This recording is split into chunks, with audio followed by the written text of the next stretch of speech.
What is going on, everybody? How are you all? It is noon on a Monday, and we're going to do something a bit crazy. This is something that I've wanted to do for quite a while, and we've never done it. I am partnering for this video with StuMac. StuMac has sent me some stuff that I'm going to show you in a minute, but basically what we're going to do is we're going to build a pedal kit from start to finish live on YouTube. We are going to make a fair attempt anyway. So this is something that, like I said, I've been meaning to do it for quite a while. This is the pedal that we are about to try to build. This is the StuMac Lightcycle Phasor 2, and this is, hang on a second. Let me, real quick,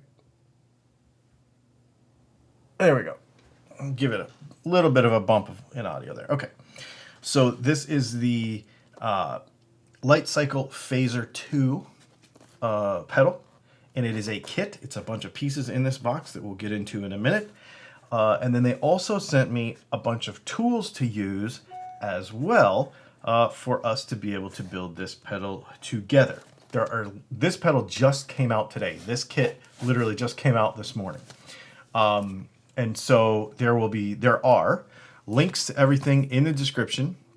There is a link to the pedal kit, and it is, I think, for this week only of special price. So go down below and click the link.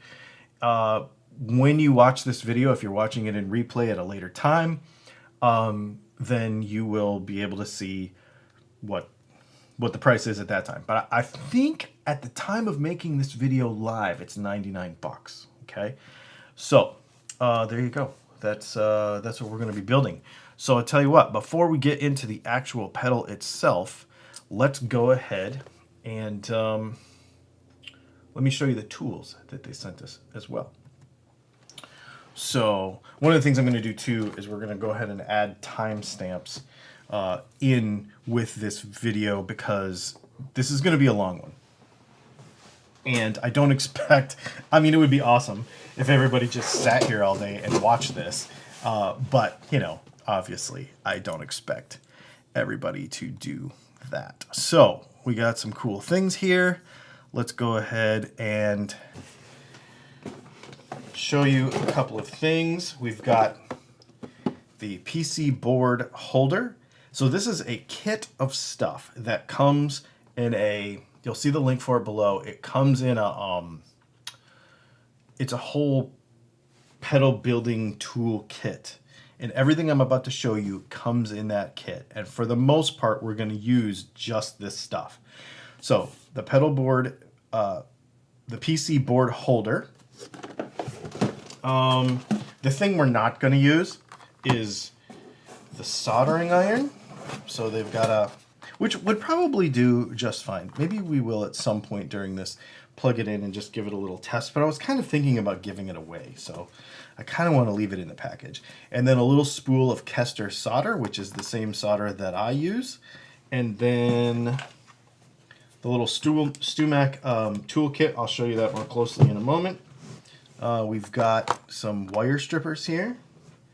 We've got some flush cut wire cutters, which are pretty stinking cool. And we've got some, these are like flat wrenches, which are kind of interesting as well. So we'll get into some of that stuff as we need it. So I'm going to get that all out of the way. Well, we'll probably keep that stuff. No, you're not going to need that stuff for a while. I'll show you this toolkit specifically. It's kind of cool. Oh, and before we went live, I built the, here, let's kick this shadow. We'll turn another light on. I built this, basically this thing has like a little dudes here. You can make this wider and narrower And then it's got little springy things here to hold the circuit board in. So we will probably be making use of that at some point as we do it. So there's that. And then we've got the tool kit, which comes in this neat little box with a bunch of stuff in it. Let me see if I can show you this up close. It's got screwdriver and little various drivers there. I like this little captured flathead, which is pretty cool. This is a brush. You can't see it from where you are, but this is a brush. So that's pretty cool. So they've got all the stuff in there for the tool kit. So we're going to probably be using some of those things as we go as well. So now let's get into the actual pedal kit itself.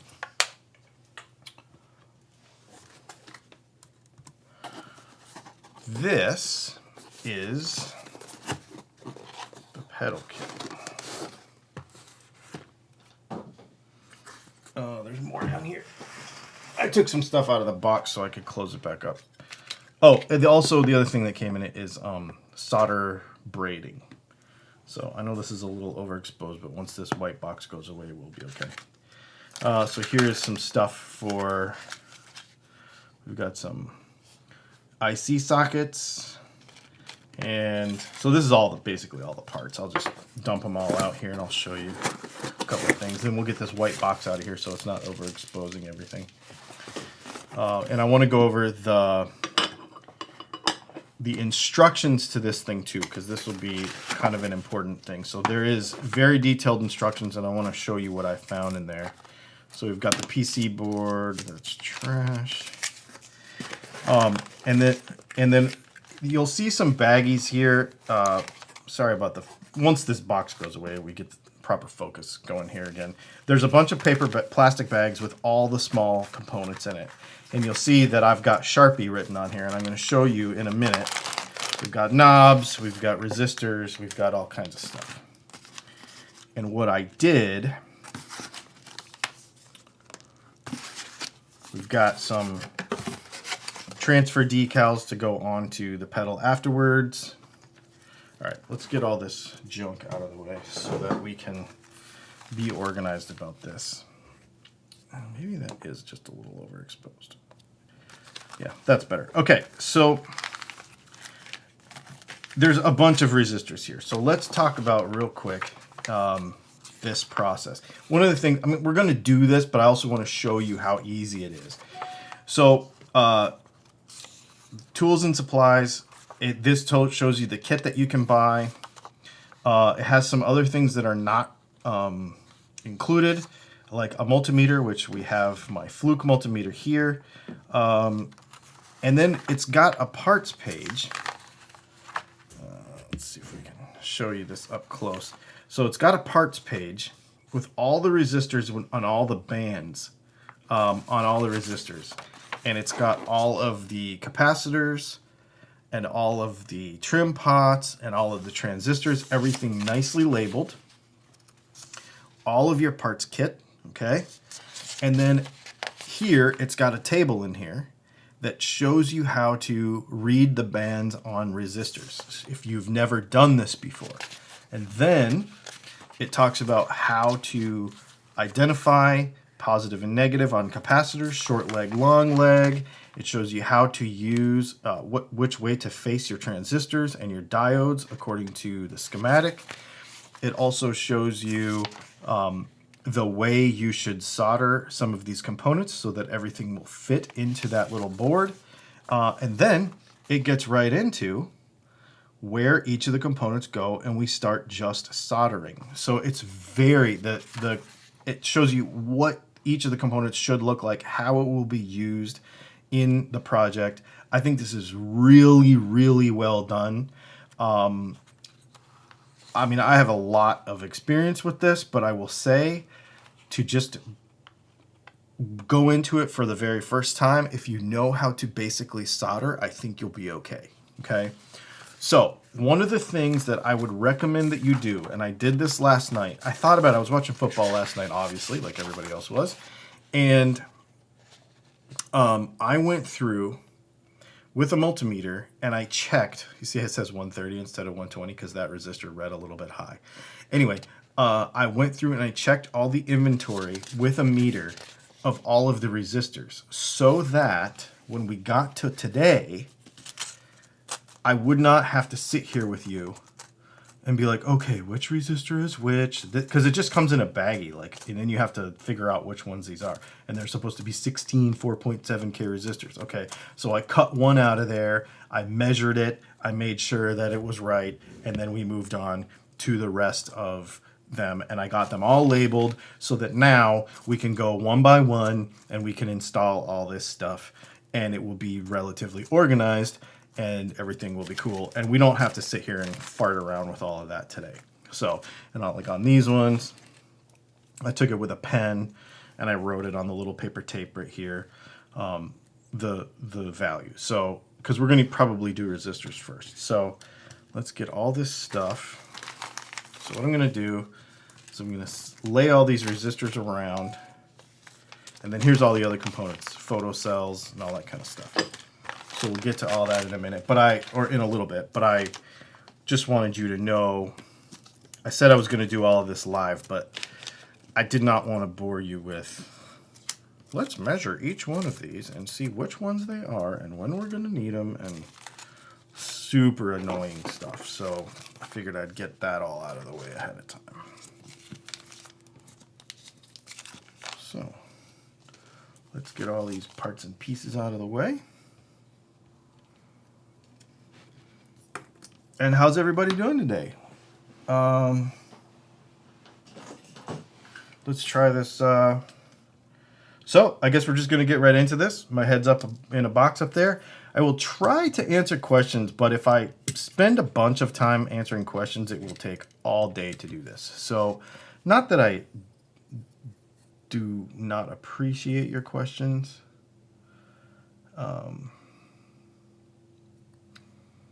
I want to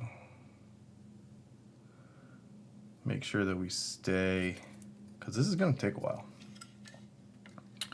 This is going to take a while. So I guess we're just getting right into it.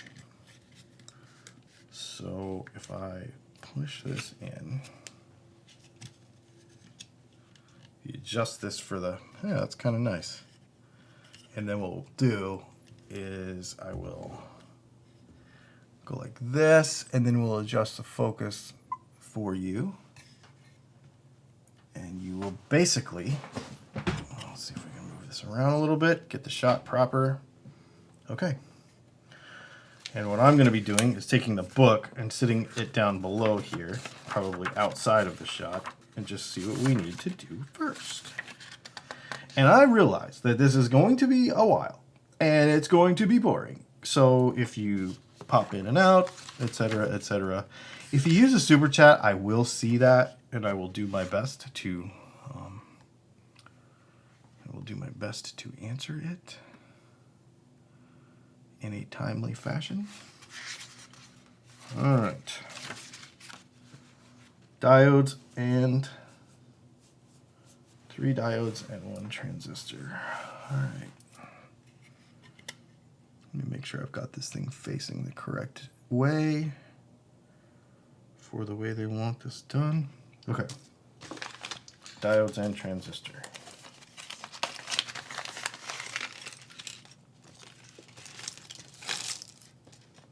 Look at this pile of stuff.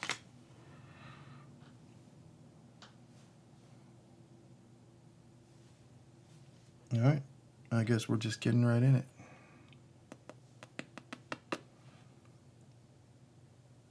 Trying to identify, this is a rectifier diode, trying to identify on the board where all this stuff goes. So, okay. I think what I'm going to do, oh, and I did read that some of this stuff you were going to kind of have to put in, like it was going to be vertically mounted, like not flat on the board. See there? How that is kind of facing that way instead of flat in the board. So, and it's notated on the board which way the diode is supposed to face. And like I said, this is probably going to be like watching paint dry after a while, but I warned you. So of course diodes have a negative band on one side. And I'll just bend the leads a little bit. And what we'll do is then we'll put each category of component in according to the directions, and then we will solder them. So that is what I will do right now. Or that is what I am in the process of doing, is putting all the diodes in the board on the component side.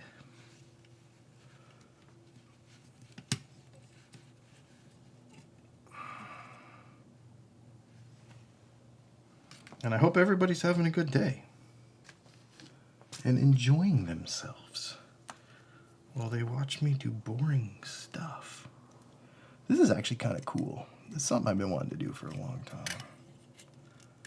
All right. Let me just bend those legs, bend that so it doesn't flip over. And then we should be able to adjust. Now I don't know how focus is going to bounce around much. I'm not sure. So I apologize in advance for that, but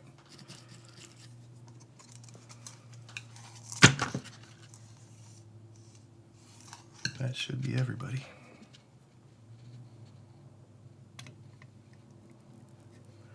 Through-hole soldering is so much faster than like working on pickups.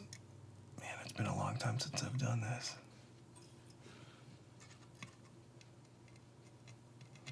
I should go get my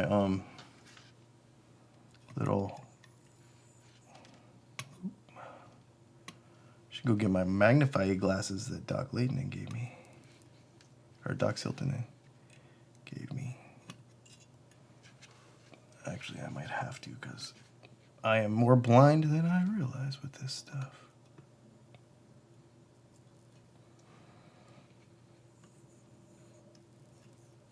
Under normal circumstances, I would be running a fan, but because we're doing a video,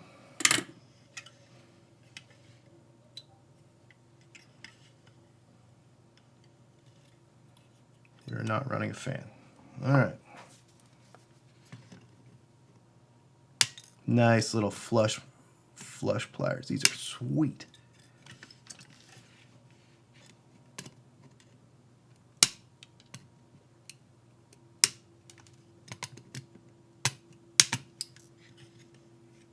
Anybody bored yet?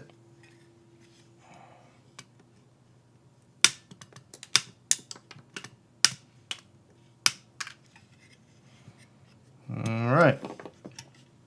Round one complete. Round two is those 16 4.7K resistors.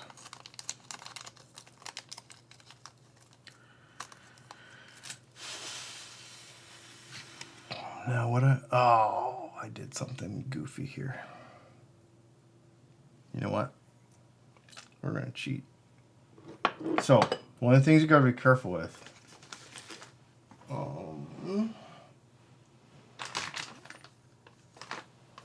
Well, here, I'm just gonna do it this way.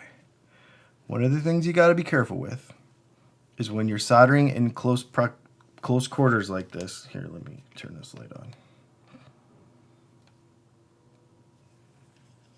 Is you have to worry that you're gonna accidentally cover up a hole that's next to the hole that you're trying to get into. So I accidentally did that.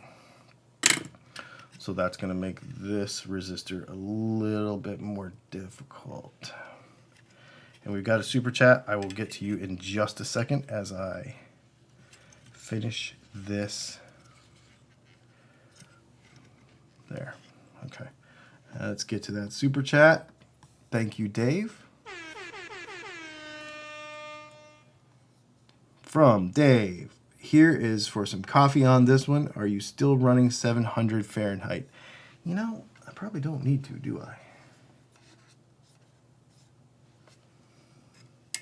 But yes, I am actually. All right. So I accidentally plugged a solder hole is what I was fixing there. So let's continue on our... Thank you for the super chat, Dave. All right, so we got to go to the 3 big holes here. And it says, yep, right there.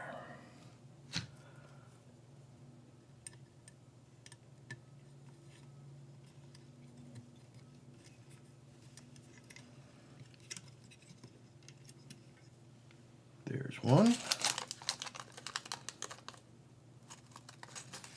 At least this board is relatively laid out properly to where it's kind of arranged right where you can group stuff together, which I think is kind of neat. What I mean by that is, as you see me do this, it's like these resistors where they need to go is right across from each other. So it makes it, here, let's cut this all the way open.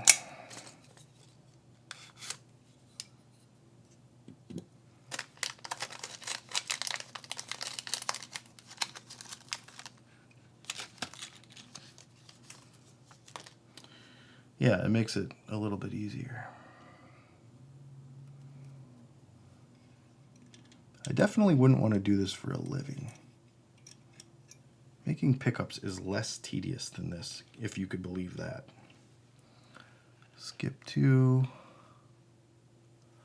47, 47.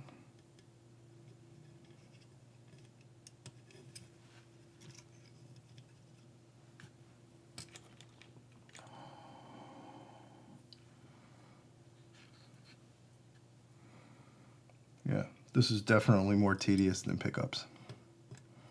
And I know for those of you that have built pickups with me, you're like, are you kidding? Oh, wait. See there? Wrong hole. Okay. Jokes. Jokes. Everybody got jokes.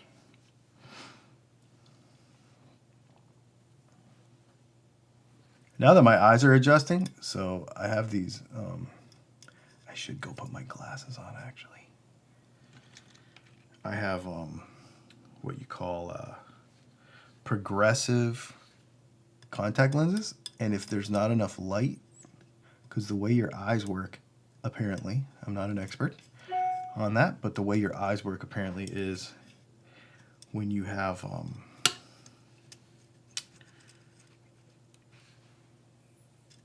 when your iris changes size, it can affect, or does affect, your focus. And so having more light helps my progressive, goofy, what you calls that I have.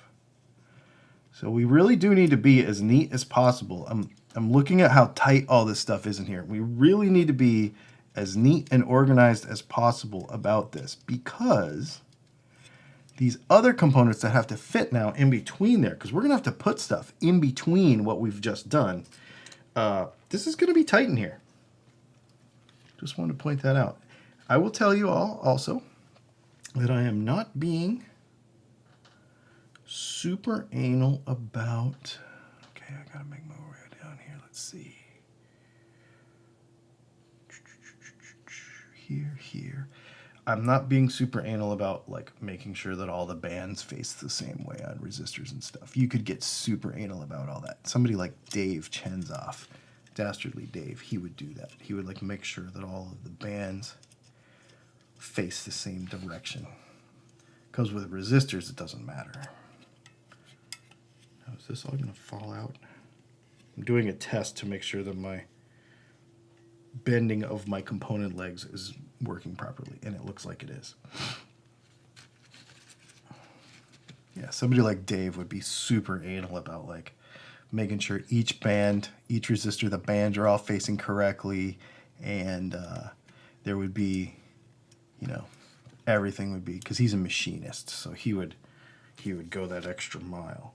And in fact, on the picture here, it shows them all going the same direction, and so I can see that. I'm trying to make them all look the same as they go in, but I'm not going to be that crazy. Otherwise, we would be here literally more all day than we're already going to be here.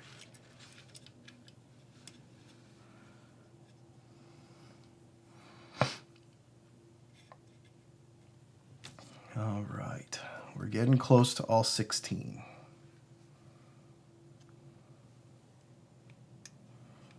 I don't know how long this is going to take. Allie at Sumac told me that it may take me 4 hours, but I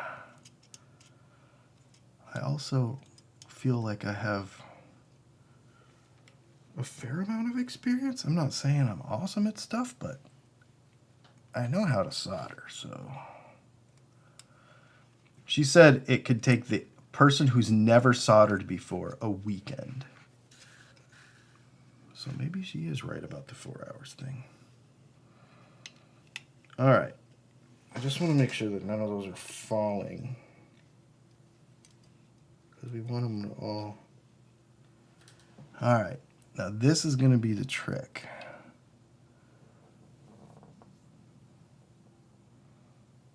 Hang on. I'm going to get my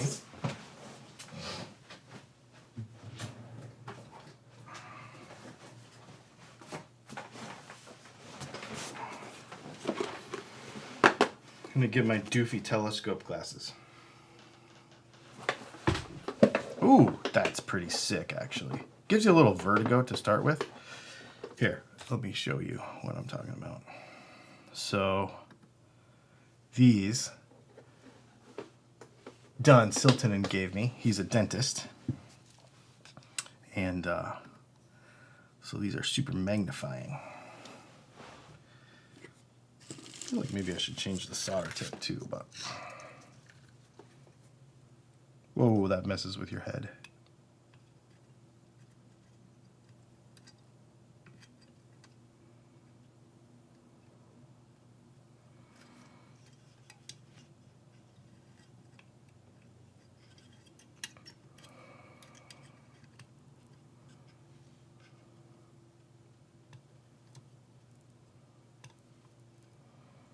Talk about shaky hands, too.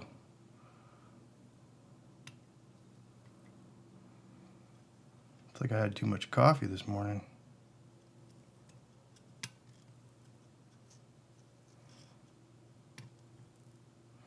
Because what you don't want to do is bridge them.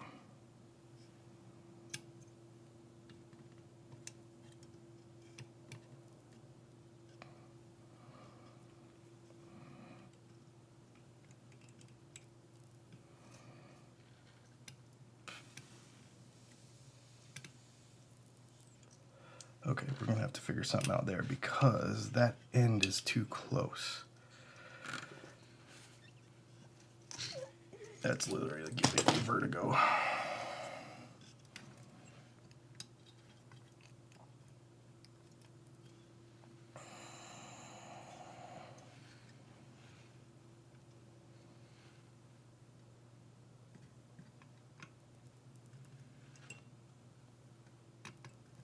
All right, and I think the other thing we're going to have to do is come through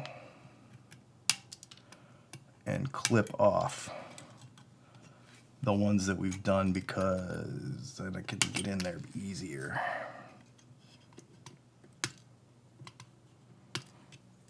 And I believe the way this is going to work is we are going to do a demo of this pedal later this week, because I don't, of course I probably won't be able to do a demo of it today, because that takes a whole nother setup.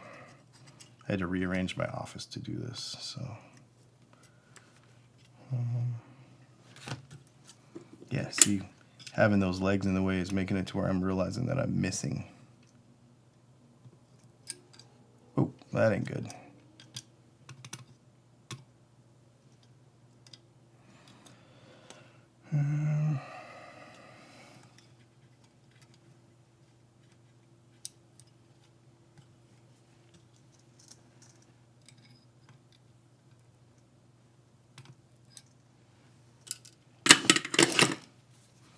I feel like I need a smaller tip. We might change it.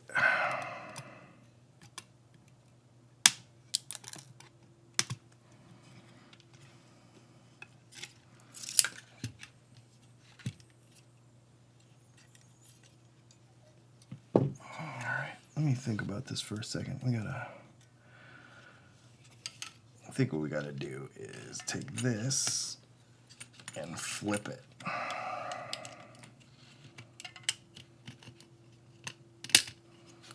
For the time being, let's get everybody in. And then we'll go down this front row and we'll clip all these guys off.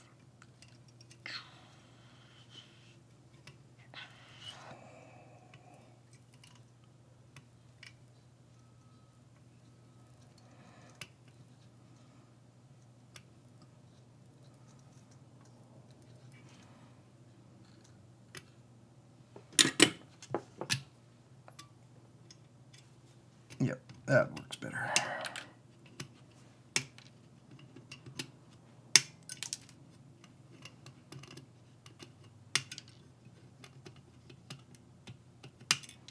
Excellent. Yeah, that worked way better. Make sure we're still all in on the other side. Yeah, I feel like I'm gonna, at some point here, change my tip. I might keep saying it and not actually do it, but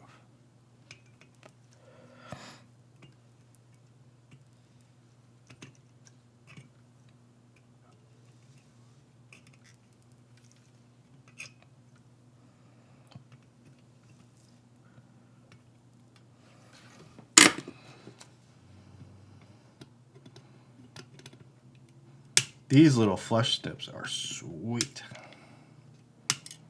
I like them a lot. For those of you that have never bought tools from Stuback before, you should. They are very good.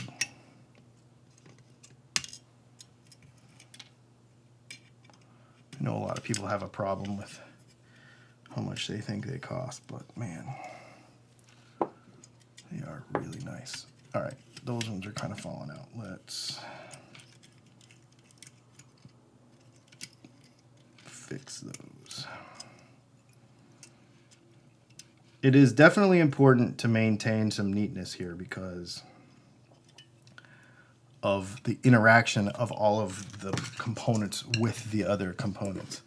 Like that right there can't fly. That ain't cool. What's happening there? I do have some solder braid. We're gonna have to fix that. I don't know how that happened. Where did that little spool of solder braid go? There it is. So for those of you that don't know how soldering braid works, you may already, but this is pretty cool. Put this on top of here, you heat this up, and it'll suck the solder out of the board and into the braid. And so we can go and redo that and not have all that mess.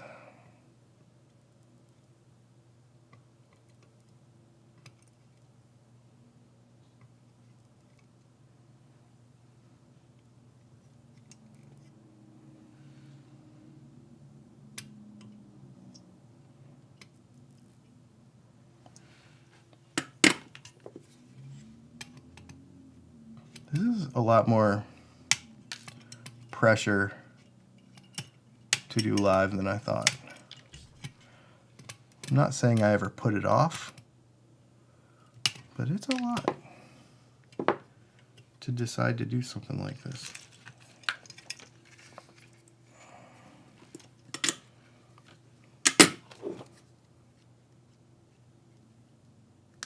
I'm going to clean up this hole that isn't supposed to have solder in it.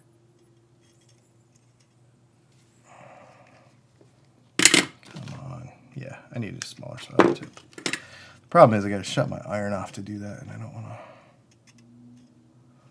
Okay, cool. I don't want to hold up progress, but if we keep having to redo stuff, then maybe it'll be worth it.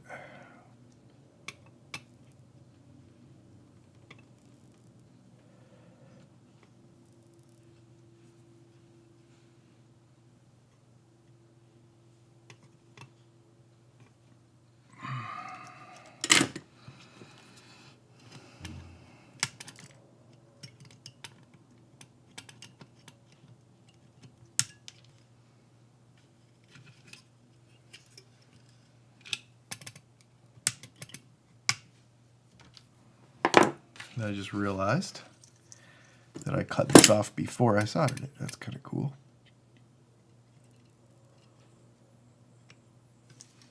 Let's fix that. Ow, that's it. All right.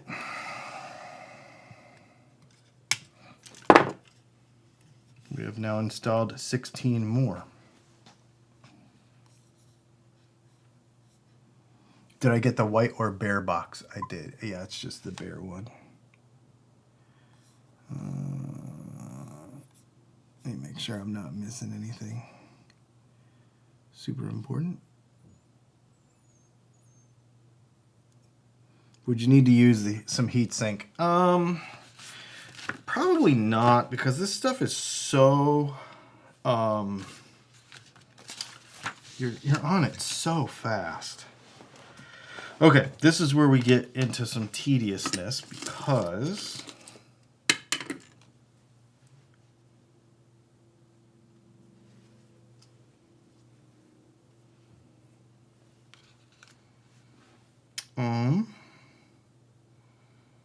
we have individual resistors of different values.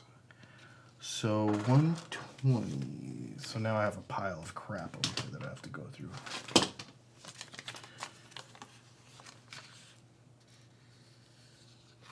So I'll tell you what, I'm going to just do them as we grab them, and I'm going to check them off the list. That would be the easiest way. And let's go ahead and put this back in here the way it was originally. I broke one.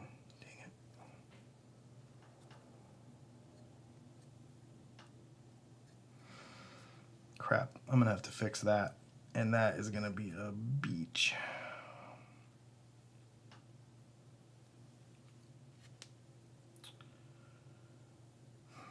Son of a biscuit.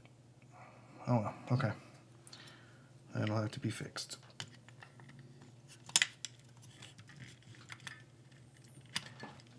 All right, so 38K. So this, so some of the stuff I'm about to do is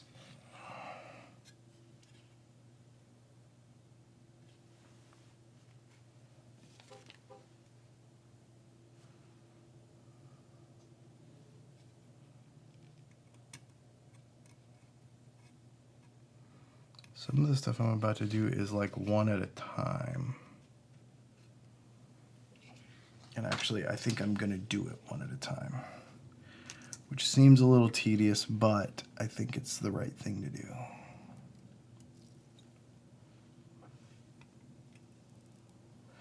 The reason I'm blowing on it is not for any practical reason except to get the smoke out of my face.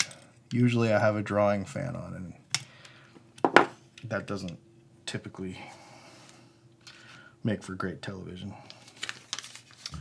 All right, I'm gonna take spent bags over here so that we can go through them later if we need to.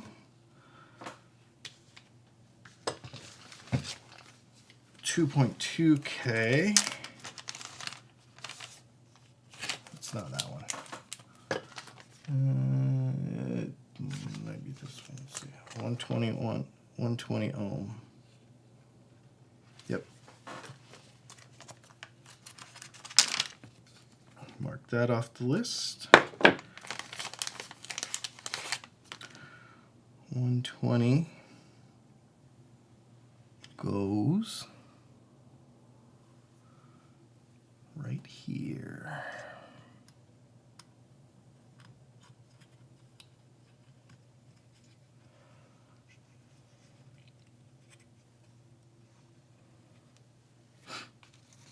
Like I said, we're doing this one at a time, just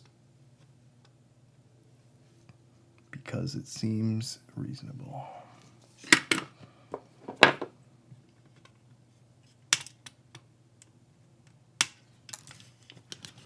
Alright. Spin bag over there. 18K. What I'm doing is I'm grabbing bags that I know only have one resistor in them, because this appears to be like the one resistor page. Like everything on this page is only one resistor at a time. So I'm just going through that. I know I already went through these resistors and marked them as one, and so I'm just going through and doing the ones that are singly packaged. So that's gonna go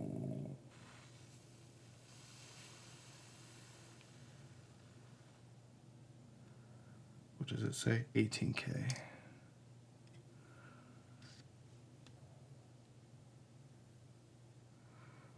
Where is it going? 1, 2, 3.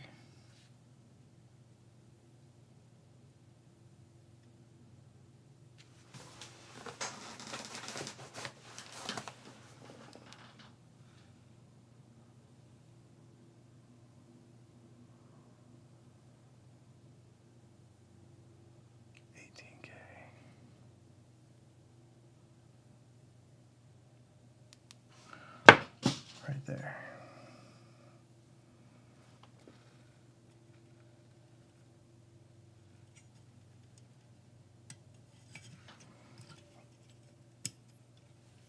Okay, that one I am going to do more than one at a time. So, and then we've got quantity 1, 330.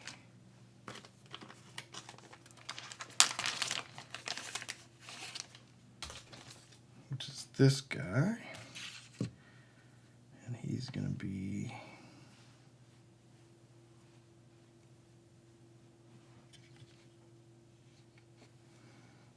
above the transistor a couple right here. So the board is actually marked if you can see it.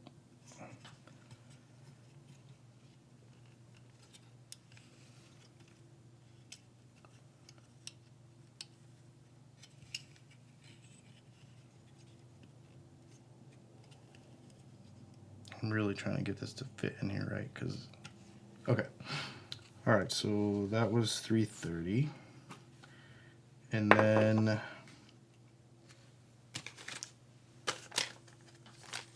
these will be, do we have a 2.2K?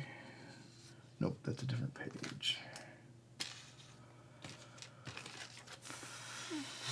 We're looking for 8.2 and 560 ohm.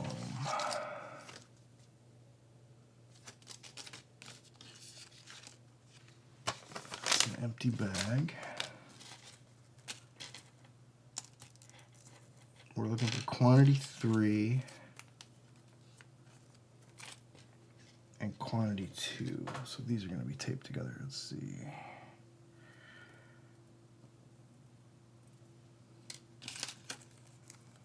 This is the where you're like, okay, where are you? Now I did remember 8.2K, there was actually 4 of them. And this says quantity 3, so this must be them. Okay. I do remember that when going through this. So 8.2 is going to be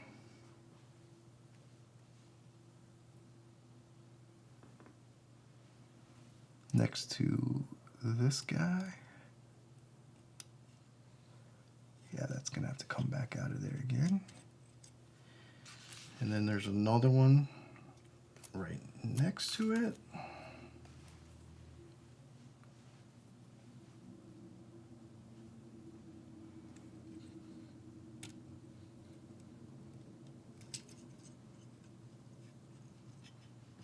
Like so. And then there is one more.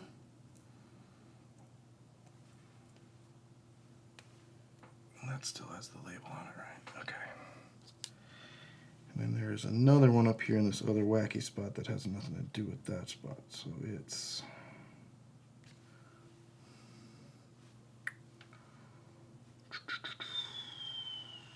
shoot. 8.2 is going to be right under the 470, under the 3 above. Okay.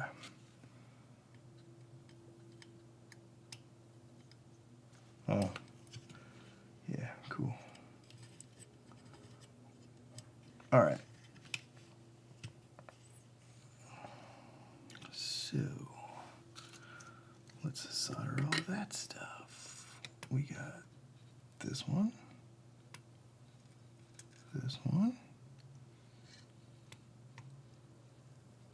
that one,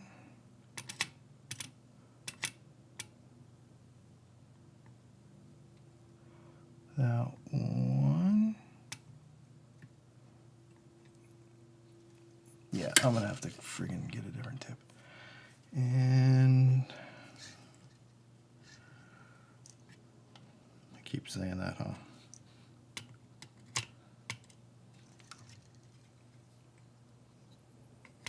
And then this one we're gonna have to move because they're all on the edge.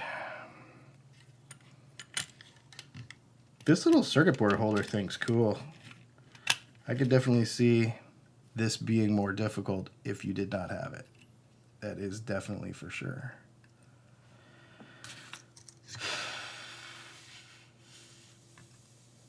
One, two, three, 4, 5, 6. Yeah, let's fix that.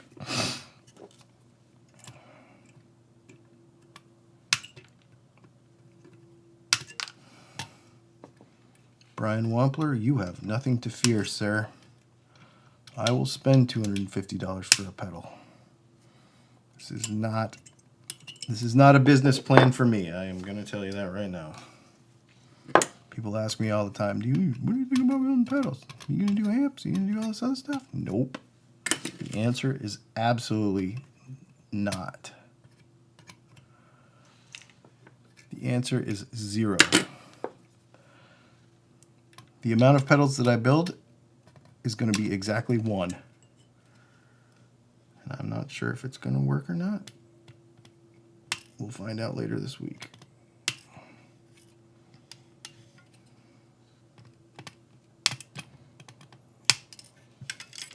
All right. Let's reorient that so we don't get confused.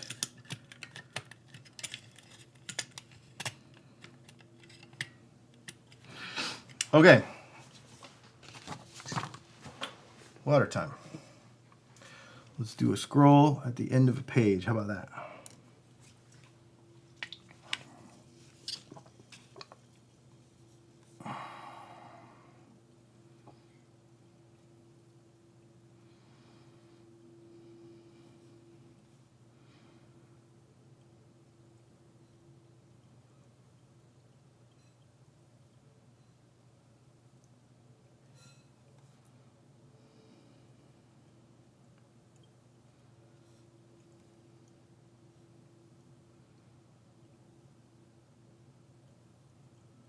Yeah, I would say 8 watt is what these are. How far into are we? 40, 45 minutes? All right. Well, we're clicking along. Oh, there's Shoot, did we do these 10Ks? I don't think we did. I don't think we did. No, the answer is no. We're not done with this page yet. 10K. Here we go. 10K. There is one.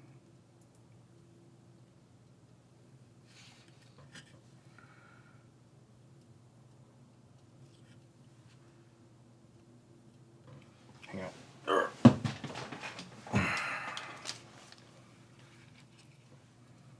I will say it is fun doing something that I know nothing about. Like, I don't care about this stuff. I have never, I mean, I can surface solder. Like, I think the last time I did surface board soldering was, well, I should say, so we're on 10K right now. I designed a wah pedal at one time, and I just found it the other day because I cleaned out my storage.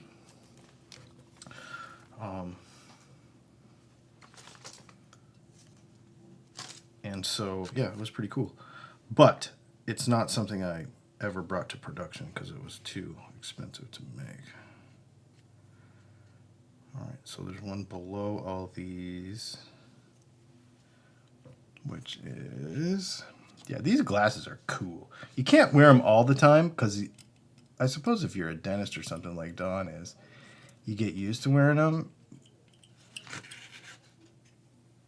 But they are definitely handy for various things. Okay, so there's one that goes there, and then the other 10K goes right there. I can't solder with them. There's too much motion.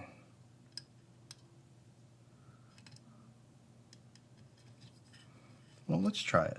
I got it soldered just now, so let's try it.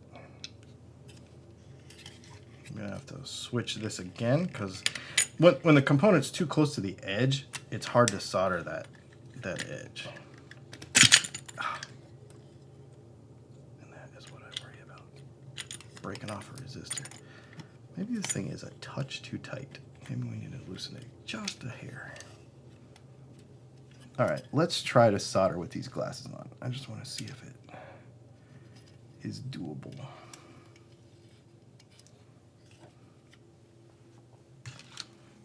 Because maybe it's just something I need to get used to doing.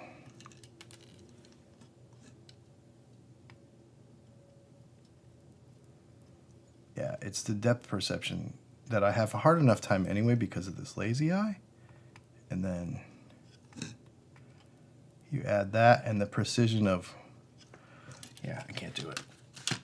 It's helpful to locate the holes for sure.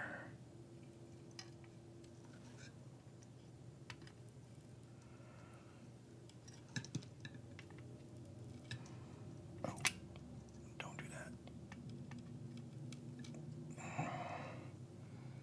Did I get everybody? I think so.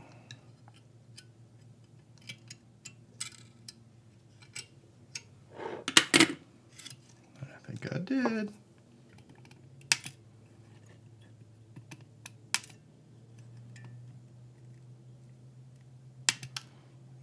I can look at pickup wire all day long. 42 and 43 gauge pickup wire, no problem. For some reason, this is making me feel old.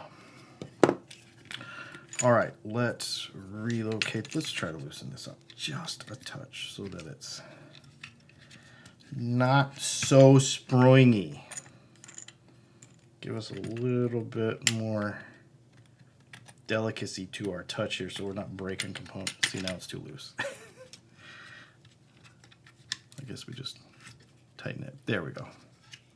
I think I was like an 1/8 inch too tight and it was just making it, yeah, perfect. Just making it too hard to get in and out of there. Well, maybe a little more.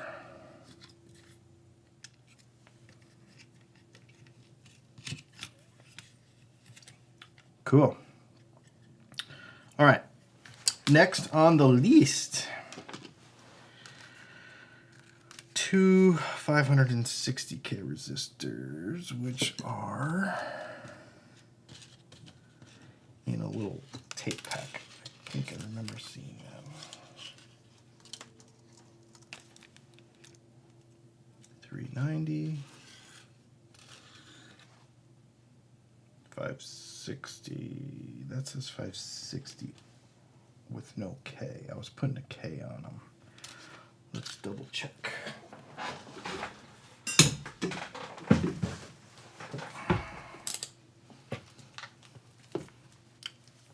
If you have a doubt about your resistor measurement, check it with your meter. Yeah, these are 560. Oh, it is supposed to be 560. I misread the book. I did not misread the resistor, I misread the book. Okay, cool. All right, so this dude goes down in this bottom corner spot. You realize how many components we have on here already and how many more need to fit? Kind of bonkers. What's funny is when I was talking to the gal at StuMac, I was like, I really want to do one live. She's like, that's a great idea. She's like, but the one I'm sending you first is probably the most complicated one we have. And I was like, well, I mean, if we're going to do it, we're going to do it, right?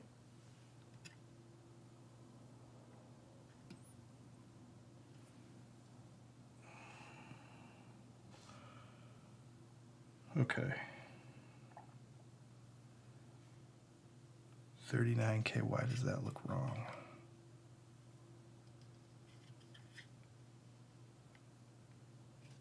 Well, what did I put there that wasn't supposed to go there? Guess what, folks? We have our first screw up.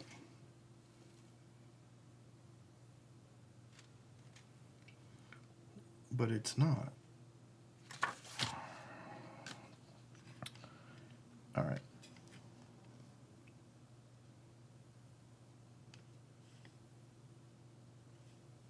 Let me just make sure. Yeah, the wrong resistor is right there. What did we have there already? 47.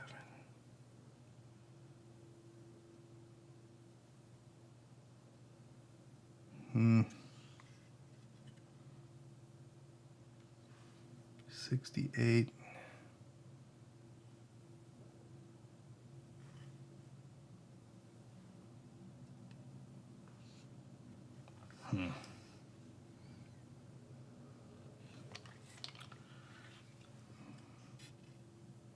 All right. This resistor's not supposed to be here.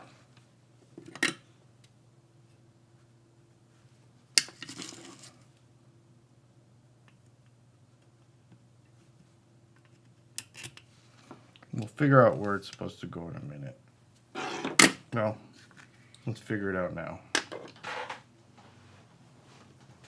Because it doesn't have any legs on it, it's going to make it really hard to put it in wherever it's supposed to go. So we made our first placement mistake. So let me see what this is. This is a 39K resistor.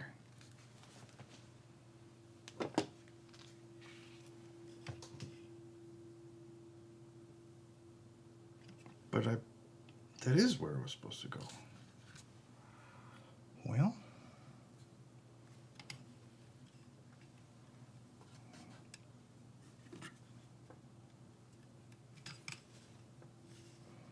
this is going to be a trick.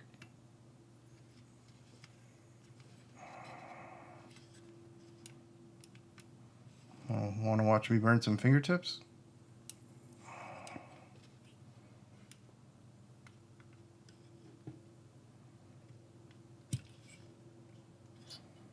Okay, so that is where it was supposed to go. But what I'm having a hard time with here...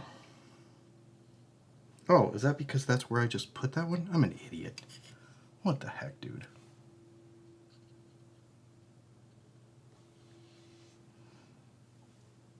Okay. Well.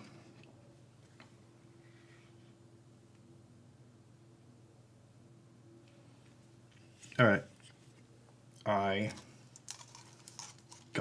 I confused myself. I'm just going to say I confused myself. And just be real about that.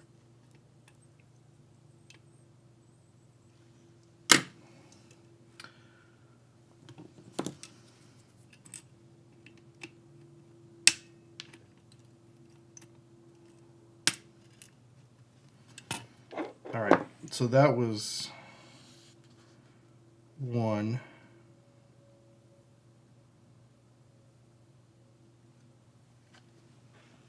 Okay. Strange things are afoot. I think I got confused about which one I actually put in the board first. So now I have this, which should be a 560 ohm resistor that is supposed to go. There's one that's supposed to go in this downward spot right here, and then there's another one. Okay, that's what I did. I did the right thing without realizing I was doing the right thing, and then completely got confused about it. Okay. Understanding things now.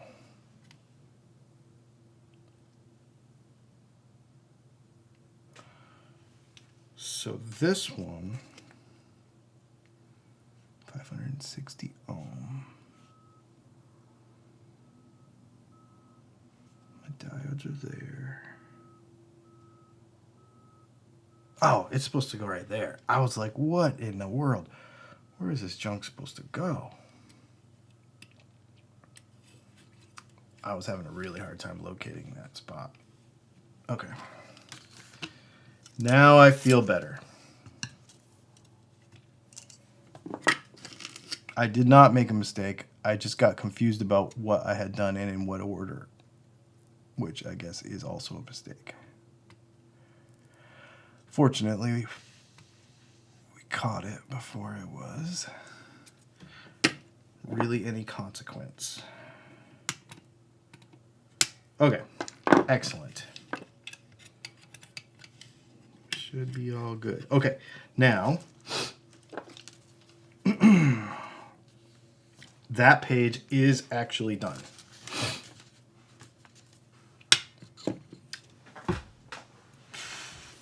Oops. Install 46 resistors. Okay.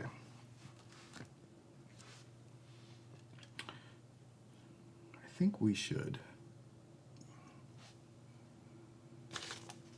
make a better effort to actually do this in order.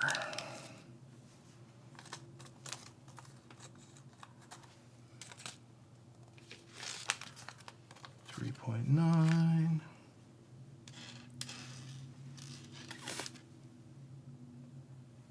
47K. 2.2K. Yeah, I feel like we should maybe actually do this in order, because that's what happened. I just got out of order. And it confused the crap out of me. Okay, that's got to go in a wacky spot. So we'll do this all first.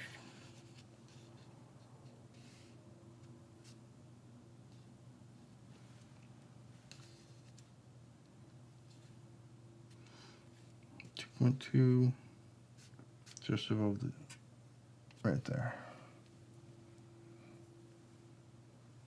Isn't this fun? This is so fun. Not really.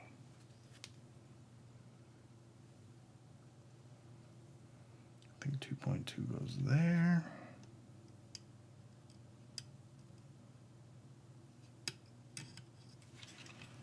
And I believe that one has some solder in it.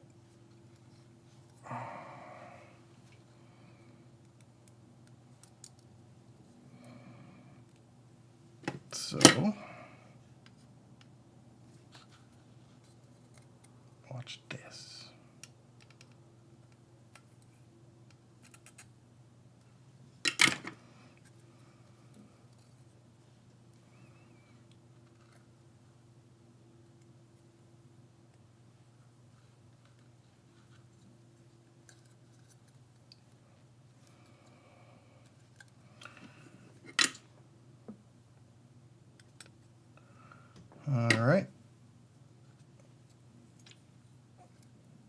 let's just go ahead and do those two before we move on.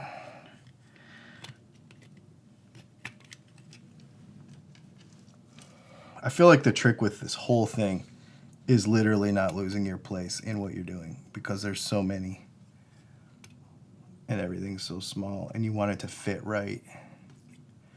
And it should go probably in, it probably should be installed in a particular order, if that makes sense.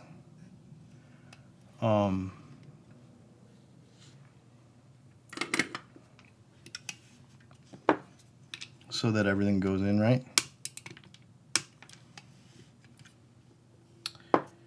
And these two. But then reorienting the board so that you don't, yeah, that's way better. I'm glad I loosened that up just a hair. So that you don't get confused there as well. 2.2K is done. 3.9 is another bag I just saw. There should be two of those in there.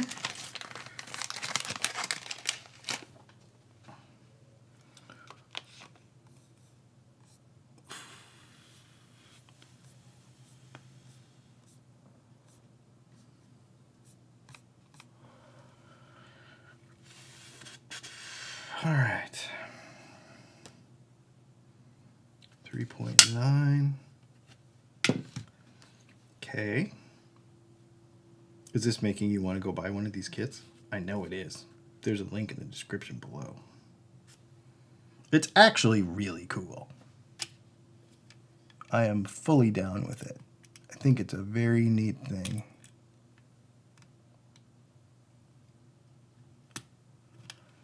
That one got solder in it too.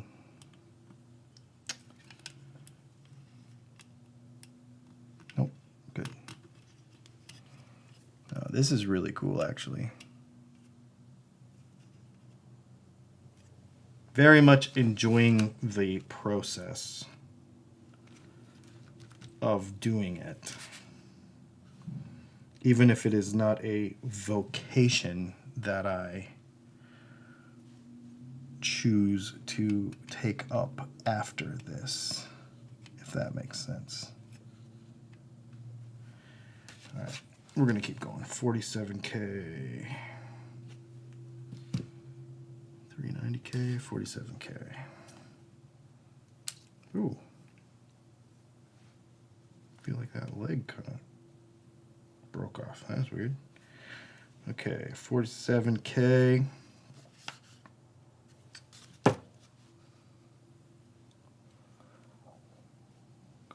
Here.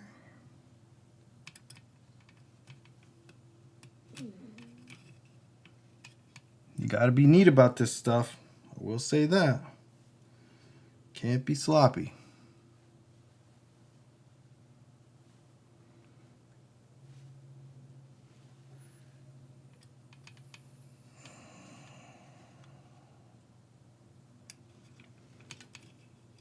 I could really use some ibuprofen. For those of you that don't know, I have a spinal injury that makes such things very, very long and tedious. All right. 68K.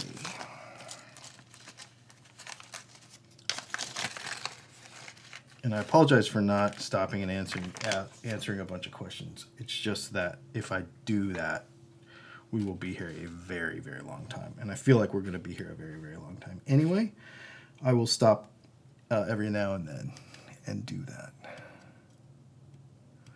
So thank you for your patience with the questions. I can see what it is I can see the comments coming by, but I can't tell who's asking questions. Super chats I can see because they glow green on my screen so that I know, but the regular comments is really hard to tell.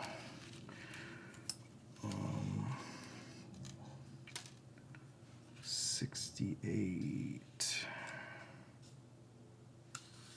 top. See, that already has, oh, no, it doesn't.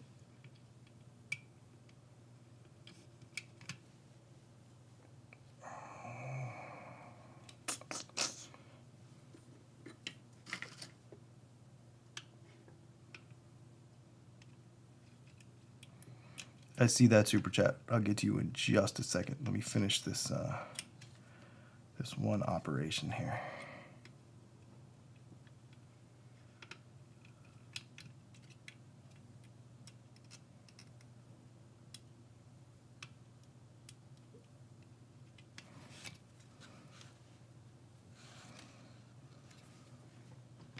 Let me get to that super chat now. How about that? As always, thanks for the great content. Best to you from Northern Virginia. Thank you, sir. I appreciate that a lot.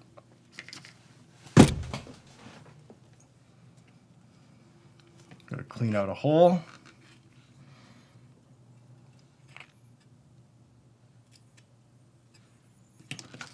So it's really important to stay on top of... Yeah, that's not cleaning out, is it? Come on, there you go, there you go, there you go, there you go. It's really important to stay on top of keeping everything neat, because if you do not, it will get messy and it will be very difficult, because you will accidentally solder up adjacent eyelets, through holes.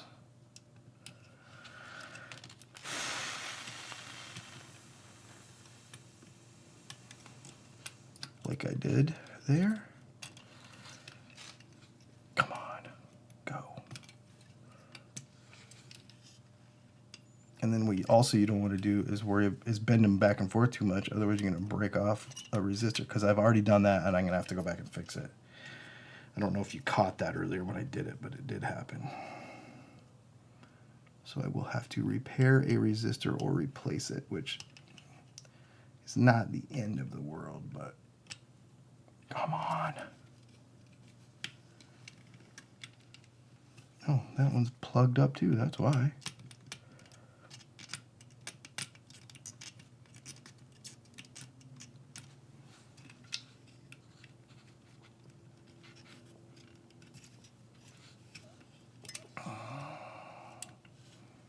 All right. Where does this third one go? In between. Yeah, this is a little problematic. Okay. In between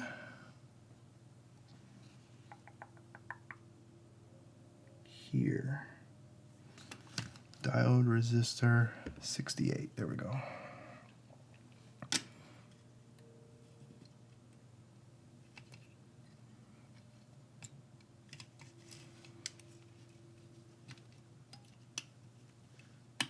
Okay.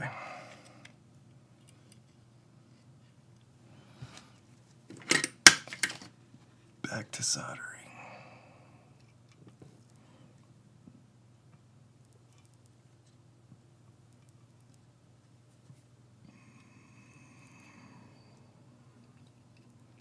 You know what would be cool is if this thing had a swivel. Because, like, I'm left-handed, and it would be really cool if it had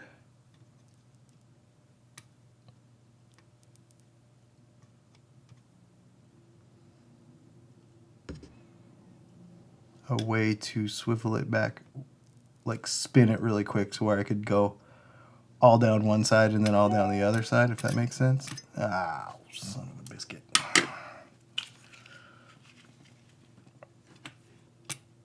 That'd be pretty neat.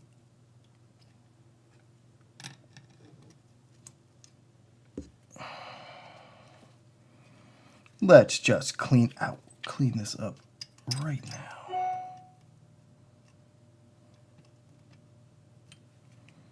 Excellent. That actually looks really good. Let me get this last one.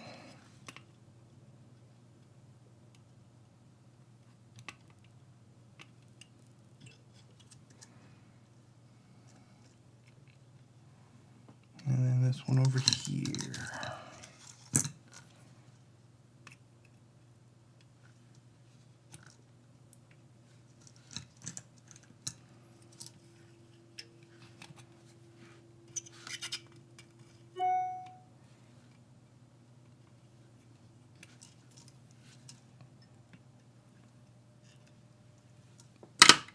All right.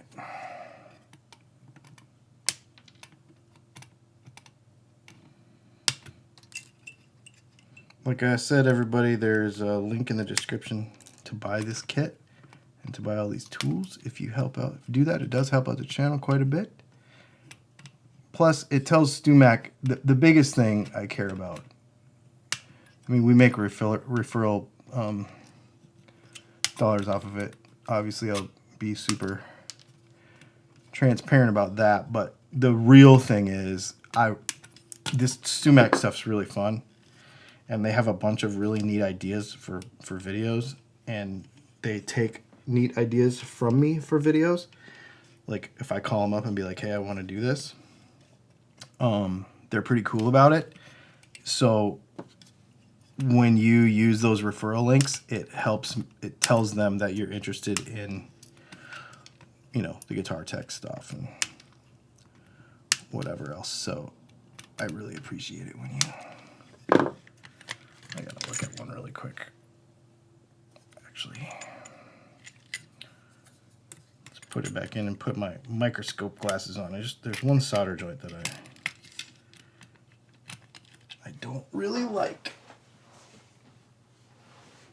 Oh, my cool glasses went though.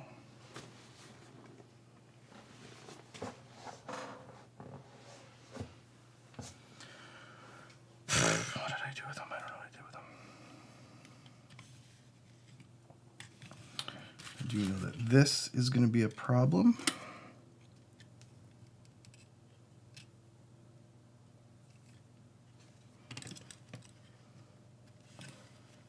All right. So that was that. Now we got, holy crap, 7 220K resistors. Starting to get a little tight in here, folks. Starting to get a little tight.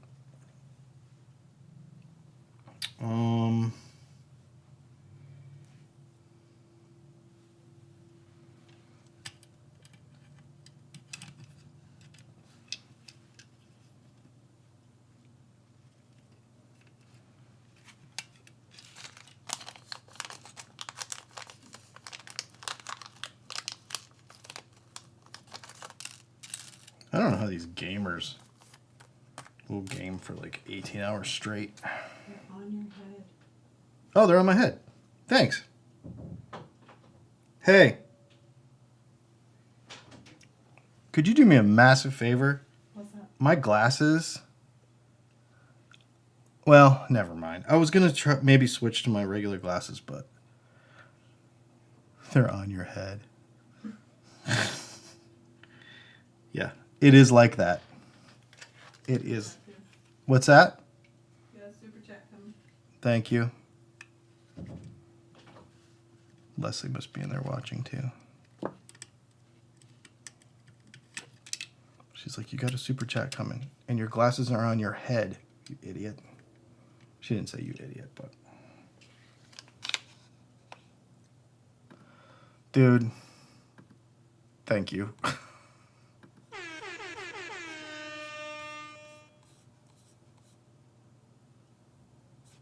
It literally is like that. All right. What it is they mess with my depth perception so bad, and then I completely get lost in them.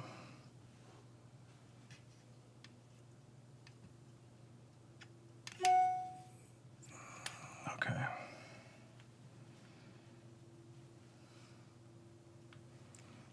$220K here.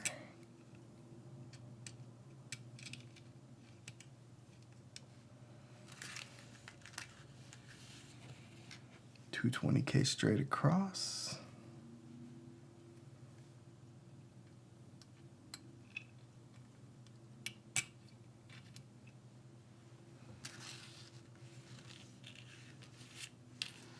$220K up here next to these photo cells.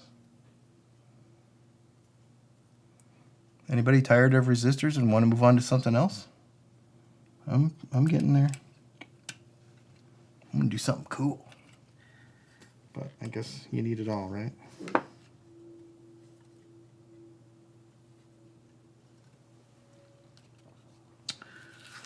2 more.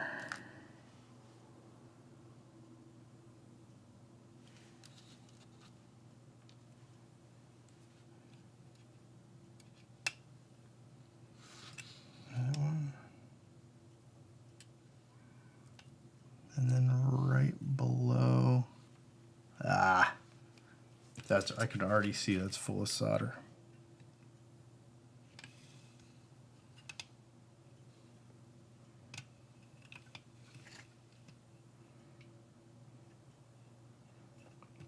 Holes, resistor, holes plugged up.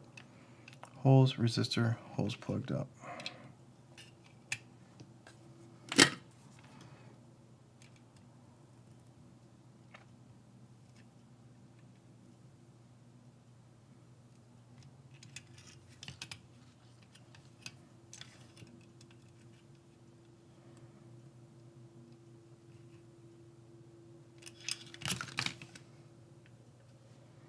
Still didn't work.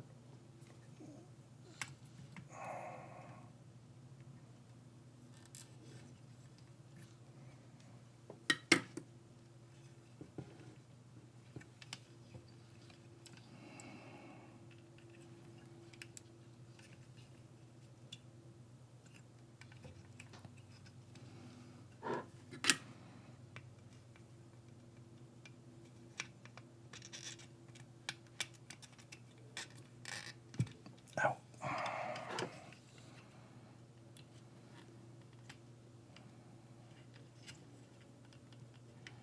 Starting to get tight. Starting to get tight. Come on, go a little more, a little more, a little more. All right, that'll work. Actually, here, let's do this. Let's do it this way. Yeah, that's what I wanted. That's what I wanted. All right. I think I have one more. I feel like I'm missing one, so there's that one, that one, that one, and that one.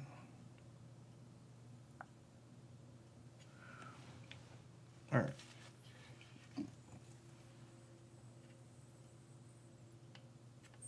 Is there a 220K here too? There is, with a plugged up hole.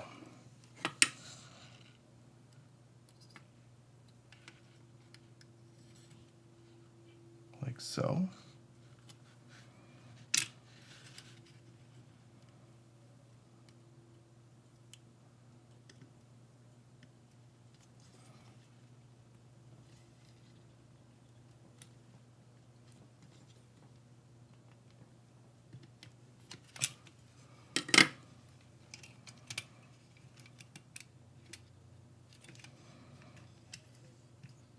I think I'm gonna have to go through here later and like re-manipulate all this stuff so that it's not touching each other and whatever, you know, because like everything's in here so tight that if you bend one over a little and then, you know, the resistor legs are touching each other and stuff, it's a little harder to find.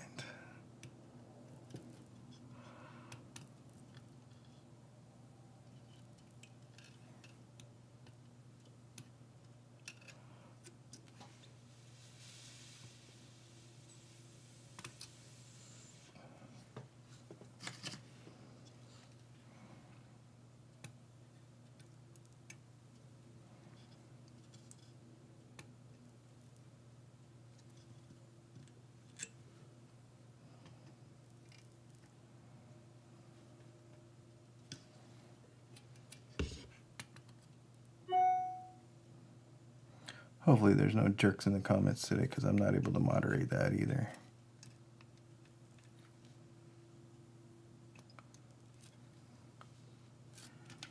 I hadn't thought of that. Usually we don't have the necessity to worry about it, but every once in a while.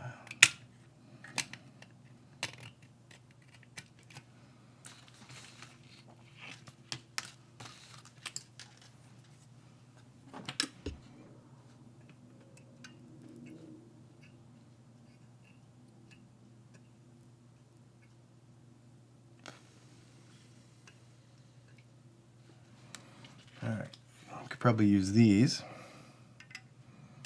to give a quick check of everything. Yep, see, we missed one right there.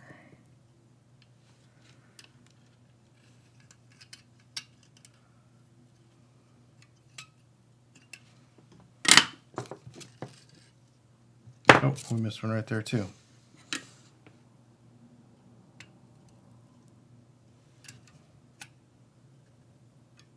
I realize also, you guys, that my focus might be jumping around a bunch, and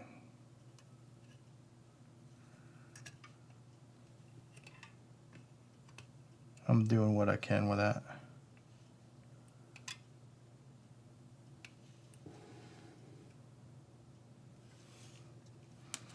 Okay, let's, while we have these goofy glasses on,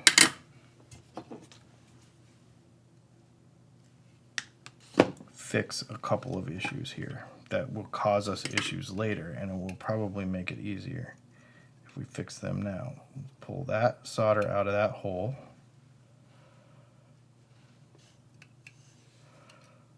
Let's pull, let me just look through all these holes. Pull that solder out of that hole.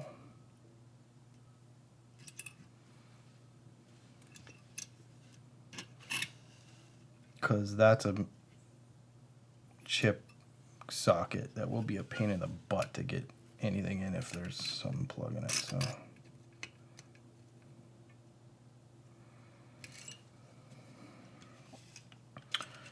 and then just have a look-see, shall we? Well, I've got these on and my eyes are kind of like adjusted to them for a second.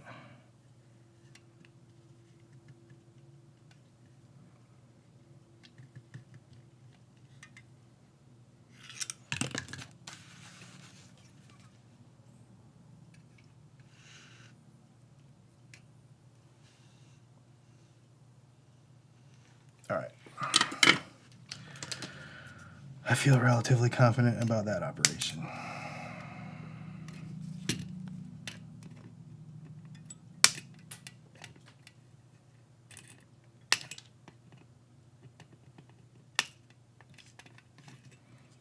I feel like we have a long way to go, too.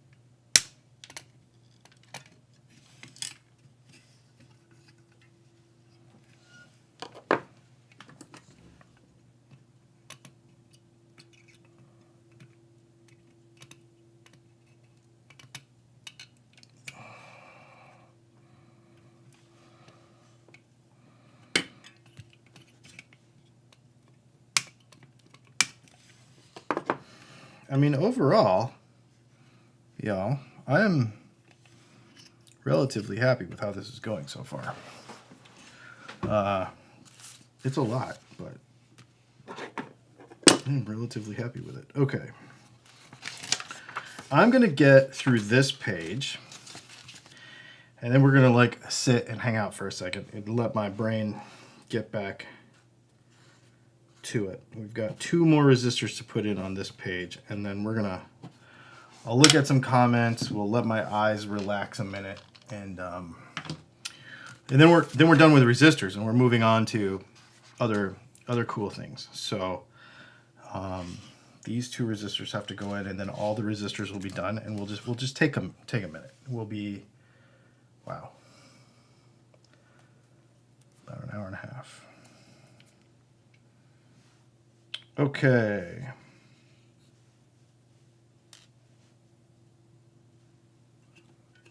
Let's put this back. It is helpful to have this oriented correctly. or orientated for you that people that use improper grammar and are okay with it. 390K.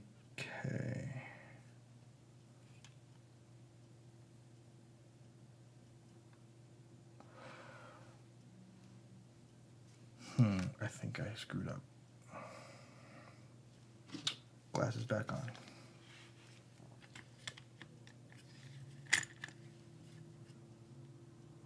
Yep.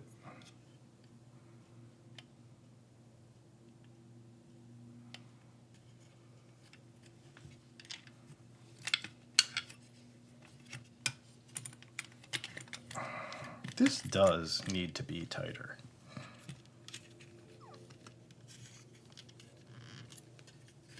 Okay, so I goofed up. That says 390K and that says 3.9K, and they're right next to each other. And I would say that was a definite placement mistake.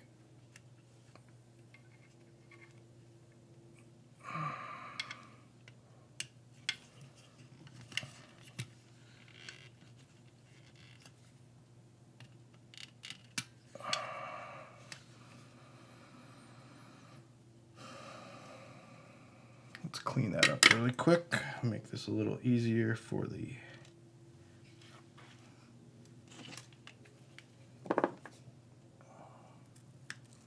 yeah, that was definitely a misreading of that. All right, so I thought I made a mistake earlier and didn't, and now I really did make a mistake. Pretty bad. Not bad, just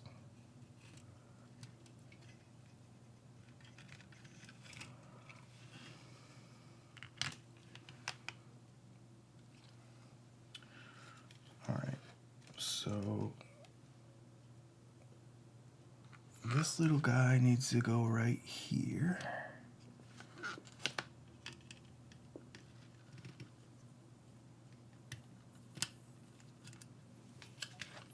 Let's see if I can get my glasses to do what they need to do here.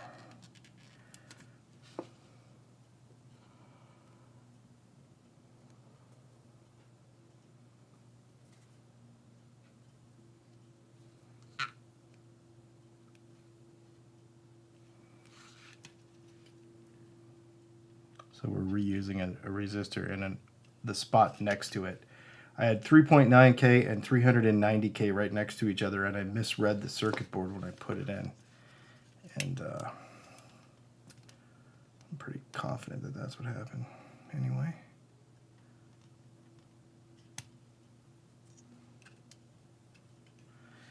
And I don't normally do this, but in order to hold this from both sides so it doesn't fall out, I'm just going to give it a little right there so it doesn't fall out. And then we're going to take this little guy, because we're dealing with plugged up holes from having a resistor in them already.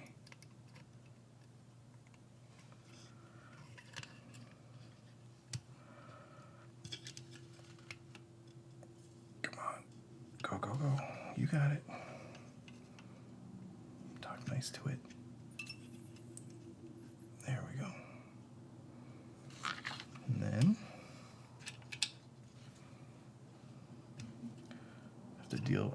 This is not the first time I've done this.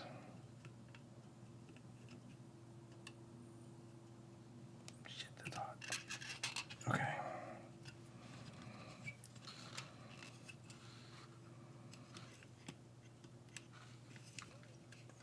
The other thing you don't want to do is push too hard on anything, because you don't want to break foil traces. That is a thing I've done in the past when I was learning this years ago. All right. Now let's fix this all up. Boom, boom, boom, boom.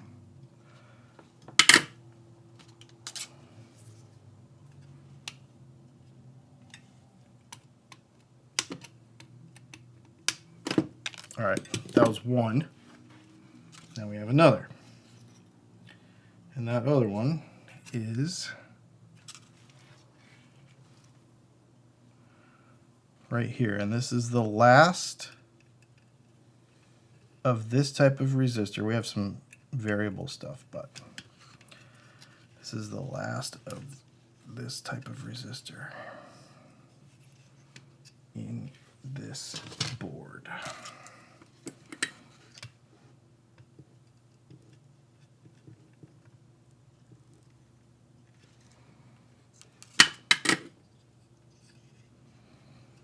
Clip that junk off. I'm gonna get reorganized and get rid of some trash and hang out with you guys for a minute. Take a drink of water. Let my eyes rest a little bit. And then maybe look over. Oh, sorry. What we've got next. All right.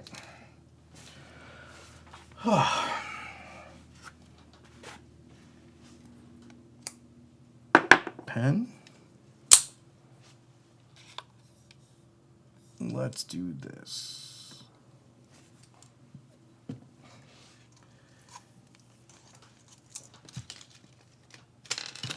What's up, y'all? Let me just make sure. I have one resistor sitting on the table. And I think I know why. I do know why, but I just want to double check.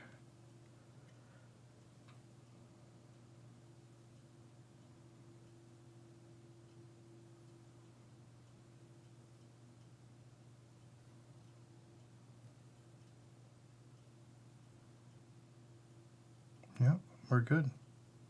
All resistors are in. All right.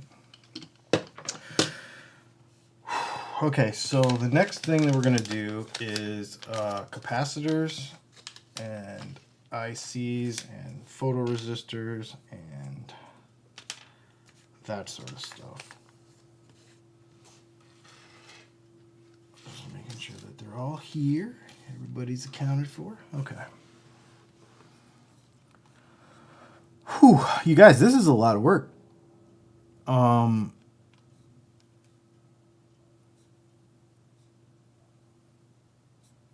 No, this is not mirrored. Much more complex than definitely a boost or something.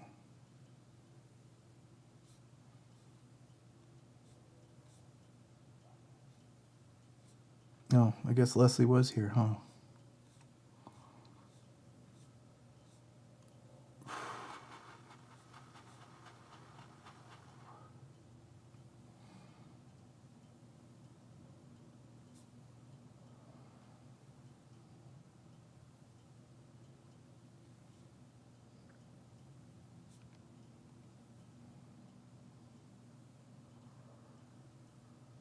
I hope it's well ventilated in there. Yeah, I agree.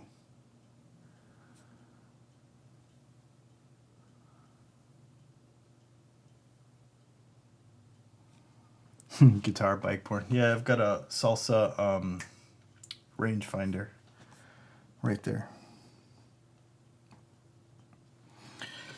Yeah, you guys, this is a lot more than I... It's not a lot more. It's just, there's a lot there. Literally just taking a minute.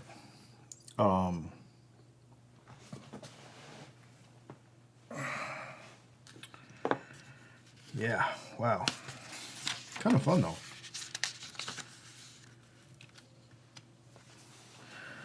Now we get to go figure out how many of those holes I've plugged up inadvertently and giving myself problems. But like I said, anyway, I hope you dig this. If this does well, if we get some decent views on this and stuff is cool, and people like it and people buy the thing, then we will definitely do more of these kinds of things. I don't know that I will build an amp in one shot like this, but I would definitely do something fun like that.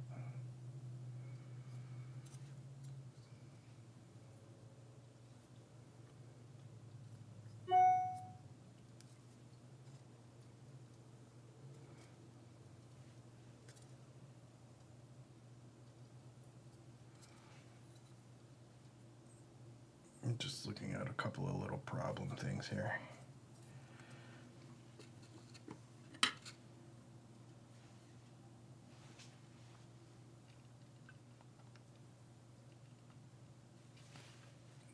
Right spot.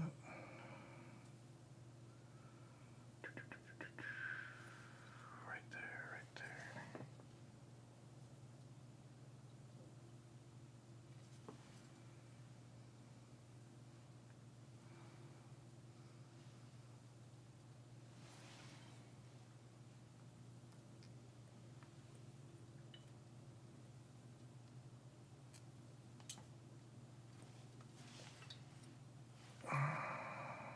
Cool. All right. Like I said, you guys, I didn't know how exciting this was going to be or how boring this was going to be. And I know there's a lot of me just sitting here staring at stuff and making sure that I do it right, but that is the way. Amp building video series. Yeah, I was thinking about that. If I could get a sponsor for it, I would do it. I don't want to buy all the stuff. It's a lot. But I've thought about doing it. I definitely have to get a sponsor for that one. All right. Let's go back to here and head in a box.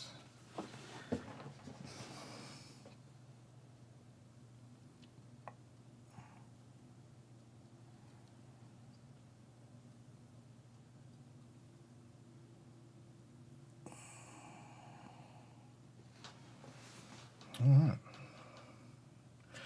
So there's some variable resistors that need to go in here. Oh, they are different.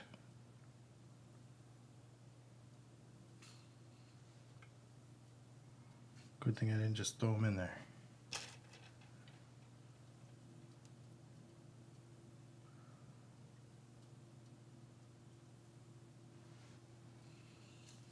$102 goes on the left, which is here. So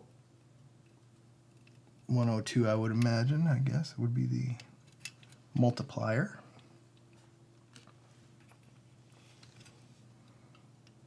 Versus 103.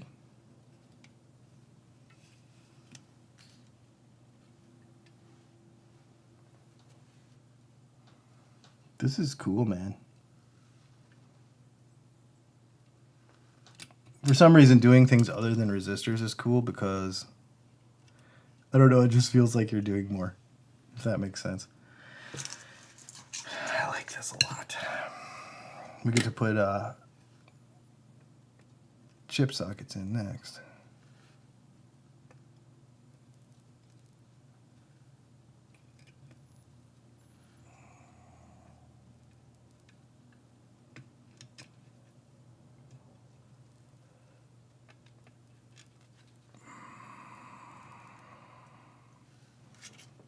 Cool, man.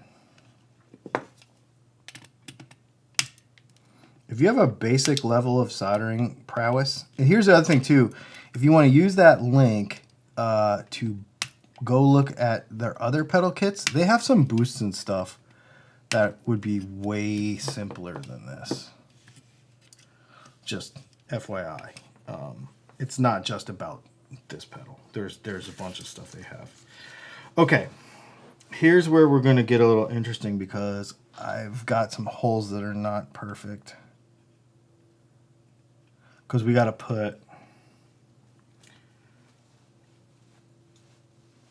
chip sockets in. So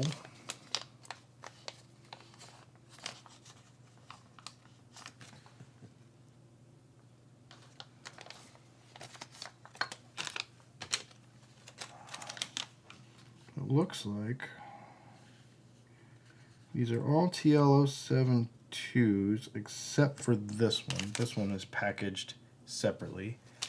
And then there is a bag of these.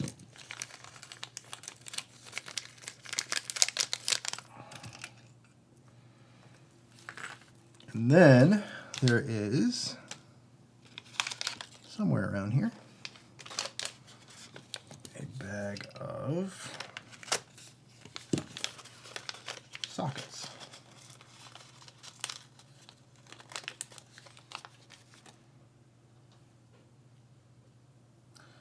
Yeah, this is going to be a bit of a...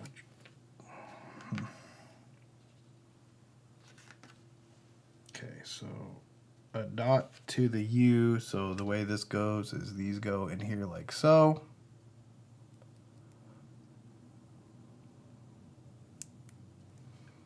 Gotta line up all the little dudes.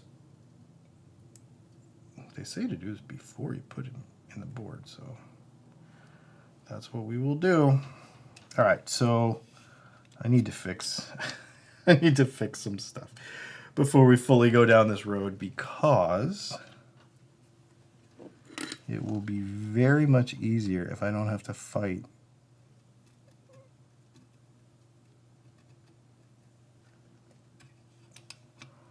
these holes because I accidentally plugged them up.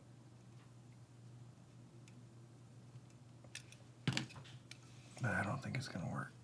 So we're just going to have to go with it. Okay.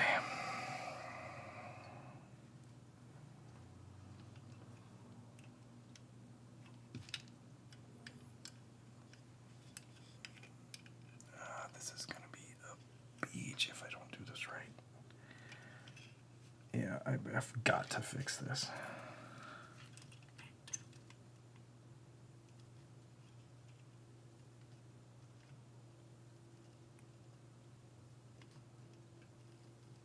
These gotta be cleaned out properly, otherwise it just will never ever go.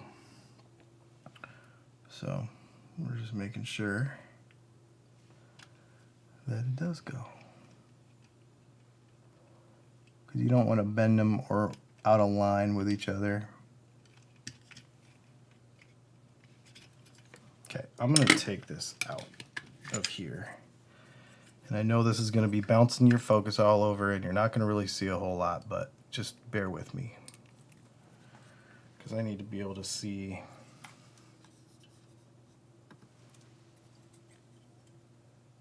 I need to be able to see this.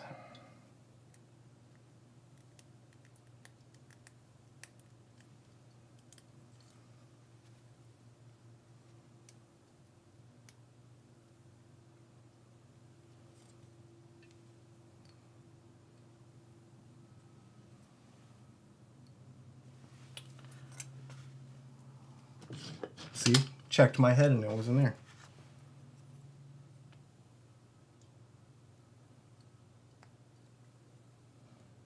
Don's probably super proud of how much I'm using these glasses.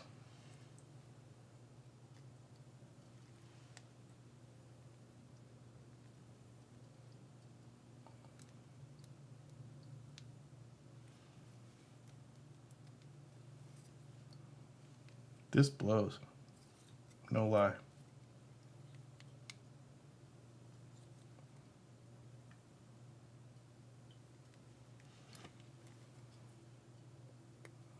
This literally blows.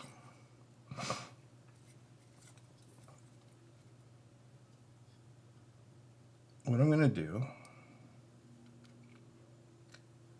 is I'm going to use the back side of the board. Yeah. There you go. Use the back side of the board to get it to where the holes line up. And then use the front side of the board to put them in correctly.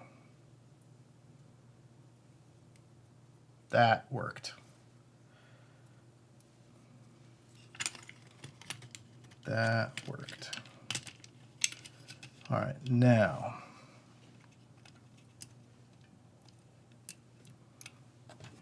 to solder this cleanly without bridging anything.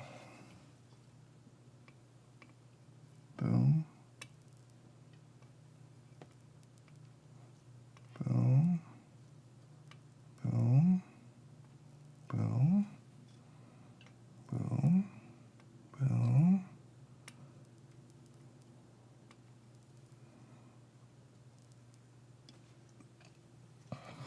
Happy with that? Next.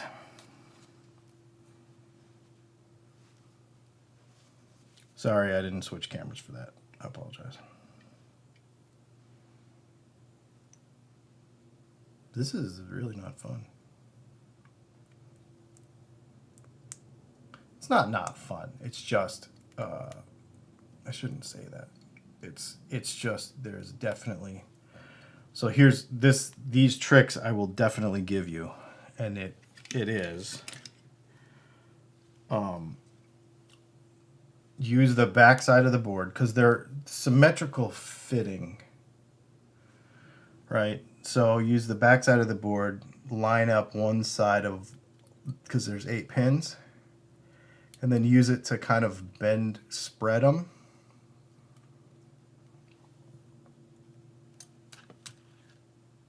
Kind of. Because it's hard to do because there's no room on the other side. Yeah, see now it fits. You're not going to put it on that side of the board. You're going to put it on the other side.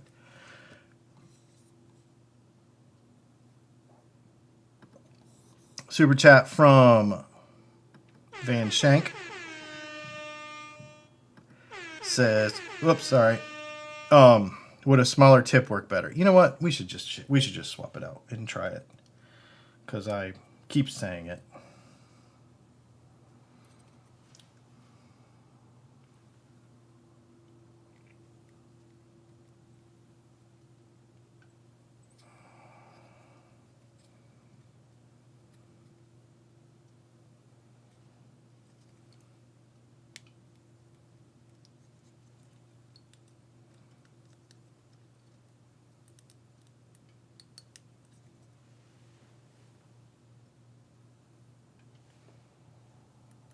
Trying to get the holes. It's actually the tip I don't have too much trouble with most of this stuff, but it's the dang room. We're getting. Oh, I bent one pin. It's the room.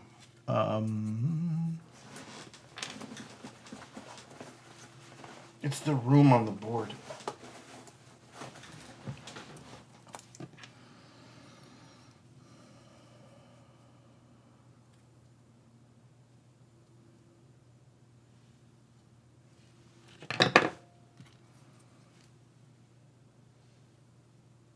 It's the room. That's the problem. All right, we're going to put that one right here.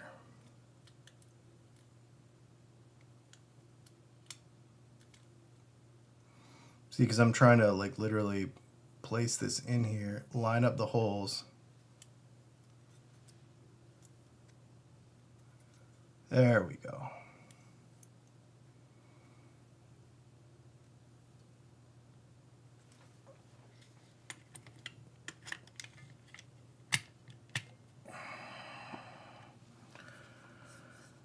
All right.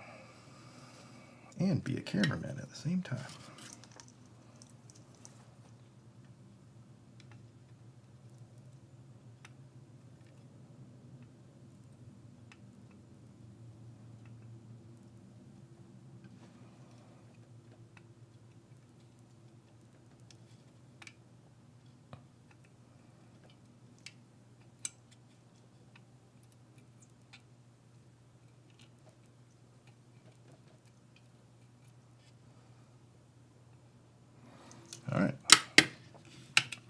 there's two.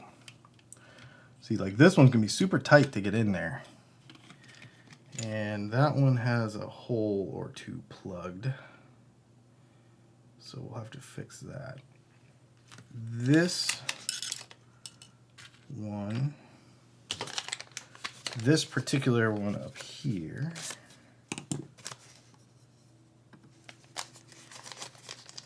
is a different chipset, so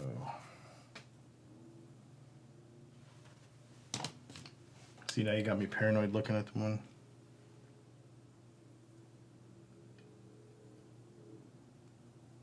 Okay.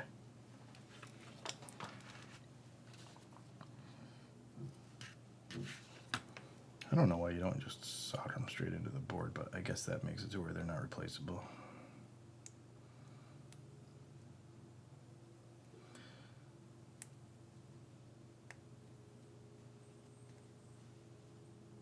I've done a lot of surface mount soldering too. Okay, so this way in the board, this one's got to go here because this is the special one, and it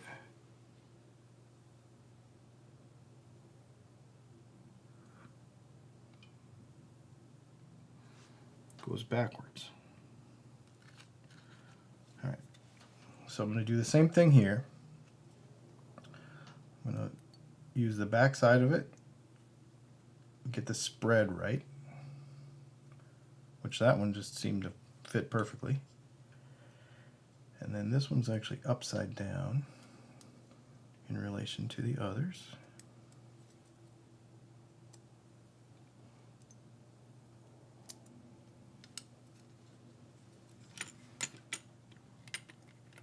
I'm putting off the inevitable of having to clean up this other one, is what it is. And then there's one that's 3 chipsets in one socket. So that one's going to be enjoyable too.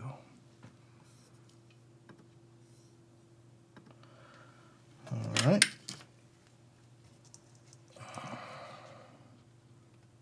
Here we go. 1, 2, 3, 4,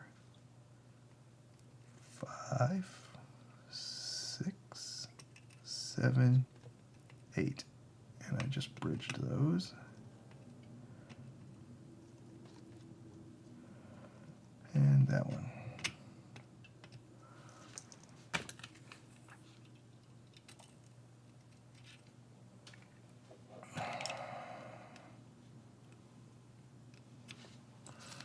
Don't like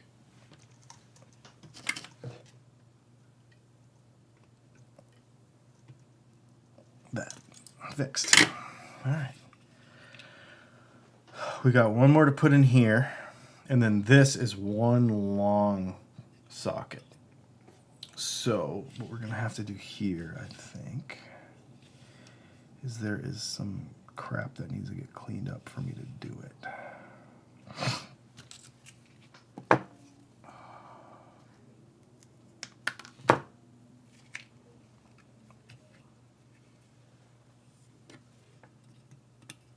Let's just see if that will. Yep.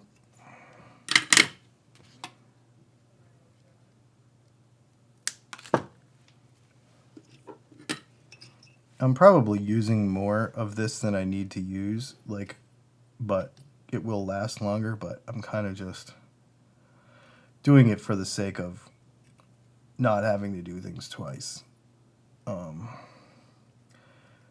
When you're at home and you're working and you can do one of these jobs and you're like, oh, I only have 4 inches of this left, you will find ways to make your solder wick last a lot longer, like fraying it out and using it more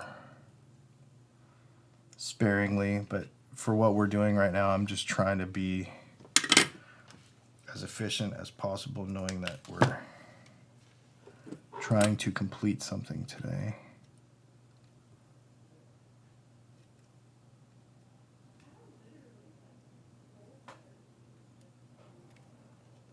I'm going ahead and cleaning up all these solder. So I had some spots where there was some solder in some other holes in some of these other sockets, and instead of stopping and starting and stopping and starting, I'm just taking care of it right now.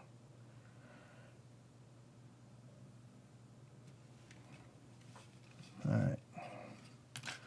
Let's just hold that up to the light and make sure. Oh, we got one more.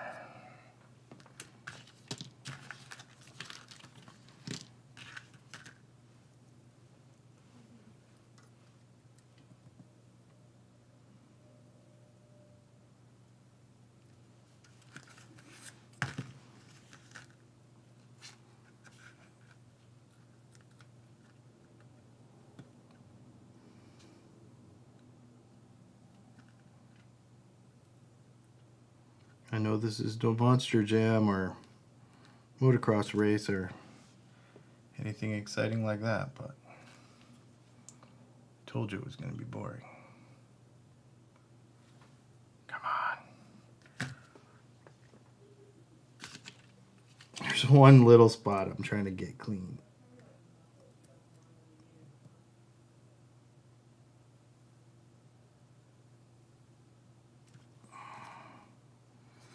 It just will not come out of there. Come on, little dude. You can do it. Ow, ow, ow, ow, ow, ow, ow, ow, ow. Whatever. We'll cross that bridge when we get to it. Okay. All right, so we're continuing on socket placement. I should have wore a t-shirt instead of a flannel. Leslie said that too. She's like, it's going to get warm under there, under those lights. It was cold here today, really cold. Like 30s this morning. For us, that's cold. And I told Leslie, I was like,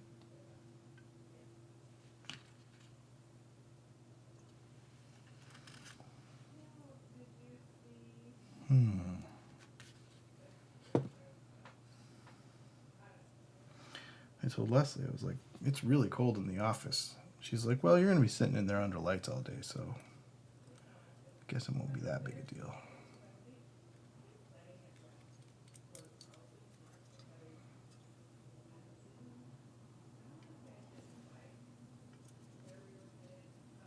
Ah, shoot.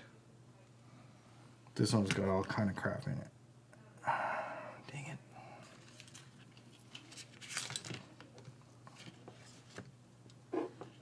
This definitely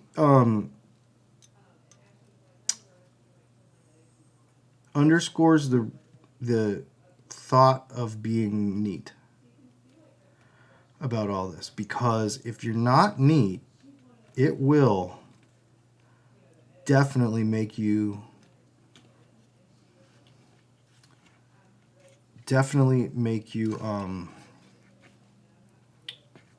waste more time, which is what we're doing right now. Like, this is literally not on the program.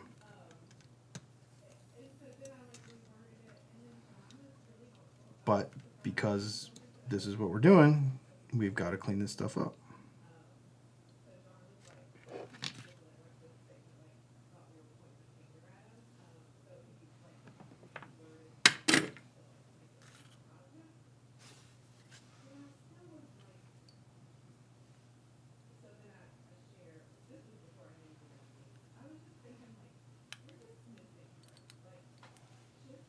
Trying to do this in shot. Sorry, guys.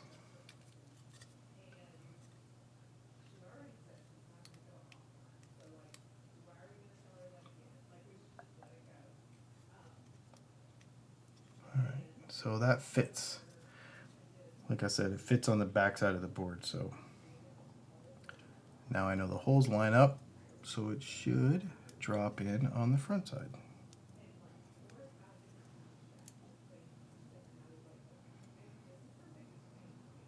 We do it right because we do it twice.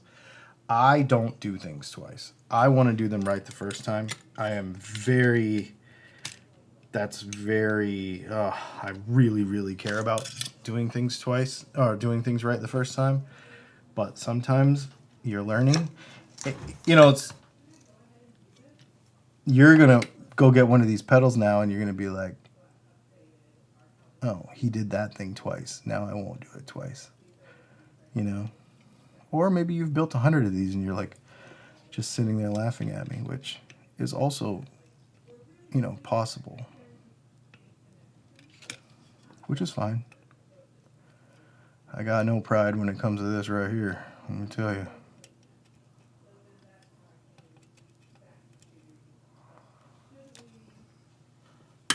I know what I'm good at, and it is not this. Okay, so we have 3 ICs left.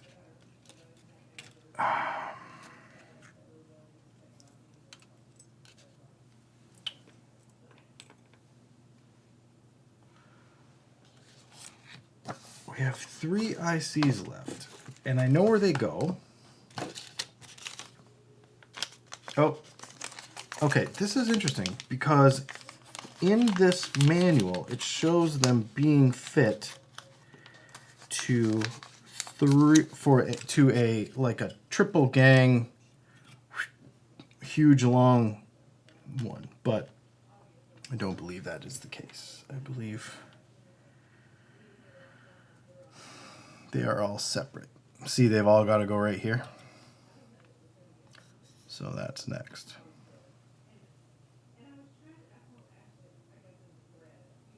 Leslie must be in a meeting. I can hear her and they're talking. I don't know if you guys can hear her voice or not, but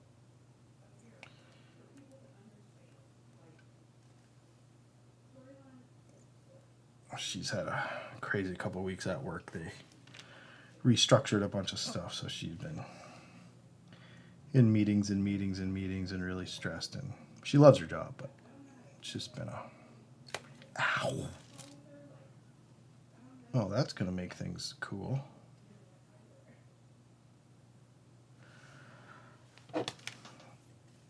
So I just, while I was pressing on this, as you probably heard, bent all the pins,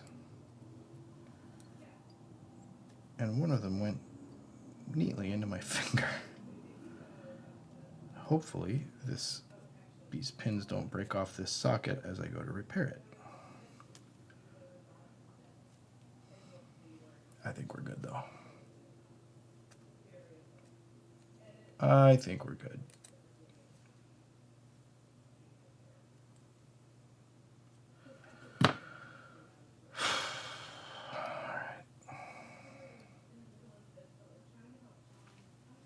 Okay, 1, 2.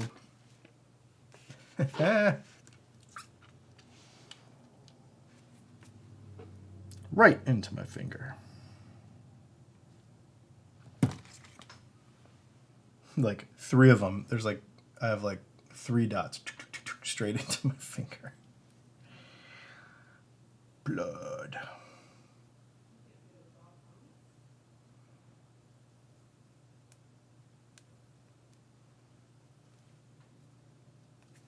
Hopefully it stops bleeding. Otherwise we're going to have a horror show soldering session here.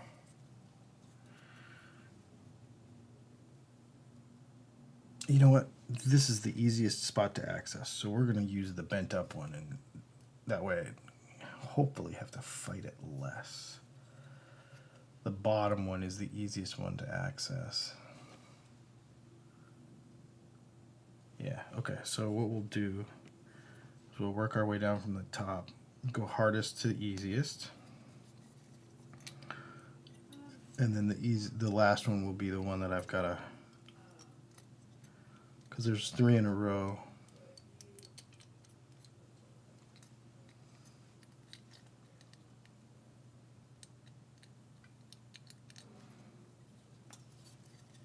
I'm going to use the back of the board again.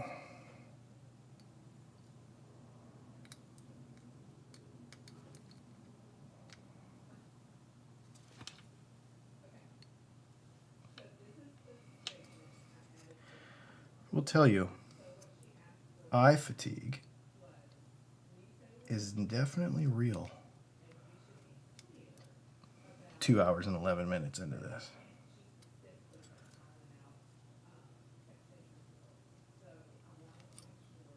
Eye fatigue is definitely real.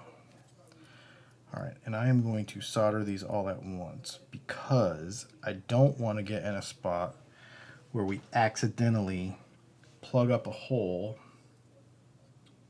Yeah, this is that one that won't come clean. Let me work on this a little bit more to try to get this one clean.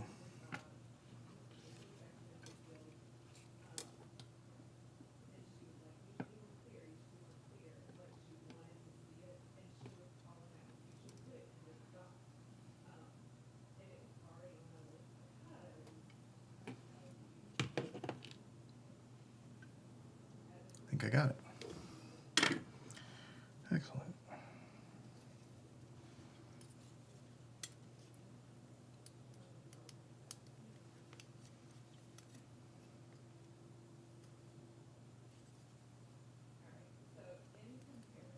Number 2. See, so there, it's ganged up. I'll show you up close here in a minute, but it's ganged up all on one. All right, so this is the one I bent up, so let's just work patiently to get these prongs all realigned.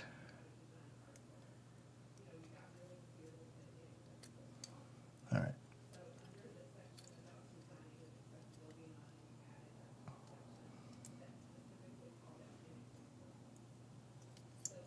Oh, that wasn't too terrible.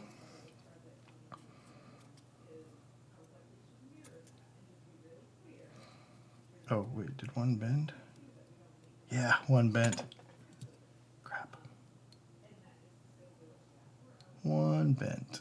I was like, it went in, but it didn't feel perfect. The problem is you bend these back and forth too many times and they can break off. All right, so that's that side. Come on, man. You did this to yourself. So you got to tell yourself when you're trying to fix a problem, you did this to yourself, dummy. And you bled on it, so you can't be mad about it.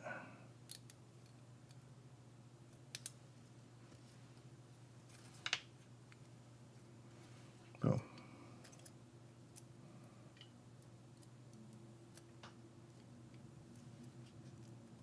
All right.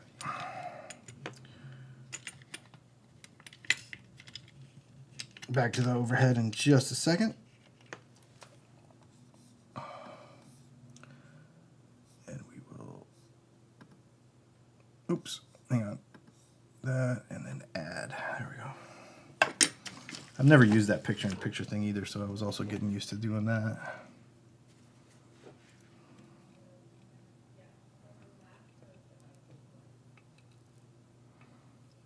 Solder a bunch of pins at a time.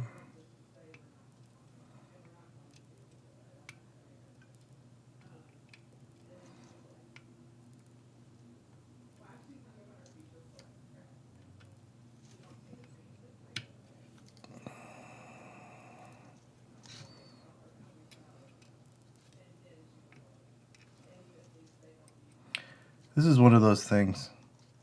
People will get in the comments on videos and be like, I can't believe that pedal costs that much. Yeah, well, have you ever tried to build one? You should try to build one. I will never complain about this. You think about how much money you make an hour or whatever other metric you use to value whatever you value your time, and then be like, I could go get a back massage right now instead of do this crap. Even though it's kind of fun to do it once. I'm enjoying it, but I am enjoying it, obviously. And I think everyone, not just because I have a link in the description, but just in general, should go do this. I think it's cool. All right. So that's all in there. How about that? Next, on our task sheet,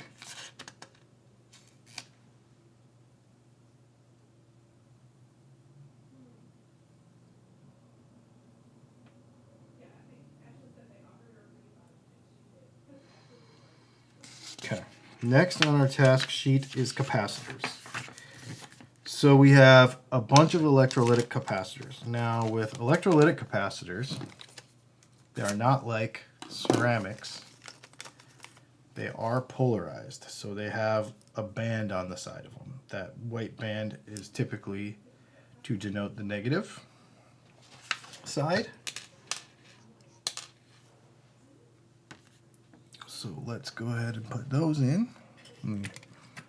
Orient it just properly.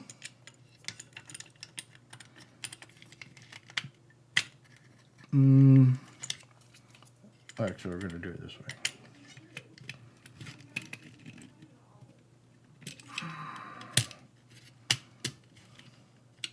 Because I see where they're supposed to go. Positive, negative, do. Here we go. Goes this way, like so.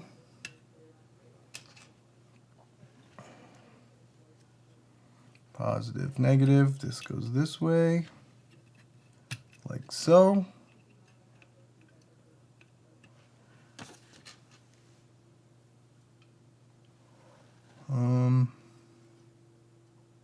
Wait, I got that wrong. My bad. Hang on. Goes this way. These two go here. And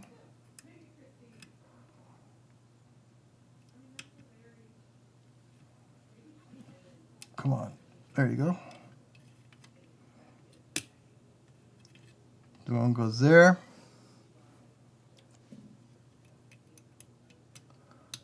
That one goes there. Oops, sorry. Hat needs to be on backwards, really. This one goes here.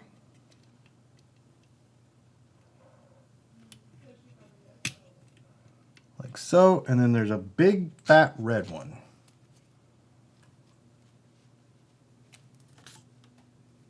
And that one goes here. And I have polarized everything correctly as I'm doing it.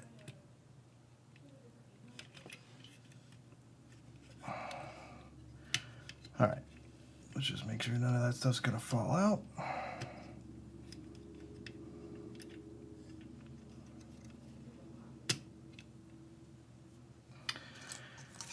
And wait, why is there another one? Oh, this is another little tiny one. Oh, shoot. These are not all the same.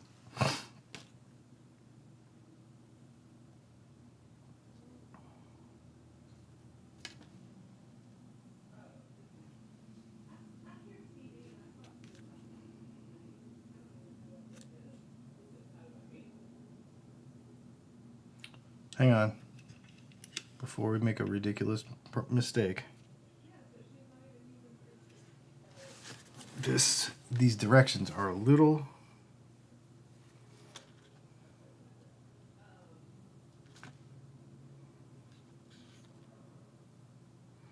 so these three are 1, 1, 1.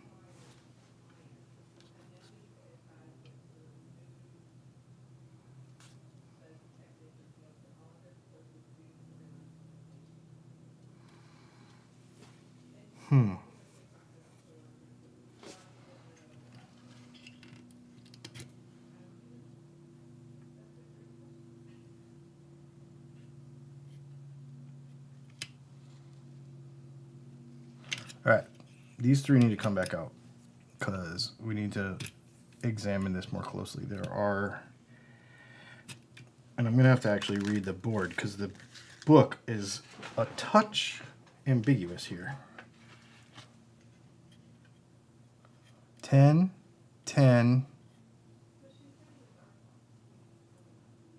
10, 1.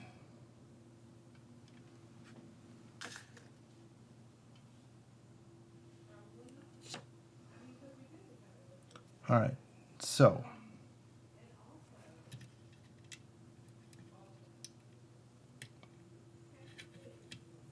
10,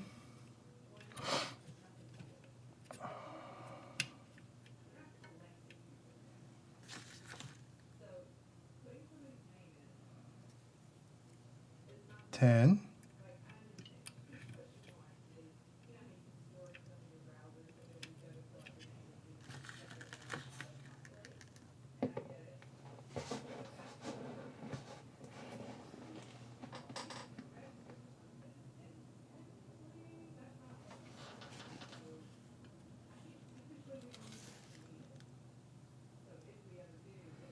see, one is 1 microfarad, one is 10 microfarads.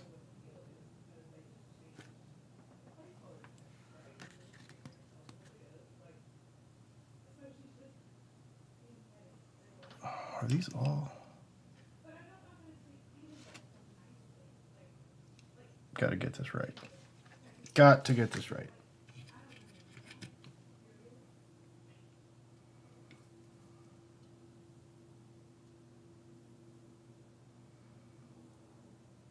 This is 10 microfarad.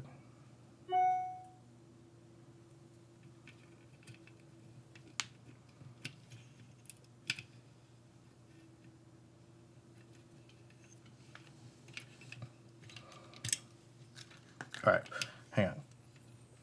We'll put you in there because we know you got to go there. That's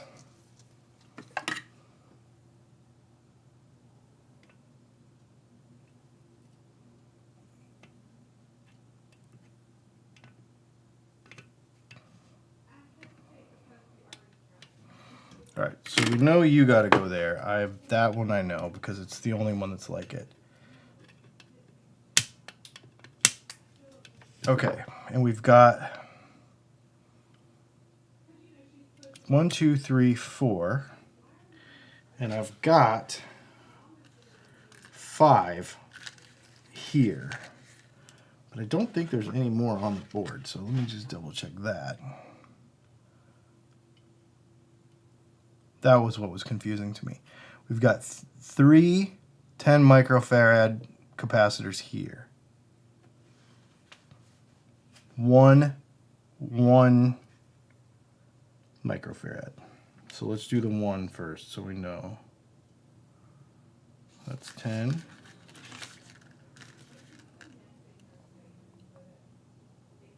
All right, so this one goes here.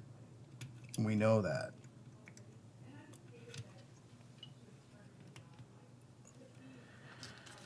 And are these all the same now?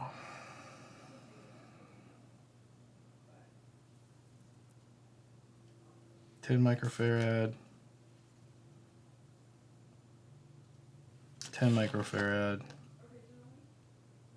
10 microfarad,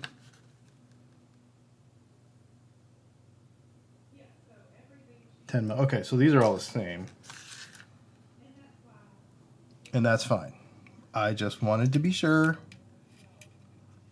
before I did anything stupid and had to redo anything.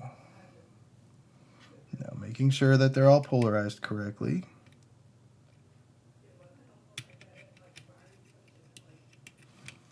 Let's just do these 2 at a time because they're kind of a pain together.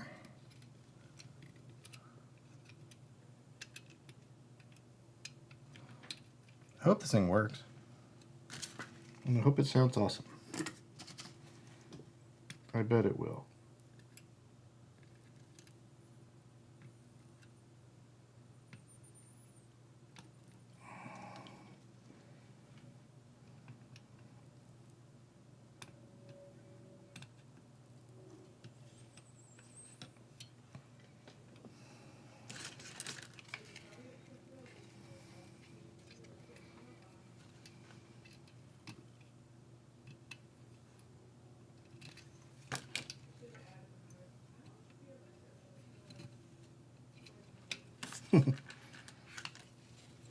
That won't work.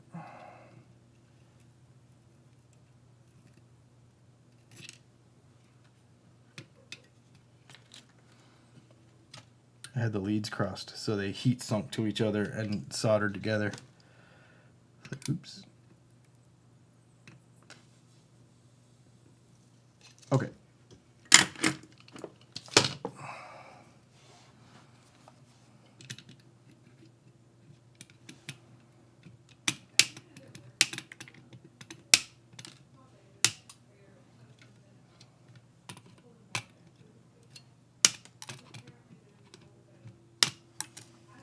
All right, and then we got one more that goes here, and I feel like that means we have a spare one. And maybe we don't, and maybe we'll find this out later. But we're going with it. That one goes here.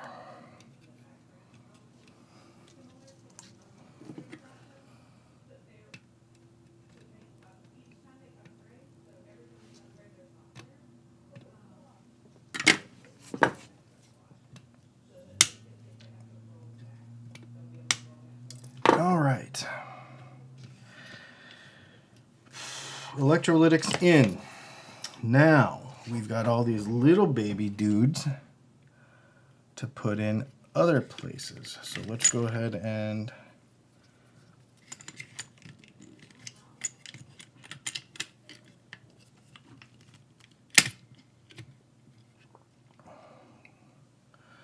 put telescope glasses back on.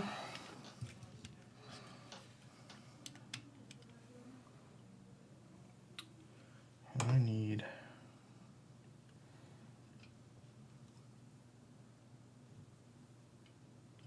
part of the problem is the light has changed. All right.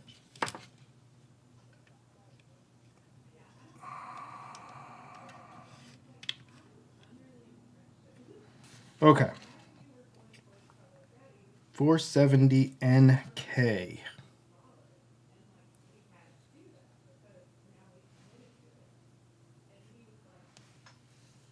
Which is 047 1100.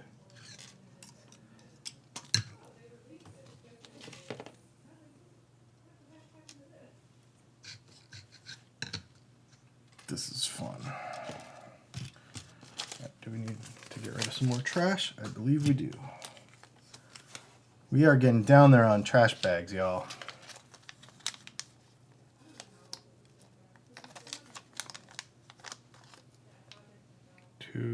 Two, 1, 1, 6. Okay, so it's not this one because there's 6 of those. There's two 470 NK, so that will be, what are the numbers on it? WMA.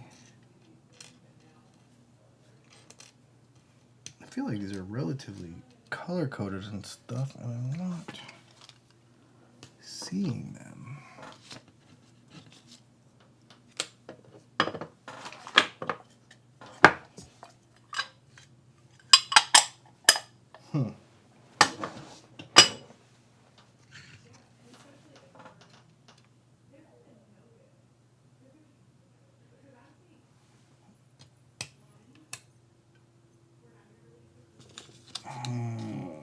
This is odd.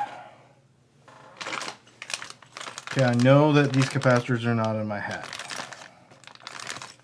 All right, let's go the other way. Let's process of elimination here. 100 WMA. 1N63, that's not it. Huh. I feel like I'm missing a baggie. Which is entirely possible. Because these things are color coded, y'all.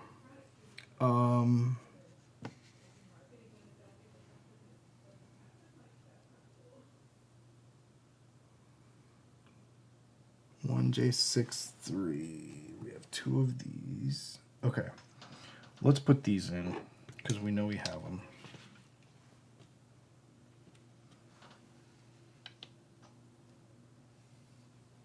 And that one goes here.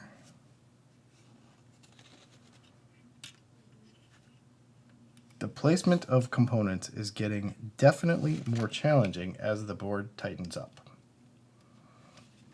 That is for sure. 1J63.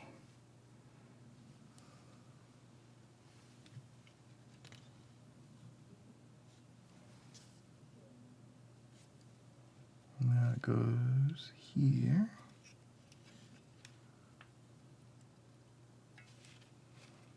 Okay. Now we have one that's 3N3K. So these all have little numbers on them. That one doesn't have anything in it. Okay. Glasses are on my hat. We need to take a moment and clean up because I have pieces missing. And I would imagine it's nobody else's fault but my own. I'm not saying that it's anyone's fault. 470 NK. Okay, so these two. All right, let's keep going because I want to make sure that.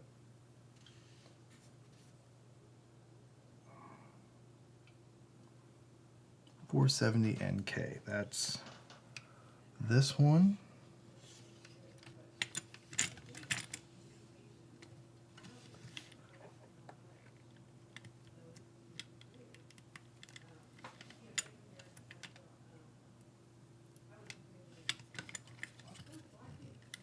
And should be another one of those. 470 NK, and that will be above these resistors here, and there is some solder in that hole.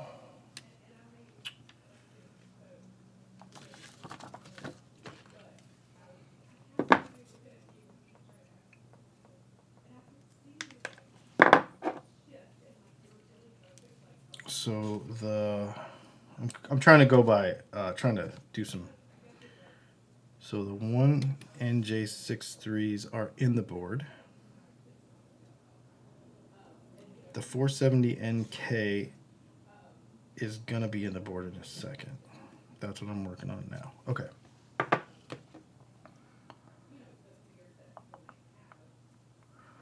we have to fix this spot right here.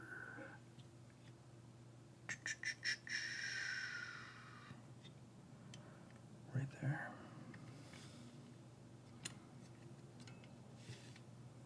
That one. Actually, all of them. Okay.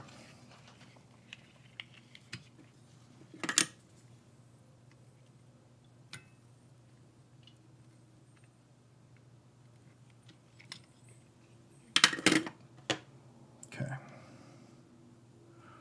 470 NK.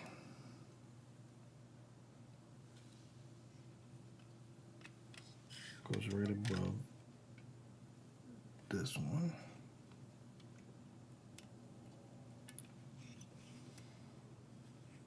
Oh, I plugged up one and fixed the other. How about that?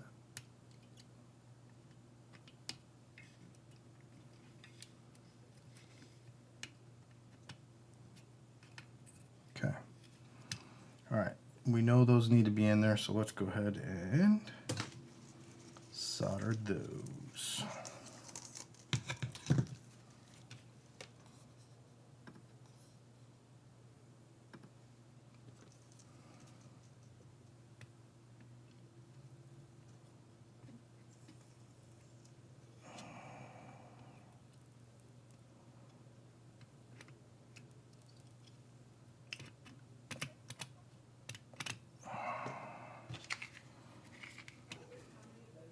This is also getting tougher because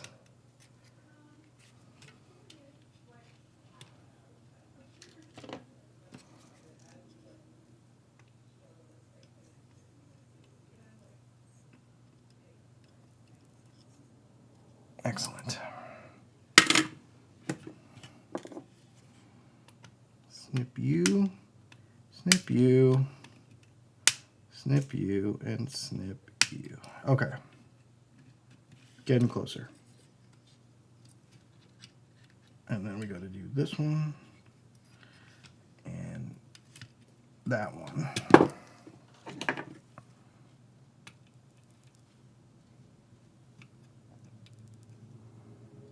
then there's the one down here. I'll probably, after I'm done with all this, while you aren't watching, I will probably go through and like clean a lot of this up. I would imagine. I feel like just my analness will not be happy with some of these solder joints, so I'll come through and fix some of them and make them real nice. I feel like we've got some little potential bridges and stuff. I'll put those glasses on and come through and really clean them up. Okay, so we've got 2 capacitors left, so I am not missing anything. Don't believe. All right, 3N, 3K.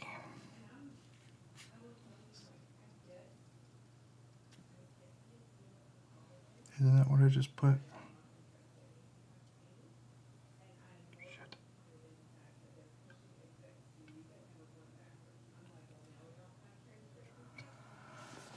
I did that wrong.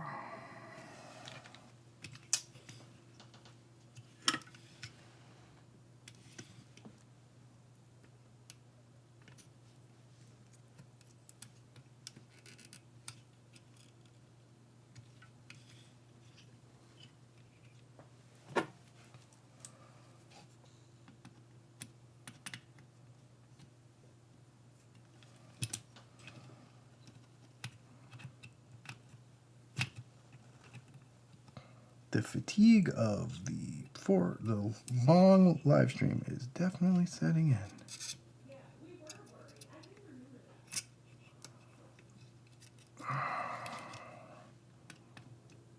But that's okay.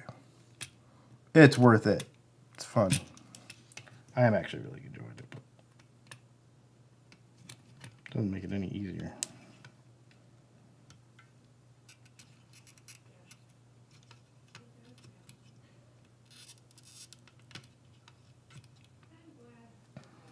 Okay.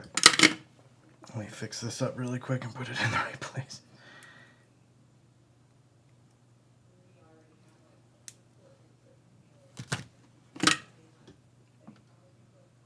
All right. So, this guy, oh, I put it in the wrong spot. He needs to go right here. He also has stuff stuck in the hole too. Yep, we gotta fix that too.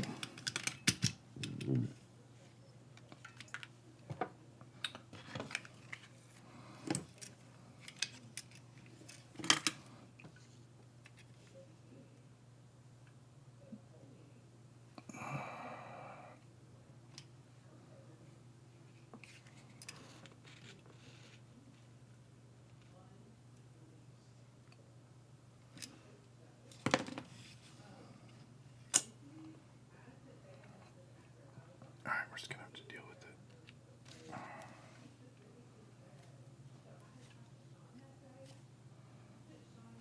Alright, so the 470 goes here and not in the other spot. But what I need to do, where are you at? There you are.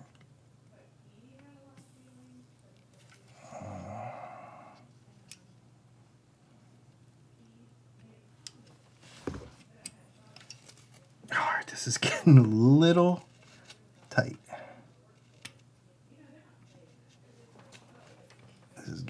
little tight.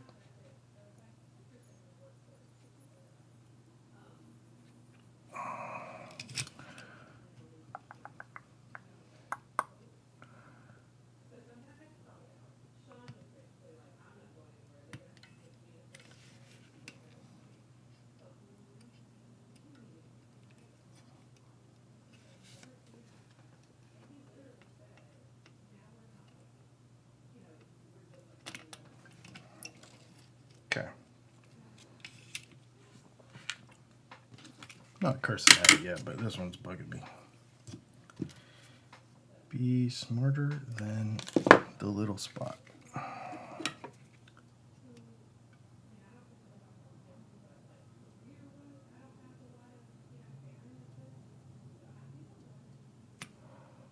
That will not clean out.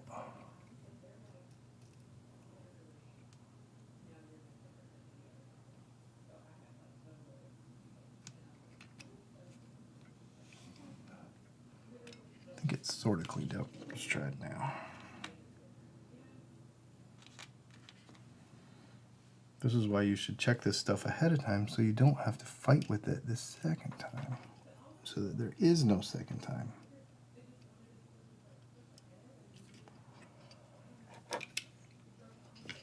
The problem is I can't see anything anymore because it's getting so tight in there that if you have to make a correction, it is way more difficult to do it because of the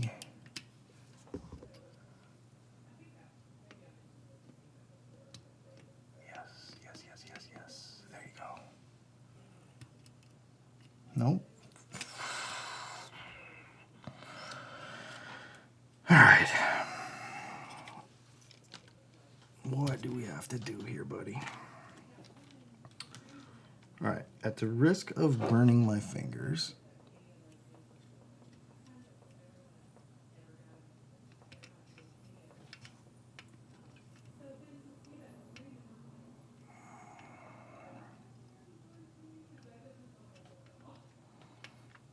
I cannot get this hole cleaned out.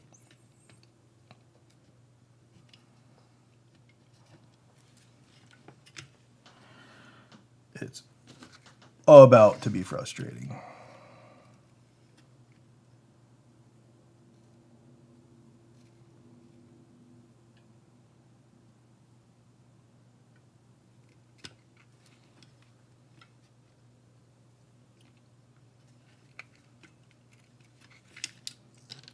Gotcha. Punk. Gotcha. All right, now let's not make that mistake again. It does go there, right? Yes. All right. I don't have enough hands. Sorry, everybody. So we're going to do this a little different.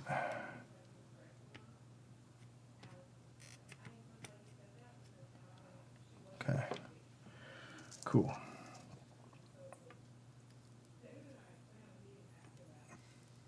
All right. So there's you. All right. Now, he's upside down, but that's okay because he doesn't matter if he's upside down. So 3 and 3K goes above here, which means that I have these to clean out too, but, well, let's just fix them. Because I have to redo it, so. And it is the second from the bottom right here.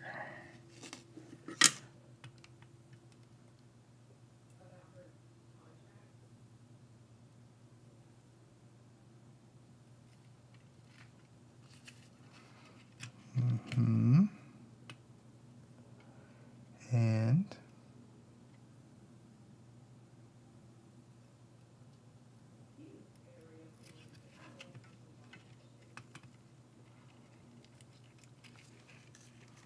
I just heard Leslie say in a meeting about one of her coworkers that she likes him because he's very opinionated. And I'm like, sounds familiar.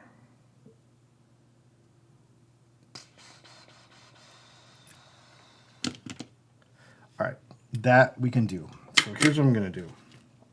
This is going to make this a touch easier.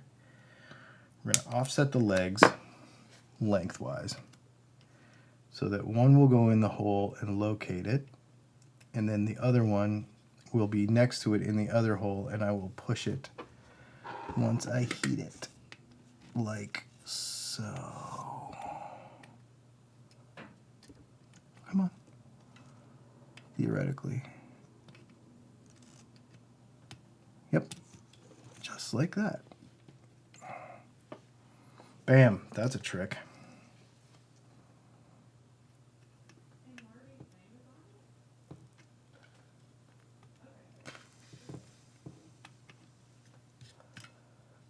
All right.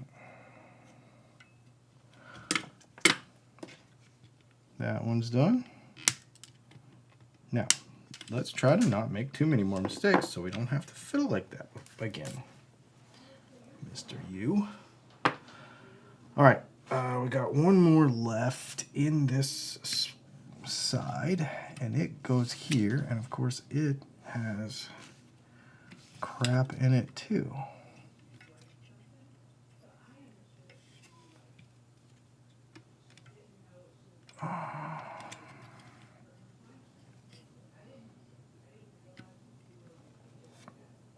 So I'm going to do the same thing. I'm going to clip one leg off just a touch, use the other one to locate it.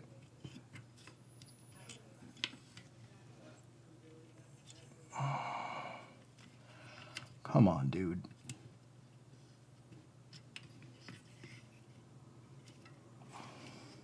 Can you hear my, oh, I've been doing this for a couple hours now and I'm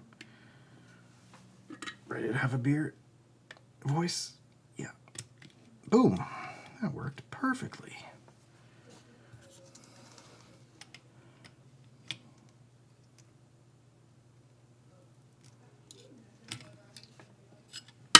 Like I said, I knew it wasn't going to be exciting. Let's do the other side. Also, when you're not doing this on camera and you angle this towards yourself and you can see everything, it actually seems pretty cool. Okay. I believe that we have that page. So there were no pieces missing. They were all there. I just didn't know what they were. Okay. So we've got another, where's my knife? Some more of these guys right here. 6 of them. So we'll have to put all those in. And I think this will be easier because they're the only ones left.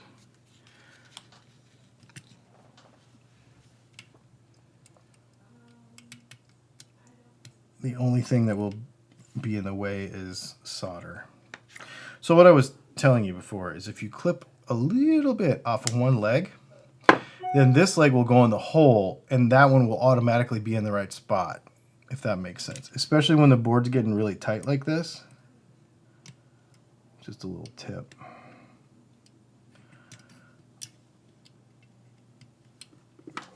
And on this one I can see it because it's on the end, so we'll just go like this. We'll press you all the way down.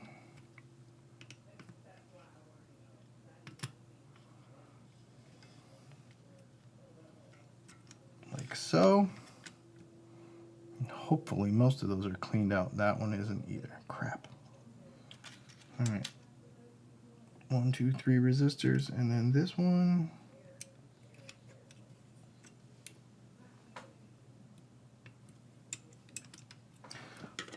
Shit, we're just gonna have to clean it out because. Well, here, let's put all the ones in that we can see.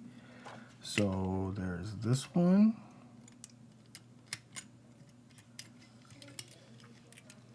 Because I'm going to have to move this board again, so. And then there is. That one's got crap in it too. Keeping this stuff clean is definitely the way to go. more time you got to spend fiddling with getting junk out of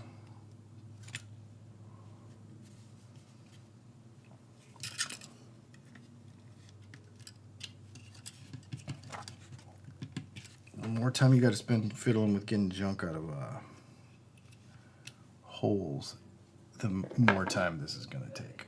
Just FYI. All right, so that one goes there, and then that one goes there, and I can get to this one, so this will be easy.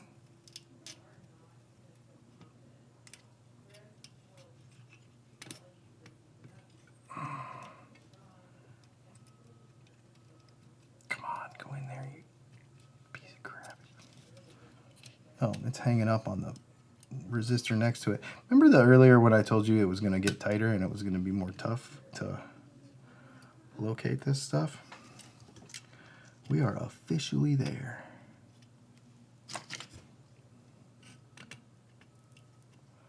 We are officially at the spot where it is tight on this board.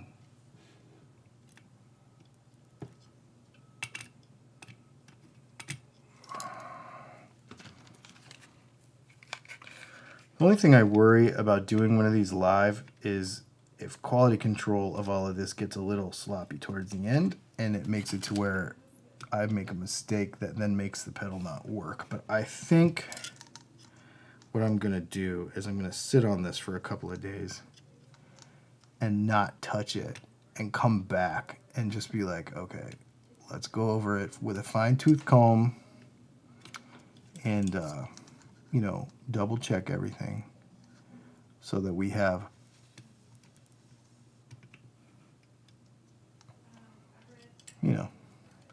so that we have a reasonable level of certainty of success here with this thing.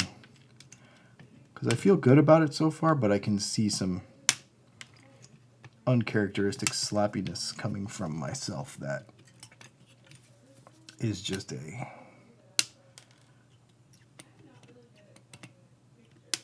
expression of fatigue. I can see how this is definitely a kind of all weekend, just work on it all weekend kind of project. All right, we've got two more of these to put in. They're in a weird spot.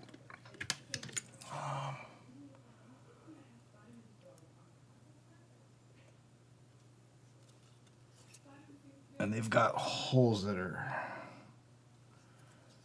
got crap in them. So let me clean them out real quick.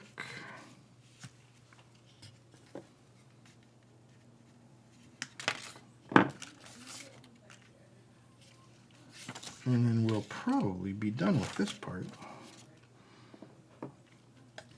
We also have some ceramic caps to put in here.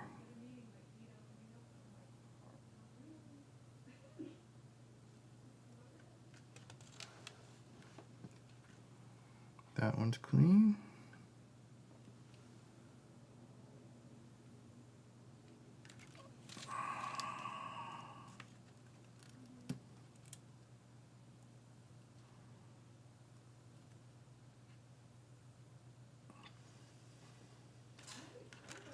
That one's clean. That one's clean.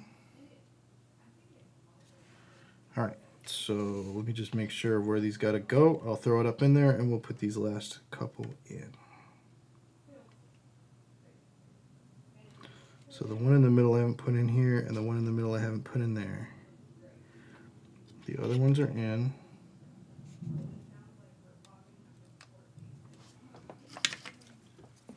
And then let me just make sure before I put this back up here that the electrolytic holes, or the ceramic holes, are clean. Okay, cool.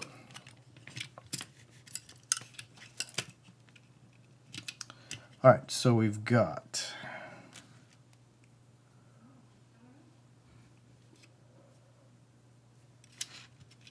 sorry, I just bonked the camera with my head. Probably been doing it the whole time.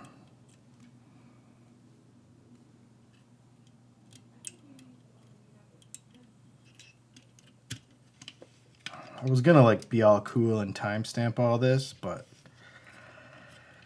yeah, It's way more involved than I anticipated to put any thought into like the actual video production, which is the point of trying to do it. And I was going to make sure that I say a couple of times thanks to Sweetwater for sponsoring said video. And I hope that I get to do a bunch of cool stuff with them in the future, because I do like their stuff. And I really...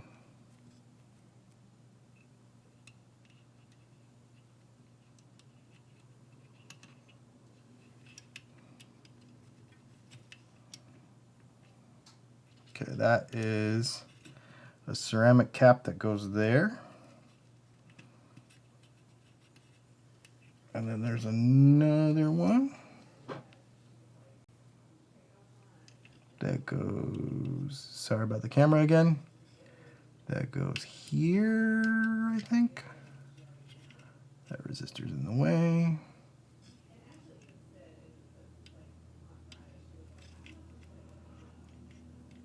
Yep, excellent.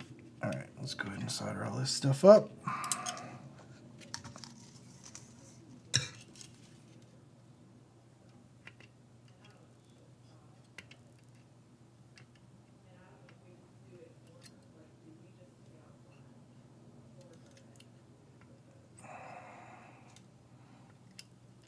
Mr. Depth Perception here, having all kind of trouble. This eye of mine gives me tons of near field depth perception issues, and usually after a while when I have tasks that I do repeatedly, I understand how to compensate for the depth perception issue.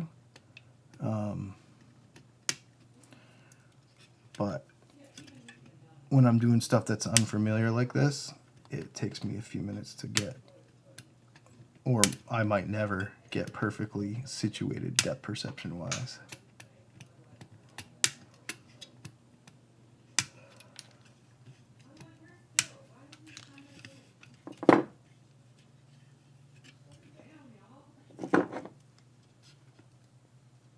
Yeah, like I can see that resistor was kind of touching in a weird spot. Okay. Capacitor's done. Now we get to do something exciting. This is where it gets cool. So, LED.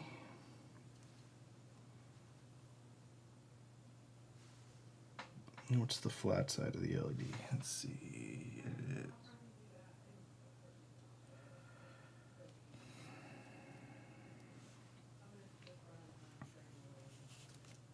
Longer positive through the round hole A.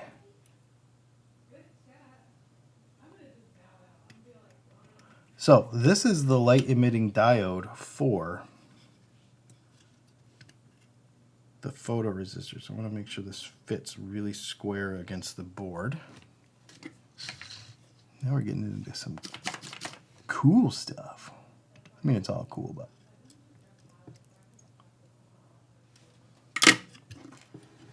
all right.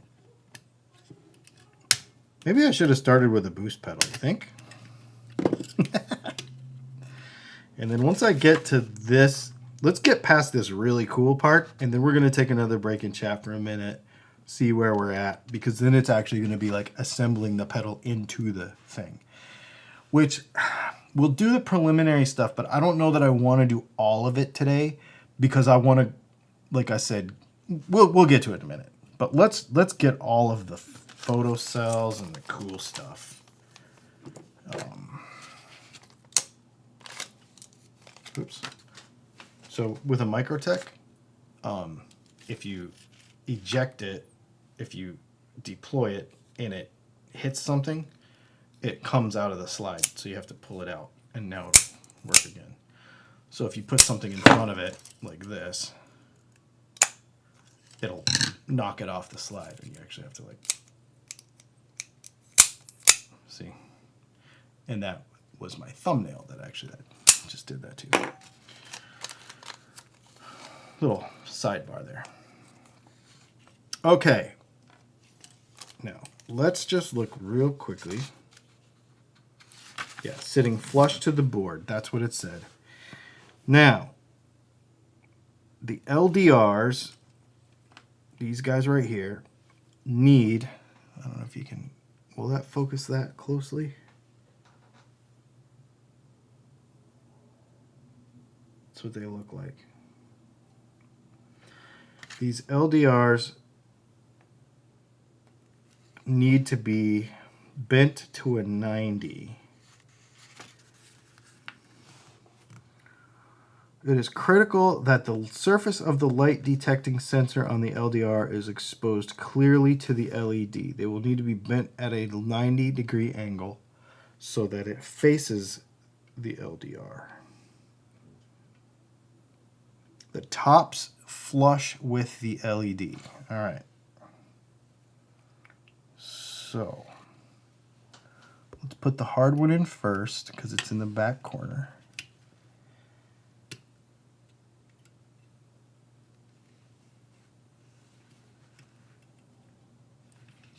Top flush with the top of the LED.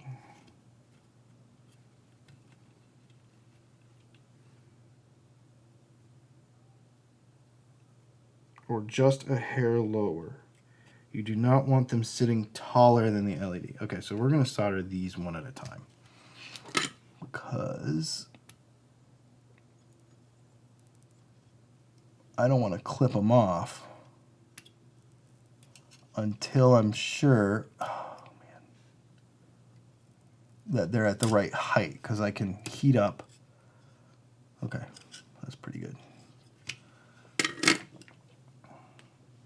Because I can heat them up and kind of move them around a little.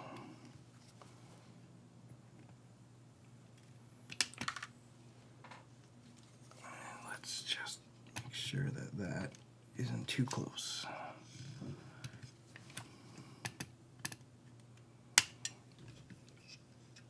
All right.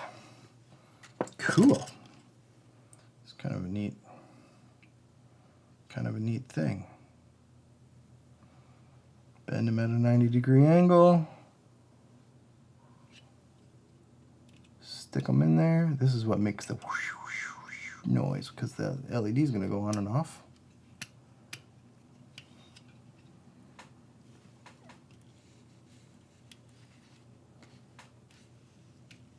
And cause that to happen. Let me just solder that one.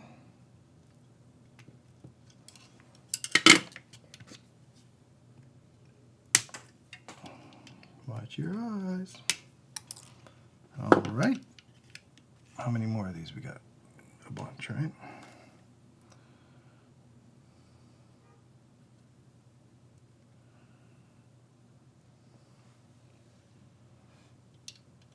This is cool. I've been waiting to get to this spot the whole time. So it'll actually look like a phaser.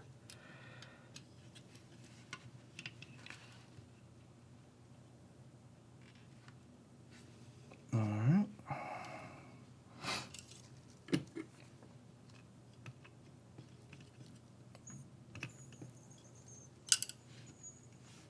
I just bridged that, but we'll fix it in a minute.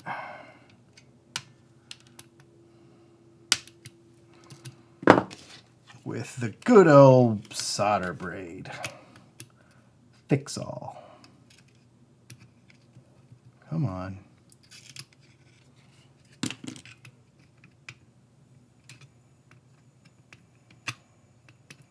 So, fancy glasses time.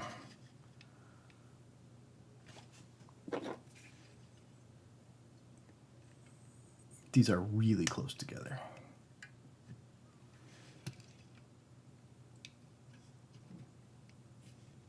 Yep.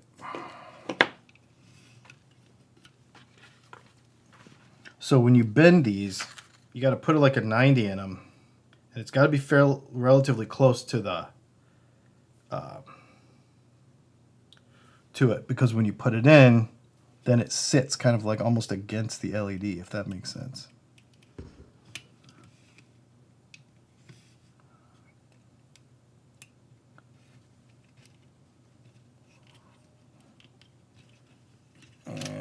and that one's kind of crooked. Let's fix this.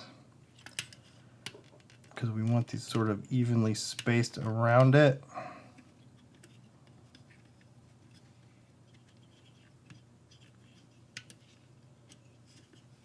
All right, well, I guess we'll fix it in a minute.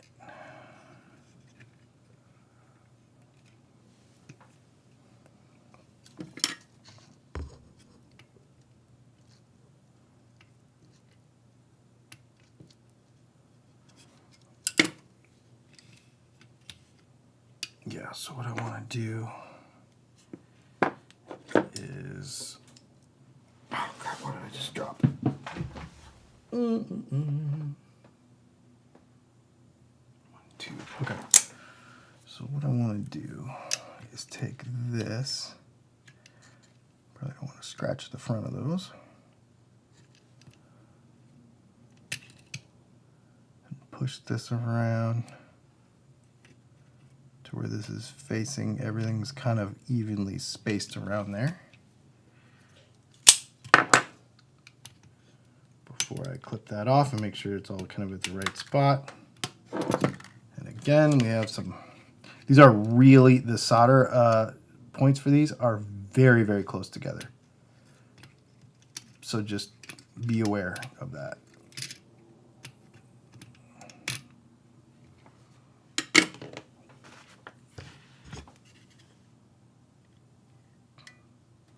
Yep.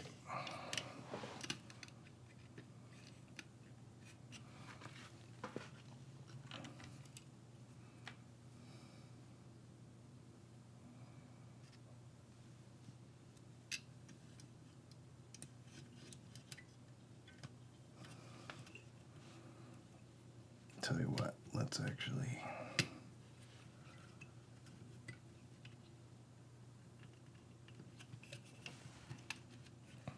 yeah, it's like they need to be actually not right against it too, because there has to be space for all of them to exist around so that they're even.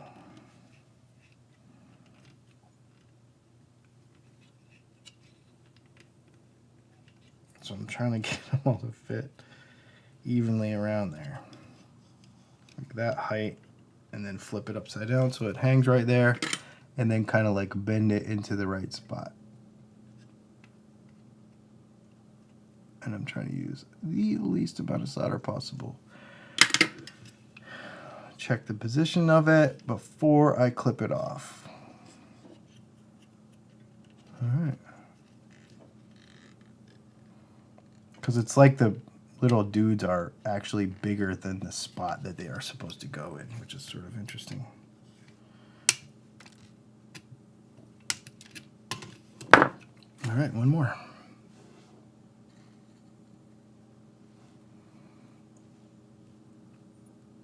Hi, Leslie. You must be here. I saw someone else say your name.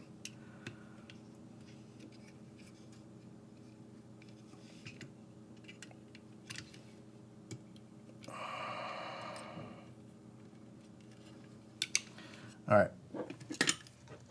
I'm going to fiddle with how this works after. I see this super chat. Give me just 1 second.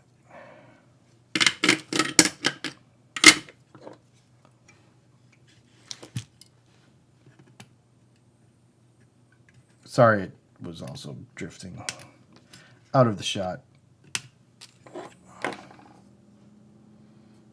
Are you using the lead-free solder, Ivan? The answer is no. I hate lead-free solder. I don't think we've missed any other super chats, have we? Nope. Okay. All right. So those are all in. They need to be kind of bent around to be fitting evenly around that LED, which makes sense, and probably at some sort of angle that makes sense. See how they're kind of bunched? So I might, one of the things I'll probably do while I don't sit here and bore you with it is I'll probably take some needle nose and, well, let's just do it. Like,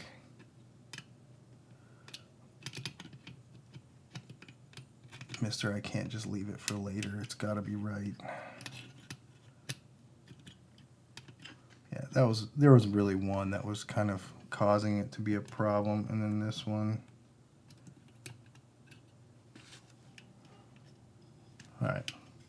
It doesn't look a lot better from where you are, but it is a lot better from where I am. So, well.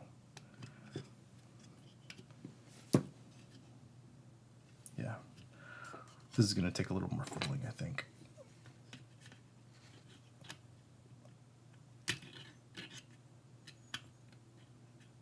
To get this evenly spaced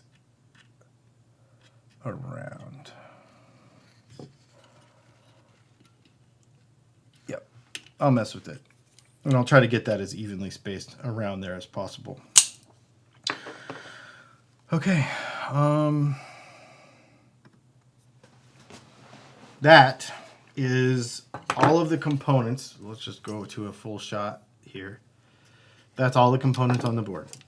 I will go through and clean up this flux afterwards because there's a lot of burnt flux and stuff. And just, I'm going to do a real kind of tight look at all of the components and make sure everybody, I know I have a broken resistor that I need to fix somewhere on the end. It's one of the end ones because of the, I broke a resistor, so I'll have to fix that. It's no big deal. Yeah. Kind of cool, right? It better work after all that. If not, I'll just buy one. No, it's neat, man. That's a lot of components on a board of that size. I'll get it to work. I'm sure it will work. I'm not super stressed about it. So the next thing that they want you to do in this thing is well,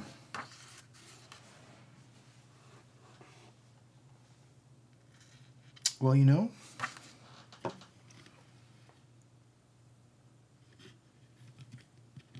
we should do it because it'll be fun.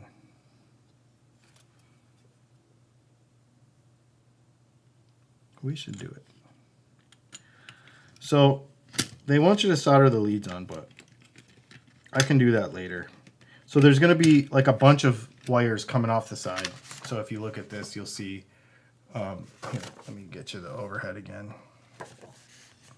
So you'll see like how they have you soldering this and soldering it up to the switch panel and etc.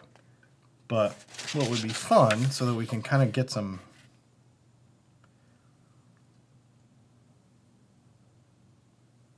concept down is we could probably put the pots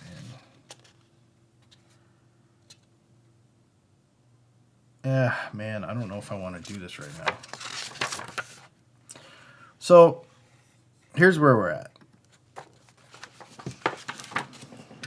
I really need to walk away from this and come back to it so that I can inspect everything. Because the next steps are assembling, basically, yeah, I would feel better about that. Because basically, what needs to happen now is the pots all need to be soldered into the board, but you actually have to put adhesive down so that they stay down. Because the pots actually are on the soldered side of the board, sticking up this way. And so they have like a little 3M tape that goes on here. But I want to check all these solder joints, and I can't do that right now. My eyes are roached after spending all that time doing that. So I think this might be where we leave off, because as much as I want to do this in one shot, I didn't know. I mean, I guess we could keep going, but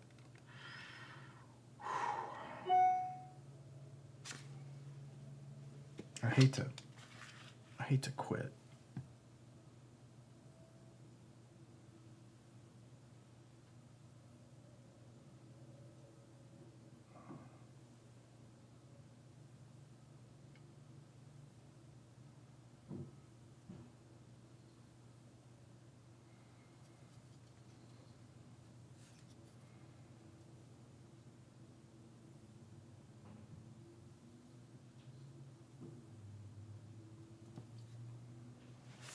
I hate to stop.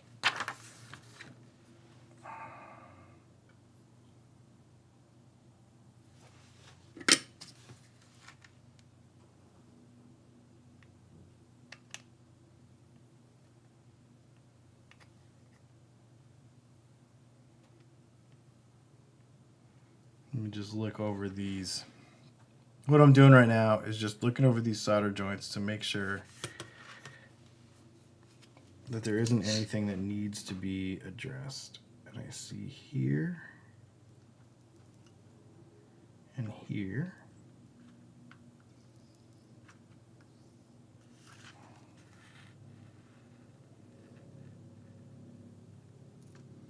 And here.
Okay, I am fairly confident in this at the moment.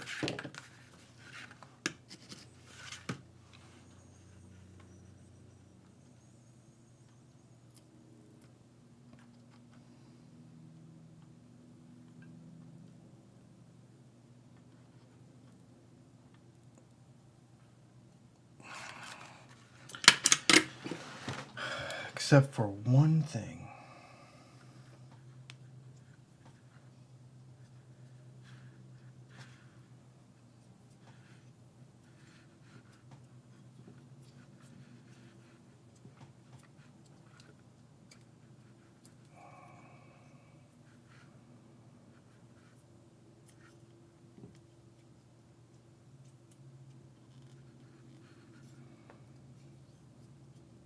And now I can't find it.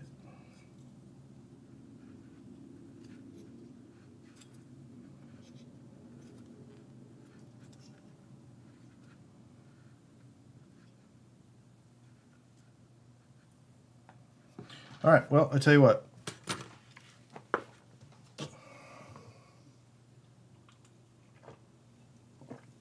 Let's keep going.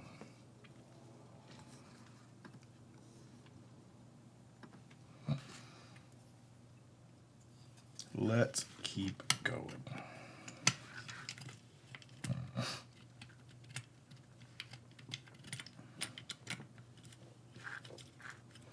All right, so the next thing we need to do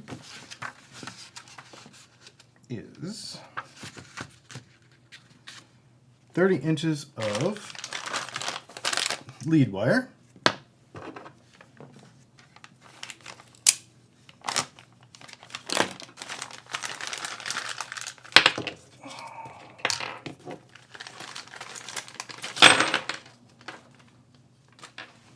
And we need 4 1.5-inch sections and 4 1-inch sections.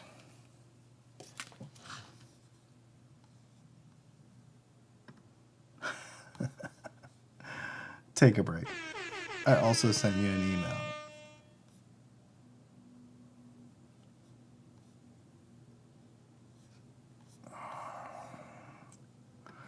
Thank you for the super chat, sir. All right, so let's grab these wire strippers that we haven't used yet.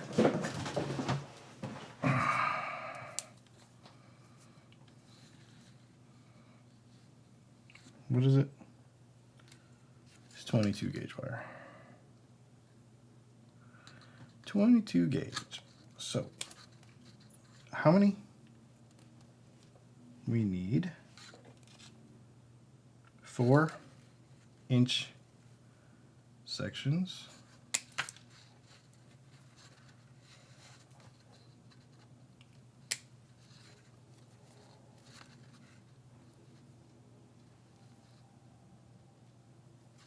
These are nice strippers.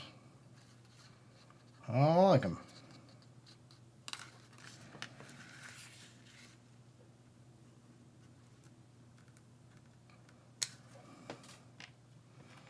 All right.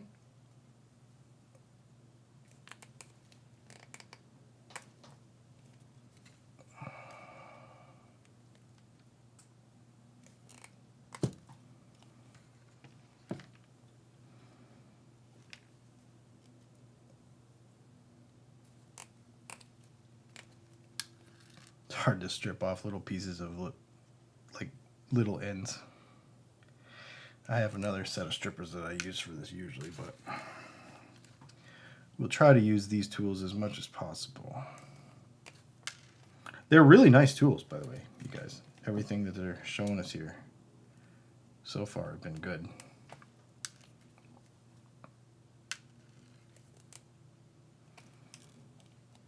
Okay, 1 inch.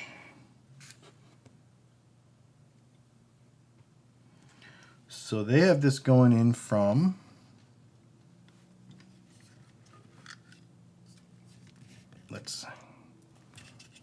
this thing tends to loosen up a little though. Okay. Strip the first 1.5 inches will go to the in and out jacks at the top. So that's up here, right? And the 1 inch will go to the bottom. So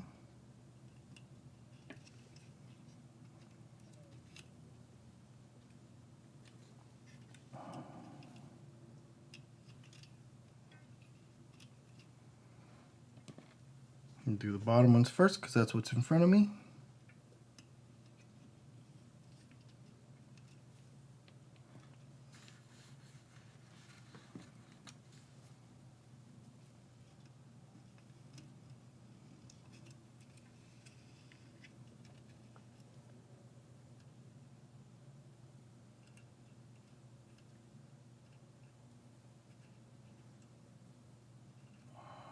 Separate all these so they don't get stuck together.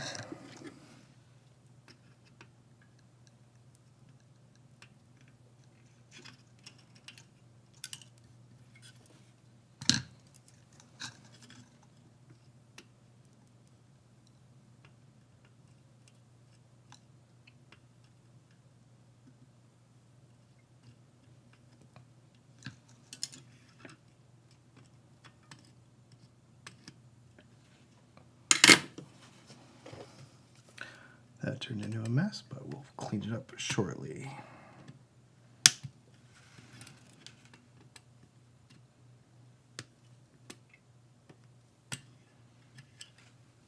No, that just turned into a mess.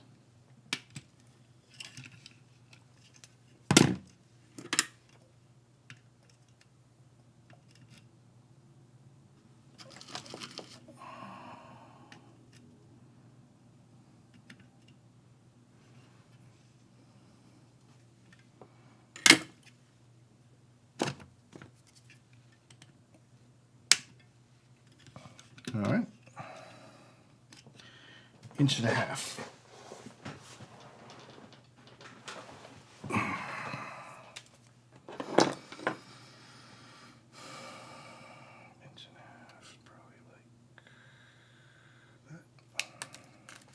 Wow, these things cut really nice.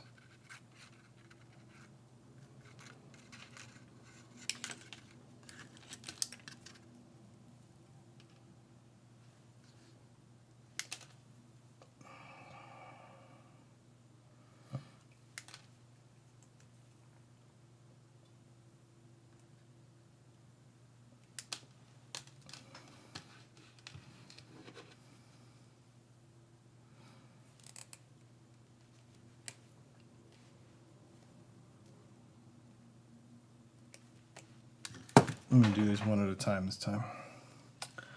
Just because I think it will be neater.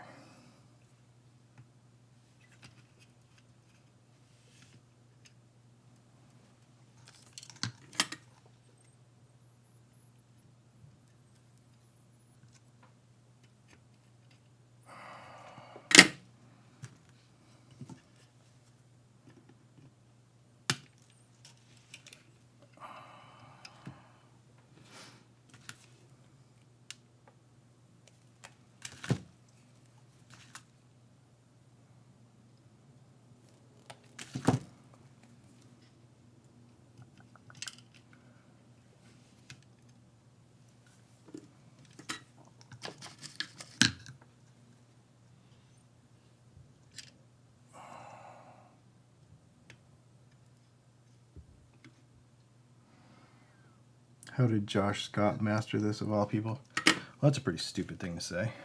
I'm going to call you out on that. Josh Scott is a very intelligent fellow.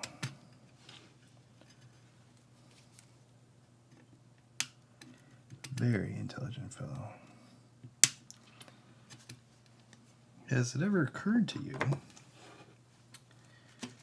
that people who have YouTube channels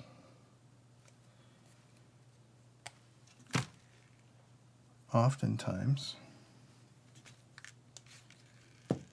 enjoy keeping a bit of their personality to themselves?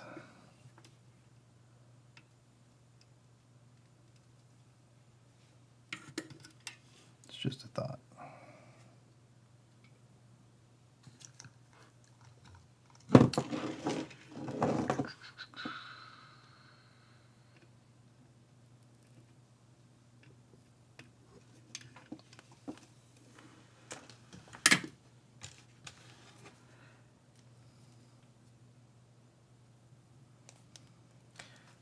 Not everything about me makes it on the internet, I'll tell you that.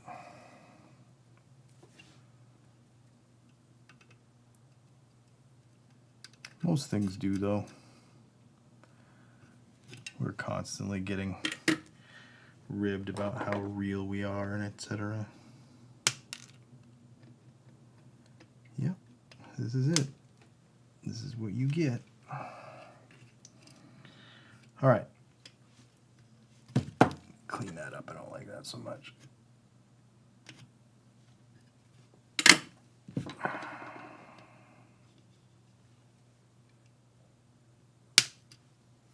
Dude, these flat side cutters are phenomenally good. I really, really like them. If there's one thing about all this StewMac stuff is that the tools really are good. Okay.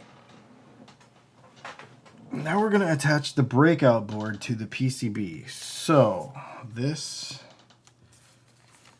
gets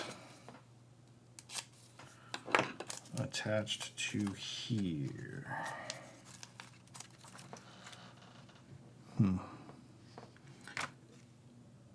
This is this side.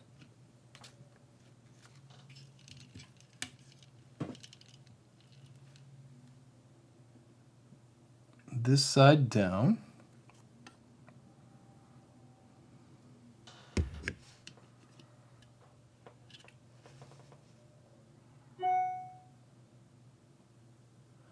In, ground, switch, out. All right. In.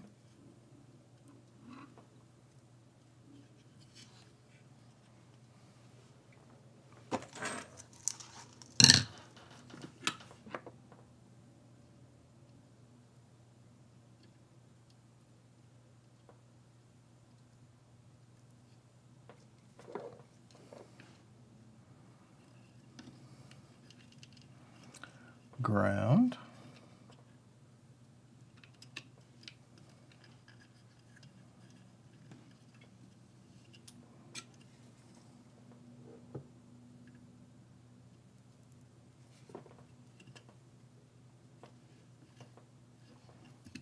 Let's try that again.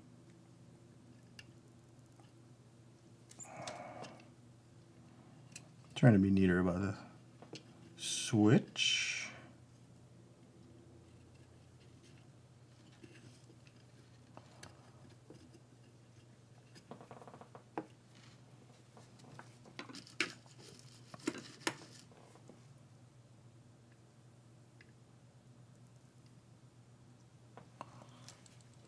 And out. If you are going to do one of these, I hope you know how to solder and have a fair grasp of like the kind of the tricks and stuff, because there is a fair amount of level of competency that, well, let's be fair, you're not going to do this in one day. Nobody is. I wouldn't even do it. I wouldn't do it in one day either. Okay, align the PCB board. I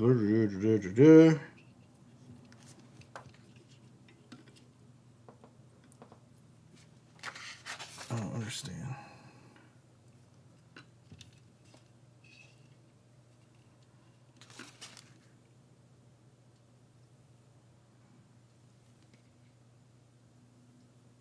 Align the PCB board component side up 4.5 inches of the remaining. Do we need any more wire after this? Nope. Okay. I'm going to go ahead and just cut this in half then. I feel like it might be a little short.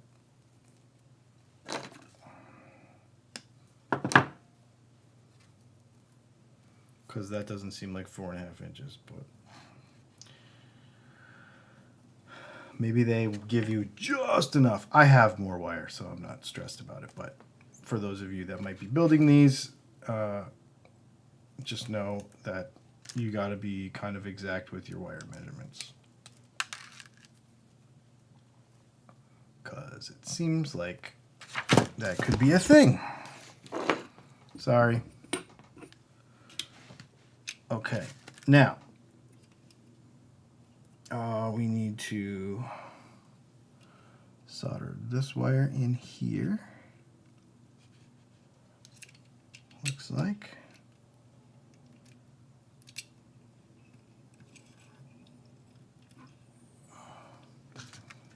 So let's do that.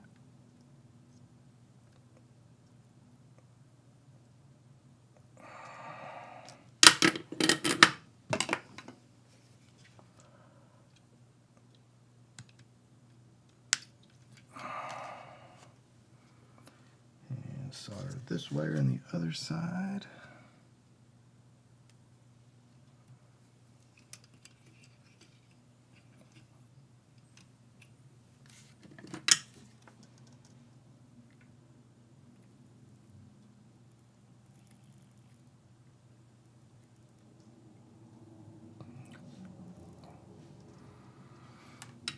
What's funny too, you guys, is there is not as much solder smoke as it looks like on camera. I was watching it just now and I'm like, oh, I can see why people are concerned about that, but it's not actually that much. It just looks way worse on camera than it is. Okay, so flip it over, solder all the wires in place, so which we've done.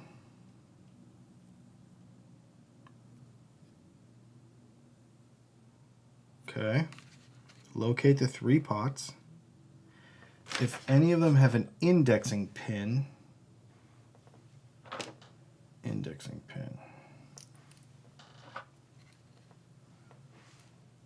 protruding from it, break it off. Okay, so we don't have an indexing pin. Before mounting the A10K, so this is an alpha, that's a B10K, this is an A10K pot, place one section of the included double-sided foam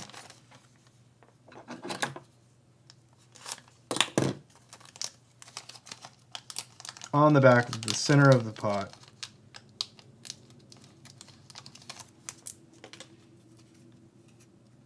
to isolate it because it's going to touch the board. Okay. So A10, boom, isolated.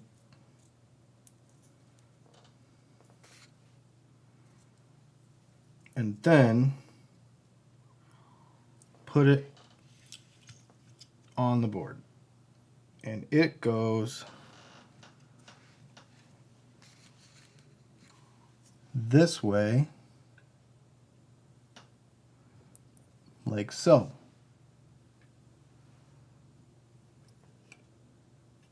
Leads are soldered from the component side. It's too crowded. Yeah. Okay. So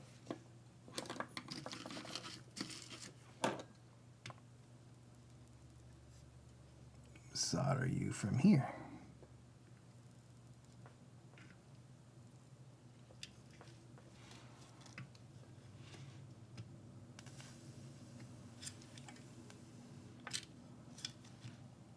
All right. Boom. All right. Then the next, we actually have to take, I believe, remove the nuts and the washers.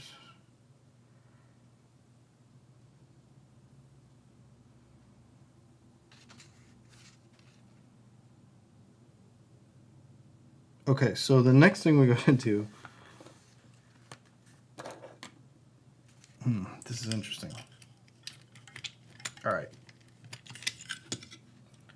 So,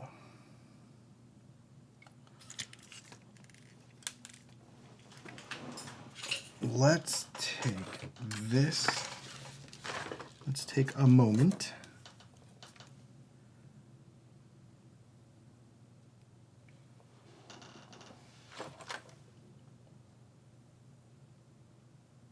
Oh, that is where that broken resistor goes.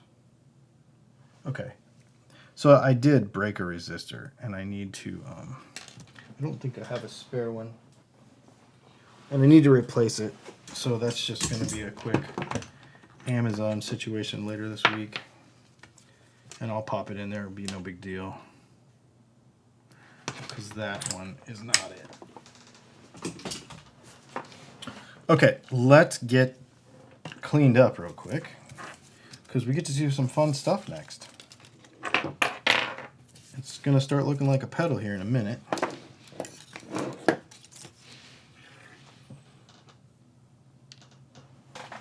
If you want to watch me do a mod on a pedal, I don't know how much more exciting it is than this, building one from scratch. I'm not going to be doing any of this stuff on a regular basis, I'll tell you that. It's just not, it's not in my wheelhouse like some of this other stuff is. I love doing, obviously, guitar setup stuff. That's why we have the teachable courses and all that. I love all that stuff. And of course the pickup and wiring stuff. But the pedal stuff is a whole different deal. And it's a thing. I mean, I understand it. It's you know, but I am not. Okay. So, what we got to do now is we need to remove the nuts and the washers from the pedals and insert their threaded shafts into their coordinating holes on the outside. Oh, on the outside. I think what we're doing here is setting some kind of depth or setting up something. I'm not really sure. Oh, there is one with a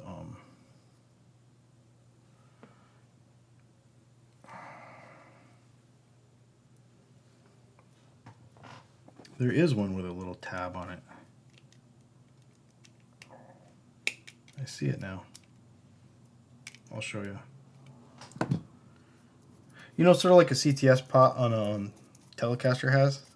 It's kind of got that same sort of deal.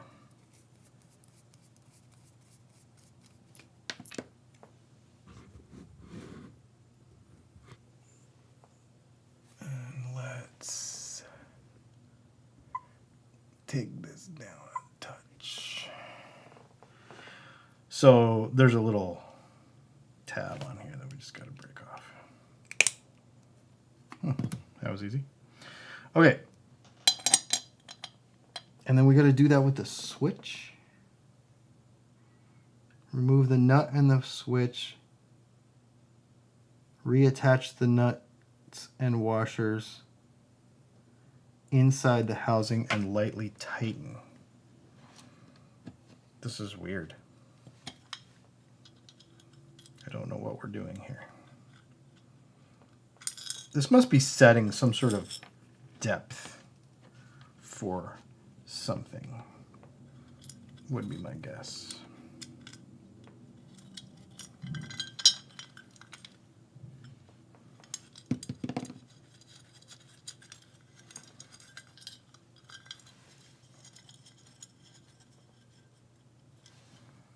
That would be my guess.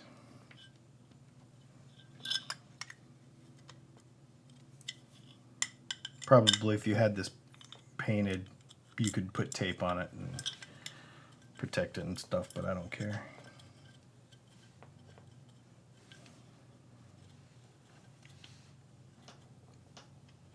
Oh, and this is supposed to be in a certain spot. Dang it, I probably didn't do this right. A25K is supposed to be, of course it's backwards.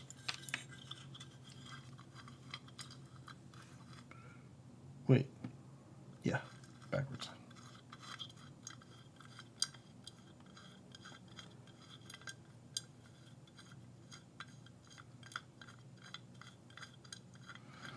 You say that about the enclosure, but you gotta remember a battery's gotta fit in here. Well, I mean, I don't think I'm putting a battery in it, but it could have a battery. Oh, come on. There we go. All right, so B10K goes here. Oh, I see why we're doing this now. So we are like determining position.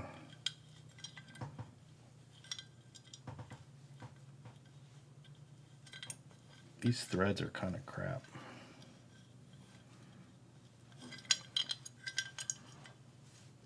Oh, because there's a little locatey thing on this too. I didn't realize that. I thought they were supposed to be on the other side. My bad. Okay, so B10 is this one.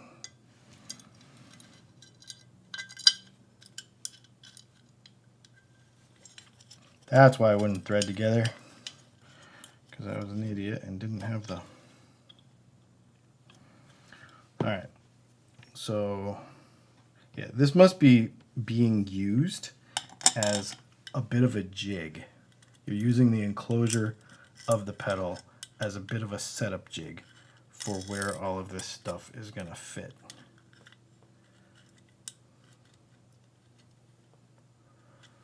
Why won't that go on there? Is that from a different pot?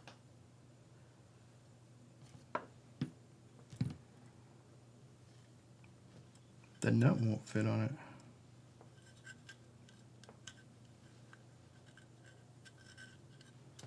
The nuts are literally not even reversible.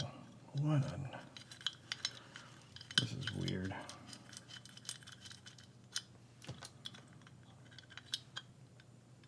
This one goes here. Oh, okay. Yep. For sure, man. The nuts aren't even interchangeable.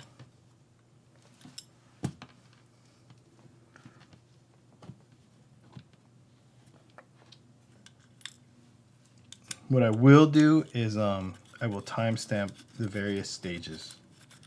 I'll go back and timestamp the various stages so that people that might want to know little tricks, like the fact that these knobs are not the same. Which, I mean, I know they're not the same, but I mean, even the like the housings of them aren't the same. So the nuts don't even cross back over. All right, so then we've got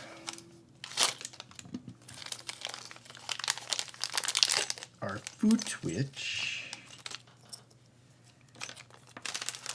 And I thought I read something about depth on this deal. Insert the threaded shaft into the foot switch from the outside of the housing and thread only in a few threads.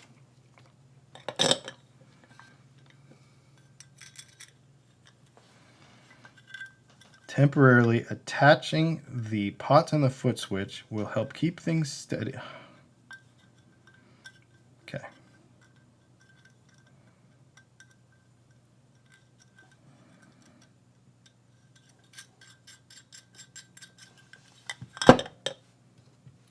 Lay the PCB breakout board component side up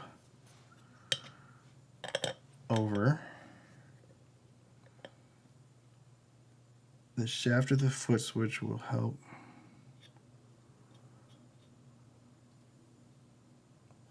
Hang on. Lay the PCB breakout board, that's this, component side up.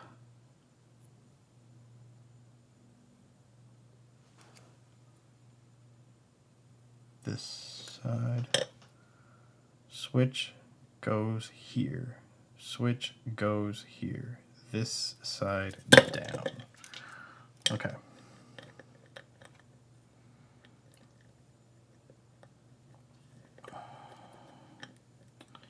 And then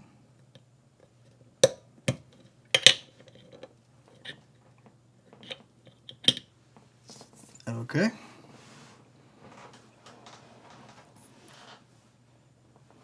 And then maneuver the lugs of the pot until they slip into their respective spots.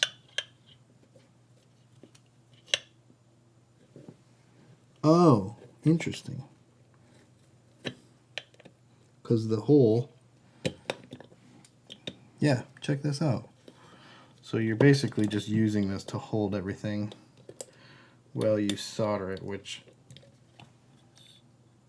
is kind of dumb. Because I feel like you could do it without it, but.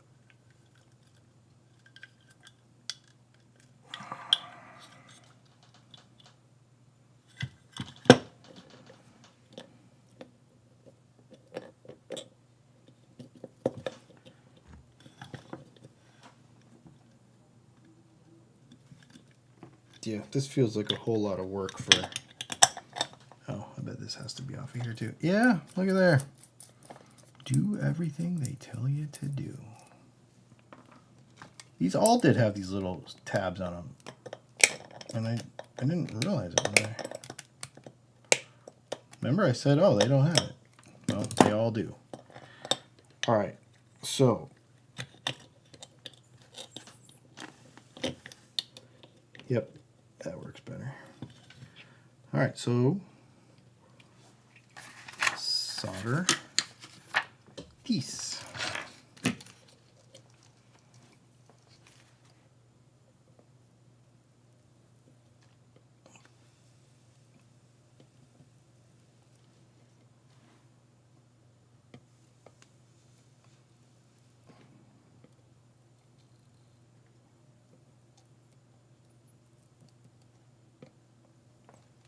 All right.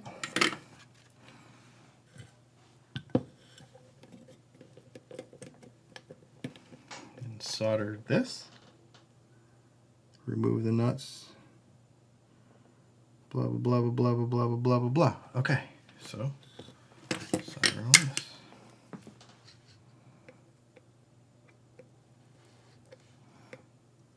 Like actually bigger pieces. It's more my style of soldering.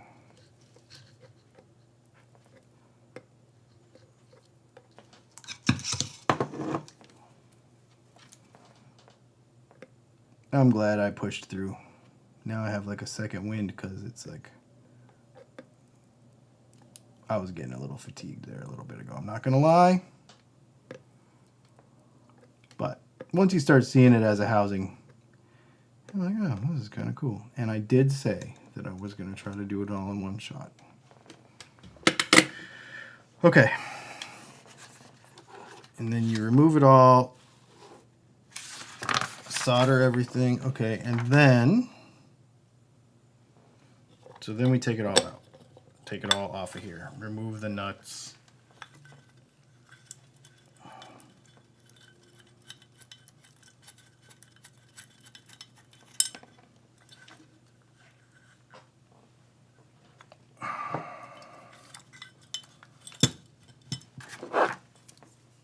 Of course, the nut got a little tight on there for me. There we go.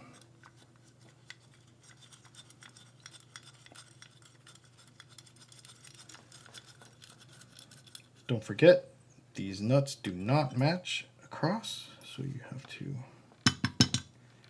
make sure they go on the right ones.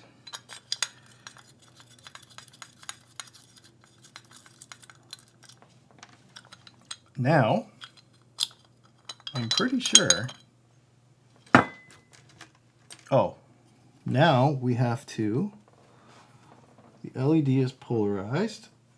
There are LED bezel doodads here somewhere. There's the jacks, there's the screws.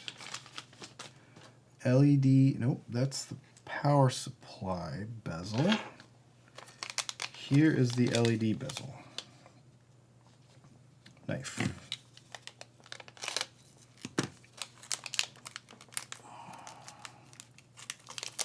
Install the mounting bezel through the front of the enclosure.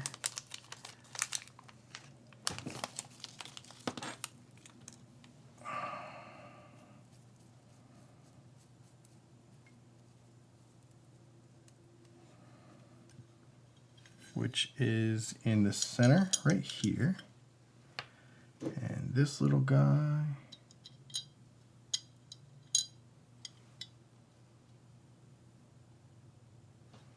I don't know how this little plastic dude. Oh, okay, that goes on the LED. Okay, so then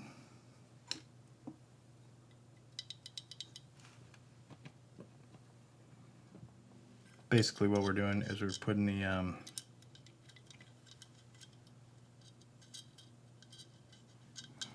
you said thank you for the super chat. You said thanks to Sweetwater. Did you mean thanks to Stu Mac? I did.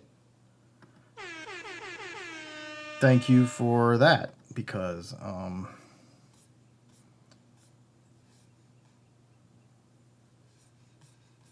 didn't realize I said that. Thanks, Sean.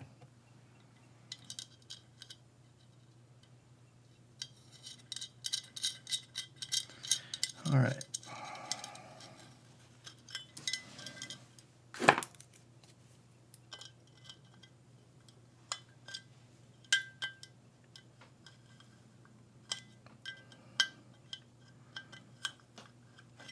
Thanks to Sweetwater for a bunch of other videos that I've made, but not this one. Okay.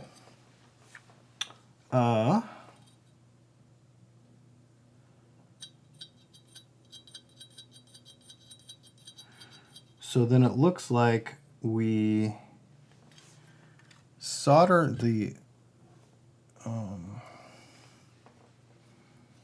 LED. This is interesting. Stewwater. We solder the LED. Where'd that thing go? It's laying here. Here we go. Looks like this has a little condom that goes on it.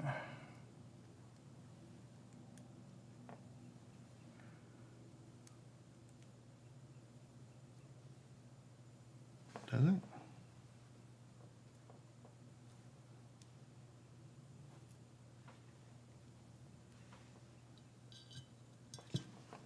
It fits up in there like that. Okay, cool. So it looks like what we do now is the long flat edge, because this is a diode, so this will be polarized. So which side's the flat side? It has two flat sides.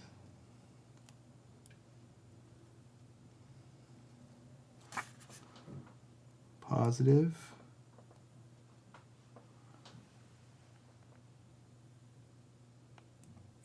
which one's which.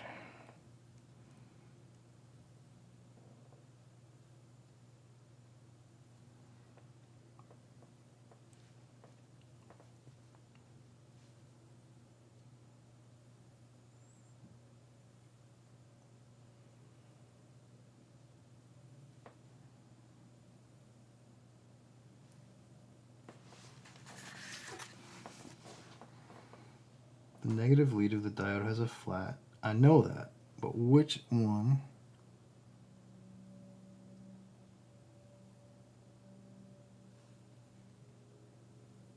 Oh, longer A.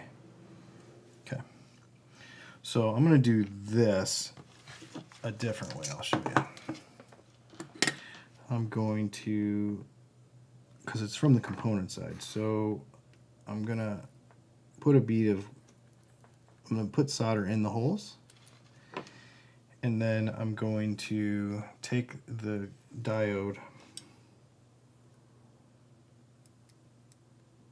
because I don't want it to go very far in. I really just want to solder it to the board. I don't really want it to go in. Like that. Because this actually then bends around the other way. So now what we have, so it's soldered into the back of the board, but when you hold it this way, now it looks like a pedal with no case on it, because we've got this sticking up. All right. Twist the pot shafts all the way counterclockwise and install the knobs pointing at 7 o'clock, indicating there's 0 position. Wait, counterclockwise, this way. All right, you guys, we're putting this junk in here.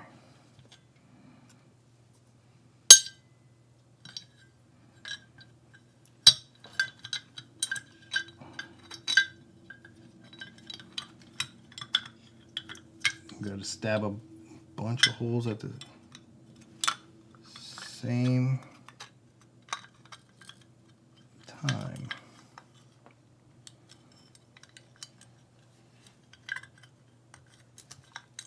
Not worried about the other one, because the other one,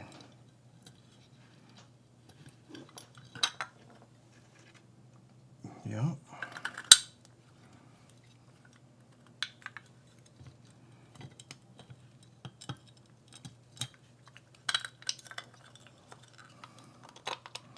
All right, well, let's do one thing at a time here. Let's do the pots.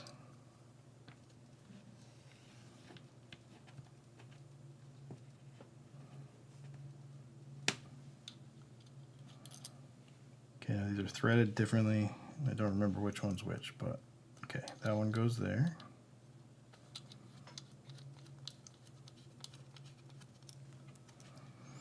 I'm not putting anything together tight because I know already that this has to come back apart for a repair that I have to do to that bad resistor. So this is a bit of a state of demonstration at this point, but that's okay because I want to get it this far. But I want to be real honest about that I screwed something up and I'm going to have to go back and fix it because I broke that resistor earlier. So just to be very transparent about what's going on here. And for those of you that are wondering about a circuit board fitting into an enclosure, that's looking pretty good. So just for purposes of retaining all this stuff, I do not care about this foot switch because, like I said, it's all coming back together. I just don't want to lose the pieces or coming back apart. That's not how that goes. Normally we would set the depth and all that kind of stuff. But That's pretty slick, man. Okay. So we've got all that in there. Now it's time to insert the DC into the top of the deal.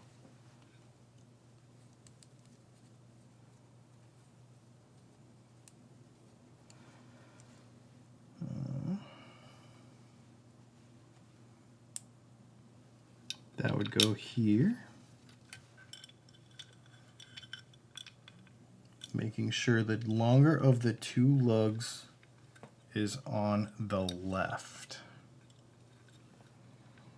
Because this is establishing what your center pin negative is going to be as you assemble it.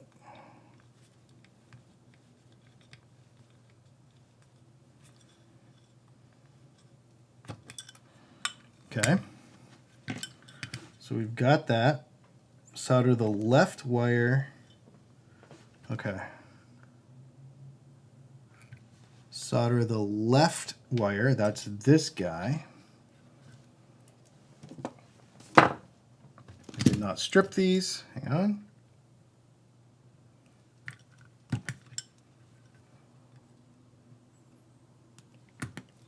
Man, these strippers are nice, y'all. Okay. Solder the left wire to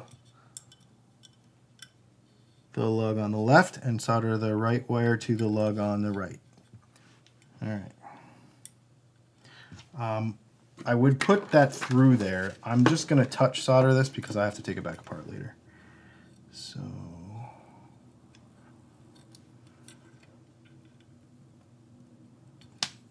and then inside one on the right. Because like I said, that repair to that resistor, it'll be easier for me to take this out. But for the purposes of completing it, let's do it. We're almost there, y'all. How long's it been? 4 hours and 5 minutes. She told me it was going to take me 4 hours. She told me it was going to take me 4 hours. Okay. But now I'm really excited. So now we have output and input jacks.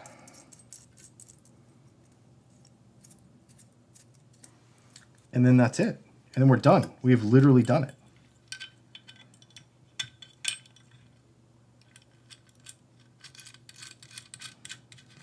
And again, finger tight on all this stuff. Like I said, it's coming apart. Just want to be very transparent about all this. Make a mistake, you got to go back and fix it. Which is fine. This is the first one I've ever done. I've never built a pedal before yet. Well, I can't say that. I've built a bunch of wah pedals. So no, I can't say that I've never built them. But those were circuit designs. I designed all that from scratch. So, okay.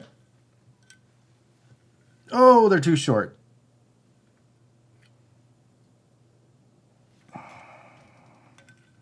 So, remember what we were talking about earlier?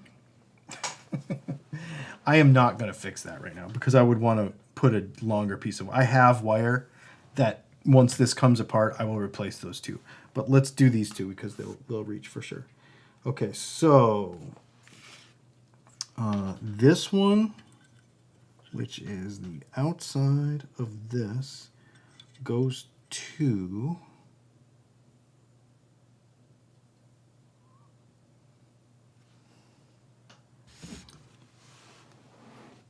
I wish they would say to the input jack lug sleeve. Input jack lug sleeve. Okay. So that's this guy. Input jack lug sleeve.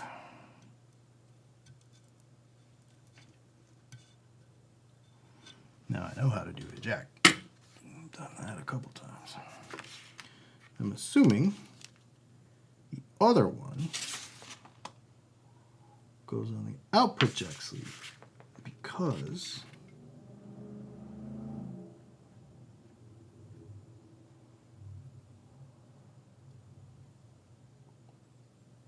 yes.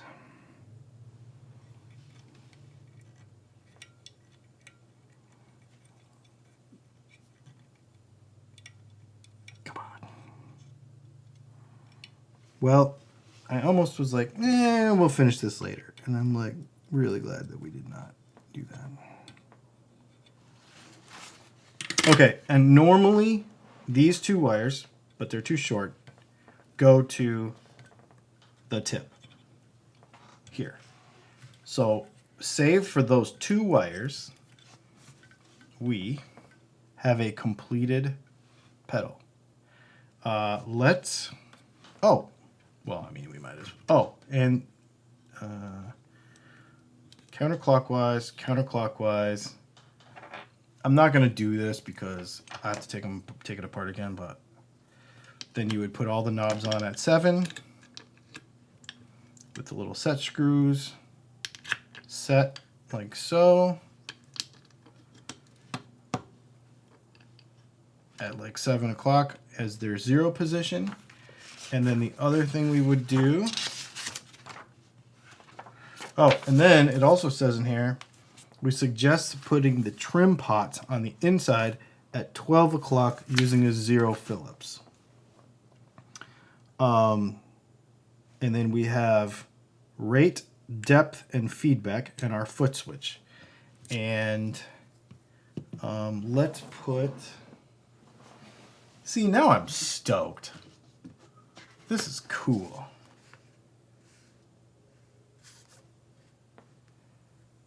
You know what?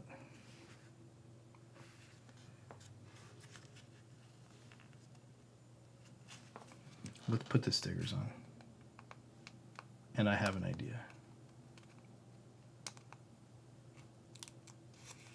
Actually, hang on. We're gonna have some fun.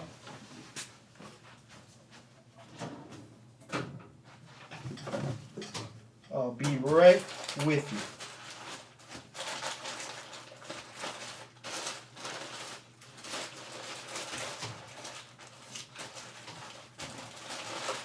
Oh no, don't tell me I don't have any left.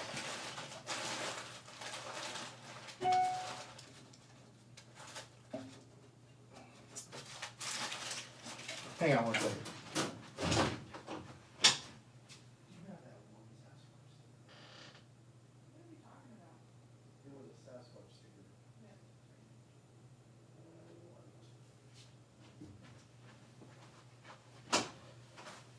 Okay, I don't usually leave. I feel like that needs to go on there. So I think when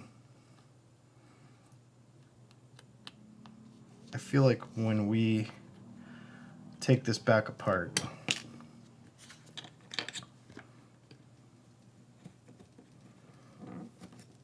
and when I say when, I mean right now,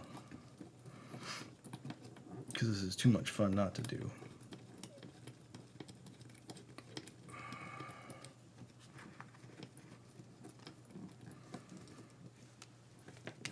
I want to thank everybody for watching today. This was a ridiculous sort of thing that I didn't know if it was going to be. Hang on. I'm trying to fix the exposure a little bit. I didn't know if it was going to be worth doing. I just, I didn't know. And yeah, when I take this back apart, we're going to put a Sasquatch sticker on it, and then we'll put the stickers on top, and it will be the Sasquatch pedal. So yeah, that's what we're going to do. Just because we can, and that's the last Sasquatch sticker actually. So I will leave these on here so that we do not lose them.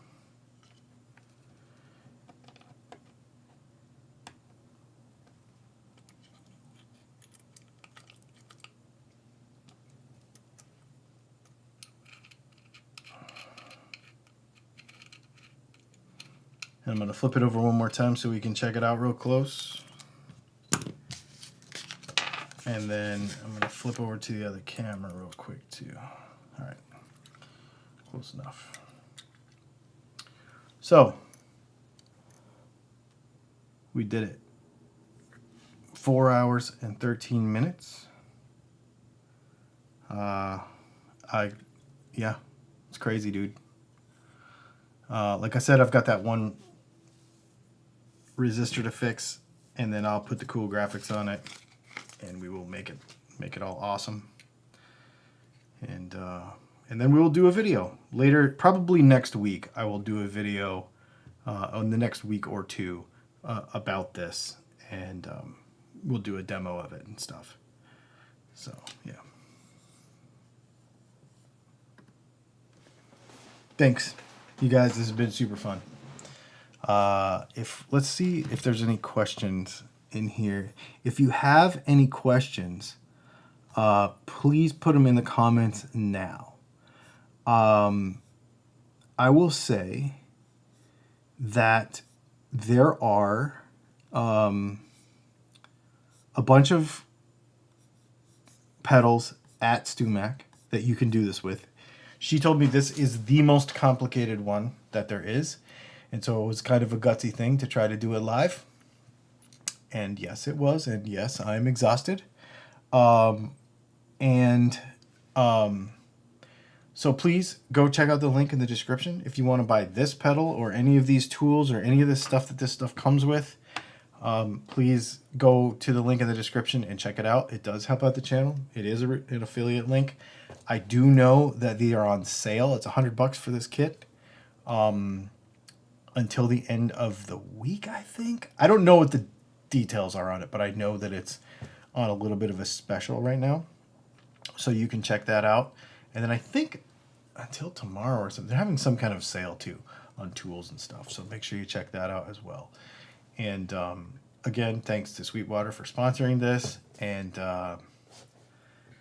thanks to everybody who sent in a super chat and etc. Is there a schematic in the instructions? There is not. It's supposed to be very it's kind of just all, well, like I showed earlier, it's very pictures. Everything are just kind of drawn pictures. Even the way you locate the, I can show you here with the other camera. The way you locate, like this is where it goes. So if you go all the way back to the beginning, for those of you that were not here in the beginning, but it gives you a, what I did is last night, I put all of the various resistors and stuff, because they all look the same, in a bag and had in different bags and labeled everything so that today all the parts were sorted and I could just grab them as I went, so that it would not take as long. There's a chart in here that tells you how to read resistors, which is really cool. It also talks about how to read diodes, like what, you know, which way they're supposed to face, which way transistors are supposed to face, the little notch and the little dot, how it's supposed to face with the IC chips, LEDs, the long and the short, and how to bend the ends on the resistors. It's very, very comprehensive. And then you just start placing components in the board, and the board is actually labeled. Every little component has a little label that's very hard to see. But at the beginning of this video, if you're just now getting here, there's a rundown of the toolkit that we use to do this. I did not use any tools outside of the StewMac pedal building kit, except for I used my own soldering iron because I'm just really comfortable with my own soldering iron. Yeah, so it's pretty cool. So I used everything provided by them. Oh well, of course, you know, I got my little, what is this thing? SOG power pint that I carry in my pocket, and of course I used my pocket knife and my pen, and you know, my normal tools that I carry in my pocket every day. But aside from that, all the specialized tools and everything were all ones that were provided by the little kit. So I think it's really cool. It's a cool thing, and I'm really stoked that hopefully it works. I mean, I know it will work. And in the video when we do the review, I will review also any little things that I had to fix or any little things that I learned afterwards. But I would say make sure that you go and check it out. This is great. Thanks. Now I'm hungry, and I want a cup of coffee or something. This is the longest live stream I've ever done, y'all. Thanks for hanging out. And I guess we will see you tomorrow for the podcast at 4 p.m. Eastern Time.